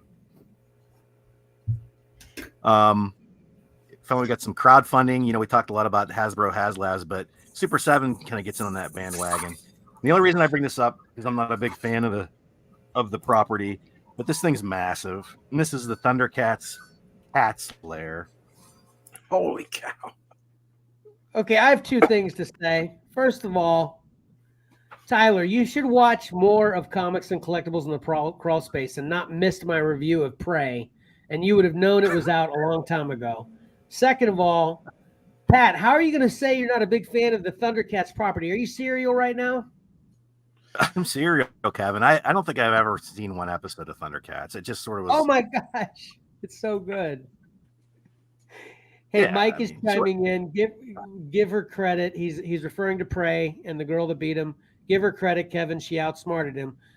I think you know what, Mike. I think you actually might have been there for that podcast too, because I think you said that before. Which I do give her credit. I'm not. You note I'm not bashing her. I'm bashing the Predator for not being smart enough to be aware that his own technology was pointed at him, and that kind of thing. I'm bashing on the Predator being a sucky predator, not the girl. Yeah, totally give the girl credit. Didn't we talk about at the time though that my stuttering may kill me here, but my memory may be failing me. But wasn't that like he was being sent out to prove himself? Wasn't that his? That is the proving defense. mission? I think Mike mentioned that as a defense, and I wasn't buying it because he's still a predator. Anyway. Yeah, this cat's lair is massive. You can see it in there in scale with a 7-inch action figure. We'll get a couple of views here. It opens up like that. And there it is from the back. It is $650. What? They need 3,000 backers to get into production, and as of yesterday, they were at 1,500. So they're getting there. They're about halfway there. I don't know if Thundercats is a big enough property to get the backing. It seems to have that niche audience, like anything else geek related. But yeah, actually there's the little rundown there, and just like any other, most other things, you can see that there's bonuses and extra tiers if they hit certain levels where you get extra things. I just didn't think we'd have the time or extra pictures to show everything. Yeah. And yeah, I don't know. And so to check in on our other ongoing HasLab, which is the Ghost. We talked about it last week in the massive Rebels vehicle. They needed 8,000 backers to get into production. As of yesterday, they were at 8,800. So it is a go. Now It is on to the stretch goals and the extra figures. Nice. Yeah. We'll stick with vintage to wrap up the horizon. There's just a quick little one here. They showed this 5-pack of Imperial officers in the vintage line. It's going to run you $60. Good way to army build Imperial officers if you're into the vintage line big time. A lot of swapping you can do with weapons, and their hats are all removable. It's a good way to get a lot of, and there's a lot of, I think they said there's a lot of first time vintage figures here too. And the very last one is this year's Shop Disney Parks exclusive, and it's a chopper type droid. It's C1 MNST4, which you can read as C1 monster. He kind of looks like the Frankenstein monster. What? That's lame. But you can only get that at the park. Is that what you're saying? Yeah, in the parks or Disney shop Disney online. They do Halloween and they do Christmas figures every year. And this is just I didn't think it was lame, Kevin. I like Frankenstein, so I thought it was kind of a neat little thing. Well, here's why I like Chopper Droid. Yeah, did you show us a Chopper figure yet? Not today, no. No, do they have a Chopper figure that's released already? Though? I mean, they've had Chopper figures in the past. I'm sure they're going to have them when Ahsoka's hitting and when this Ghost is going to be released. He'll be out there, no doubt. Okay. You're just thinking if they didn't have the figure and this is the first one they come out with. Right? That was partially lame. I think it's lame in general, though. Look at it. It's lame. It doesn't look good. Look at it, Tyler. What do you think? Tyler, look at it. You're on the show. Look at the screen. I'm watching this chick kill Prey. Tyler, what do you think of that figure? It's okay. I'll never buy it. He's got the green purple going on. He's got the arms come out of his head like the neck bolts. He's got the black dome with the stitches on top. I don't know. I thought it was kind of clever, but I kind of like all these. I can see how you holiday ones. appreciate it. Yeah. But that's it for the Rise, and that wraps up San Diego Comic-Con, I think, for this year. This week was actually kind of a quiet week. Everyone's, I think, sort of recovering, but I'm sure things will be back to normal soon. All right.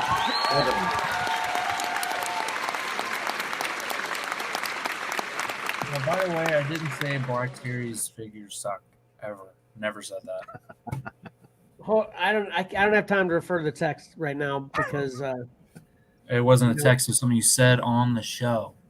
No. What you saying it? No, it was a call, and I just said they're the lower end figures. I didn't say they're bad.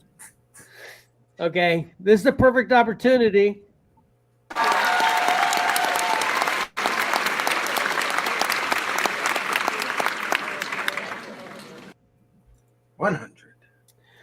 This is going to be our final 100 episodes memory snippet. Well, let me slightly backpedal on that. I got a special finale for you today, but this is going to be the special in-show. The last in-show special 100 episode memory, and this memory is for episode 75. That milestone.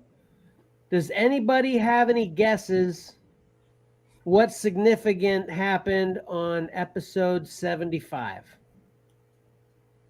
Nope. No?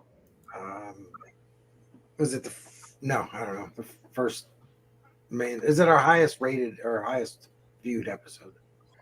I like where your head's at, but no. Here we go.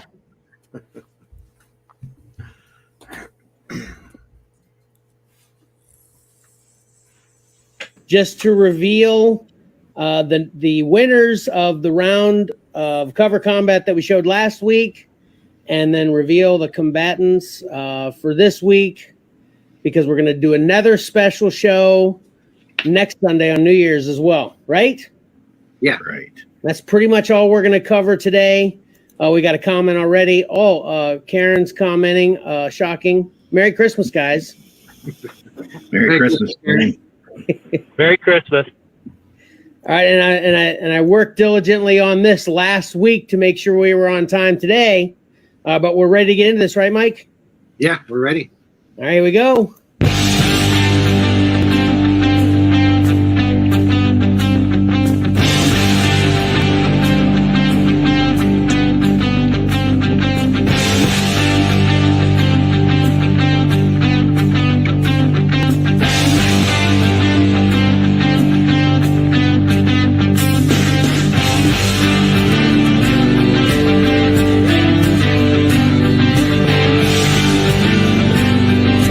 Merry Christmas!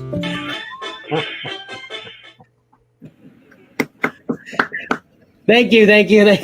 Worked hard on that one. Got another Merry Christmas from my wonderful wife here. And then my mother wants to say hi. Hello. So everybody's got their greetings in now. All right, Mike, we're ready when you are. Okay. A fun Christmas episode. Everybody watching, you can see there's evidence. We work on Christmas for you. Yeah. That was a lot of fun. And you know what? I didn't even realize when I was making that little memory snippet that it was perfect. Everybody that was on that show was on this show today. Yeah. Tyler was there sitting beside me, and Johnny was there with us. It was perfect. Worked out a little bit better than I actually thought it would. So remembering episode 75 on our journey to our episode 100. And like I said, there's only one more thing left that I got as far as memories are concerned. It is the closing. So make sure you stay tuned for that. But before we get to that, we got to recap this first. Right, Tyler? Right. Right.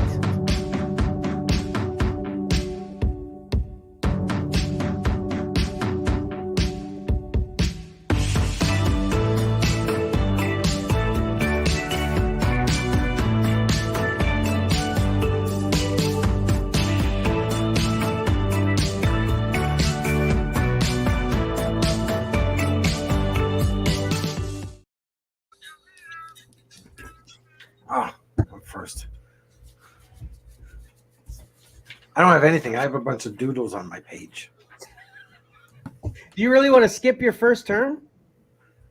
Yeah, I don't have anything. Okay, we'll work on that while we go around the circle here. I have been. Never underestimate how long an episode of Comics and Collectibles in the Crawl Space can be. We did in our 25th episode that you can only see or hear on our podcast. But there you go. What you got, Pat? Gee, there, I just want to say, 100 episodes. Who would have ever imagined? Congratulations to us all. Thanks to everybody who's ever been on the show. It's been a blast. Here's to more. Wow. Very nice. That was Tyler? The Flash sucks. Mike? The Flash doesn't suck. All right, we got a fifth party entering a comment for the recap. Mike from New York is saying Kevin hates women-centric stories. Hate's a strong word, Mike, but you're relatively correct.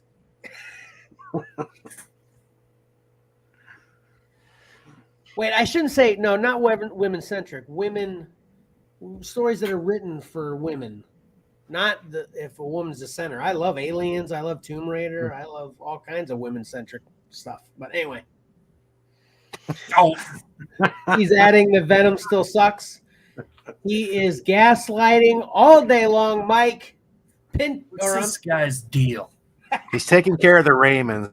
Does he have any Venom for me and Mike? Yeah, give him a minute. You guys are too nice all the time. That's why Mike could never. That's why he doesn't take shots at you, because you guys are nice all the time. Anyway, Mike, do you have one now? It's been a full circle now. No, I'm paying He attention. said to you Flash guys. is good.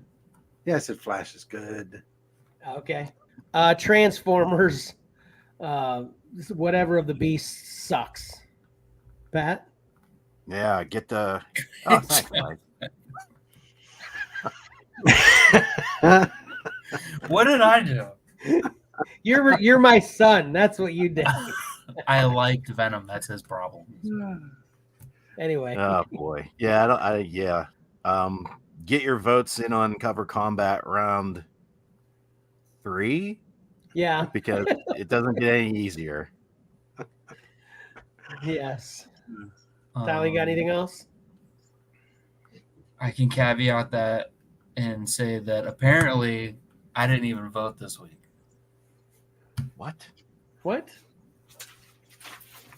What do you mean apparently? Why are you saying it like that? You didn't vote? Because apparently I didn't. Oh, he's saying because of the results, he apparently didn't even vote. Right? Like that, Tyler? No, I didn't vote. He I thought I did. Legitimately. If I would have caught that, I text everybody if I see.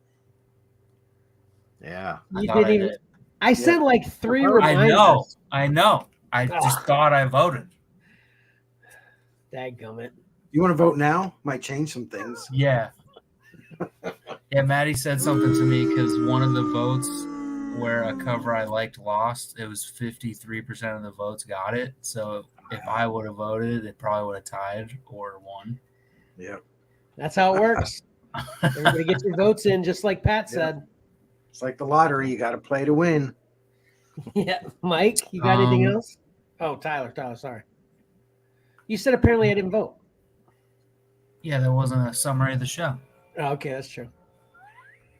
G.I. Joe gets too much favoritism. At Hasbro, yeah. Yeah, like Patrick said, vote. I'm going to get as soon as the show's over. Well, give me a couple hours. I have a laundry list of things to do. And laundry isn't one of them. So I'll get everything up on Xcellar. Okay. Just a reminder about Christmas for Kevin. If you want to pass on Dark Wolf, that's fine. But even if you want to pass on all the Flash Gordon, that's fine as well. I'm totally in for a Ghost. That would totally make me happy as well. So check out everything that Pat offered. What's going to happen now, Kevin, if multiple people get you ghosts for Christmas? Man, that would be a problem I'd like to have. How about that? How about there would be a great sale on a ghost on XcellarComics.com. Just make sure it's not the one I get you. Like, no, I'm selling the one that he got me. Yeah, I'm not selling that. Well, no, that's what I did. I do. If I get multiple ghosts, I'd sell it to then get the Flash Gordon and the Dark Wolf. Oh, you know? Yeah. All right, Pat, you got anything else? No, I don't have anything else. Tyler, you got anything else?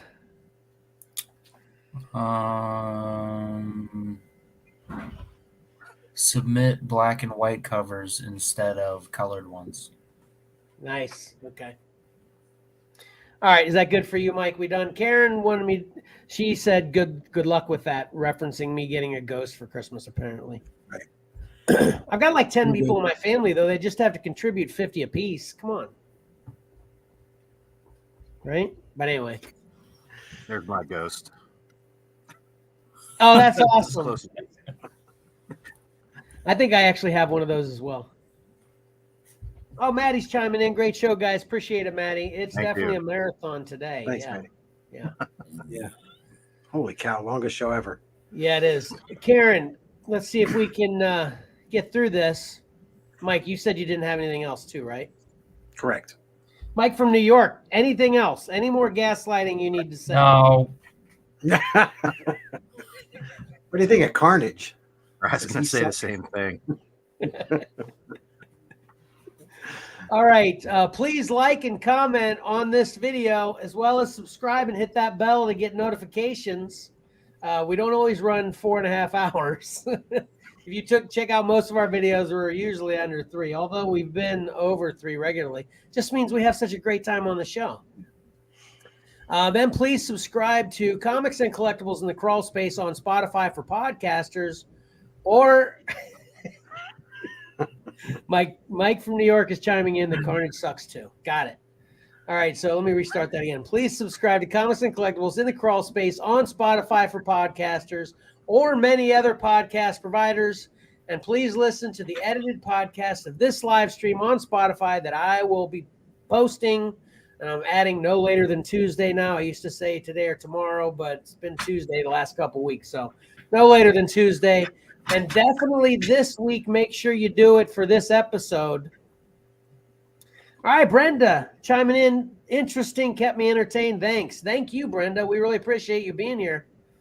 And your comments as well. Thank you so much. But anyway, as far as the podcast will be concerned this week, it'll be special because it will also have the audio, remembering episode 1 and remembering episode 25, which I couldn't apparently do in the video because the audio wouldn't come through. But those are fun. They're only a couple minutes long, so it doesn't really make the podcast much longer than this was. Anyway, and then follow XcellarComics on Facebook, Instagram, and or Twitter, and follow Xcellar_comics on TikTok and whatnot.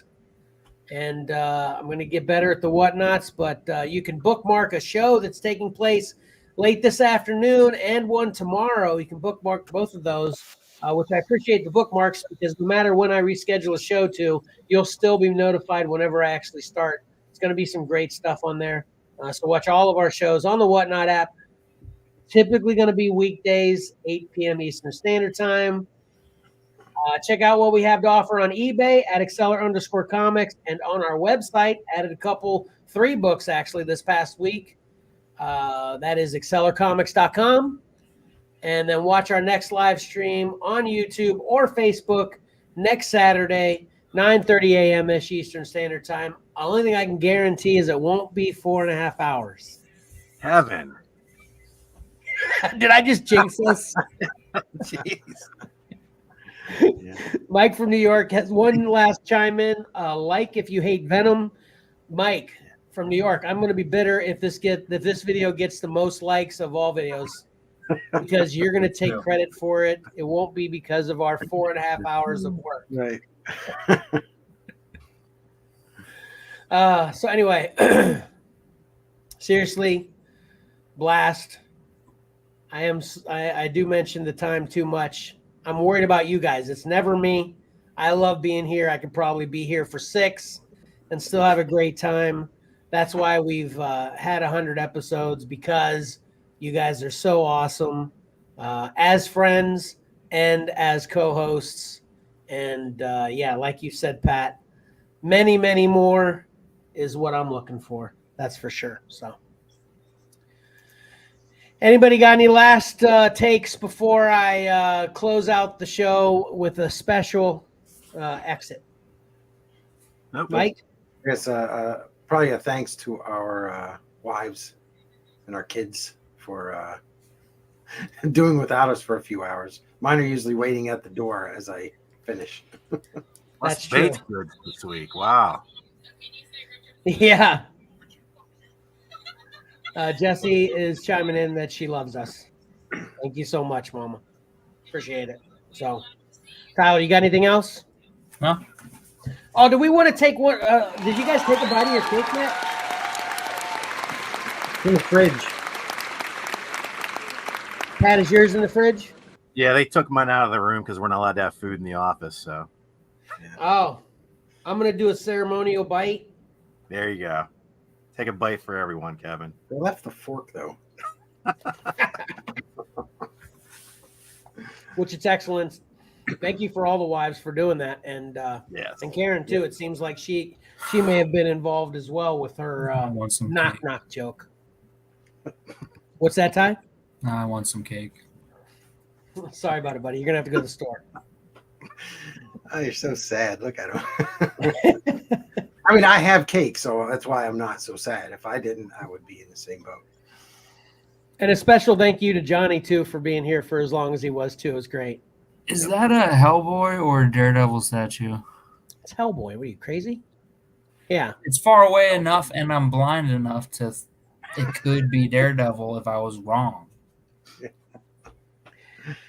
All right. Winter Are we Day. good now?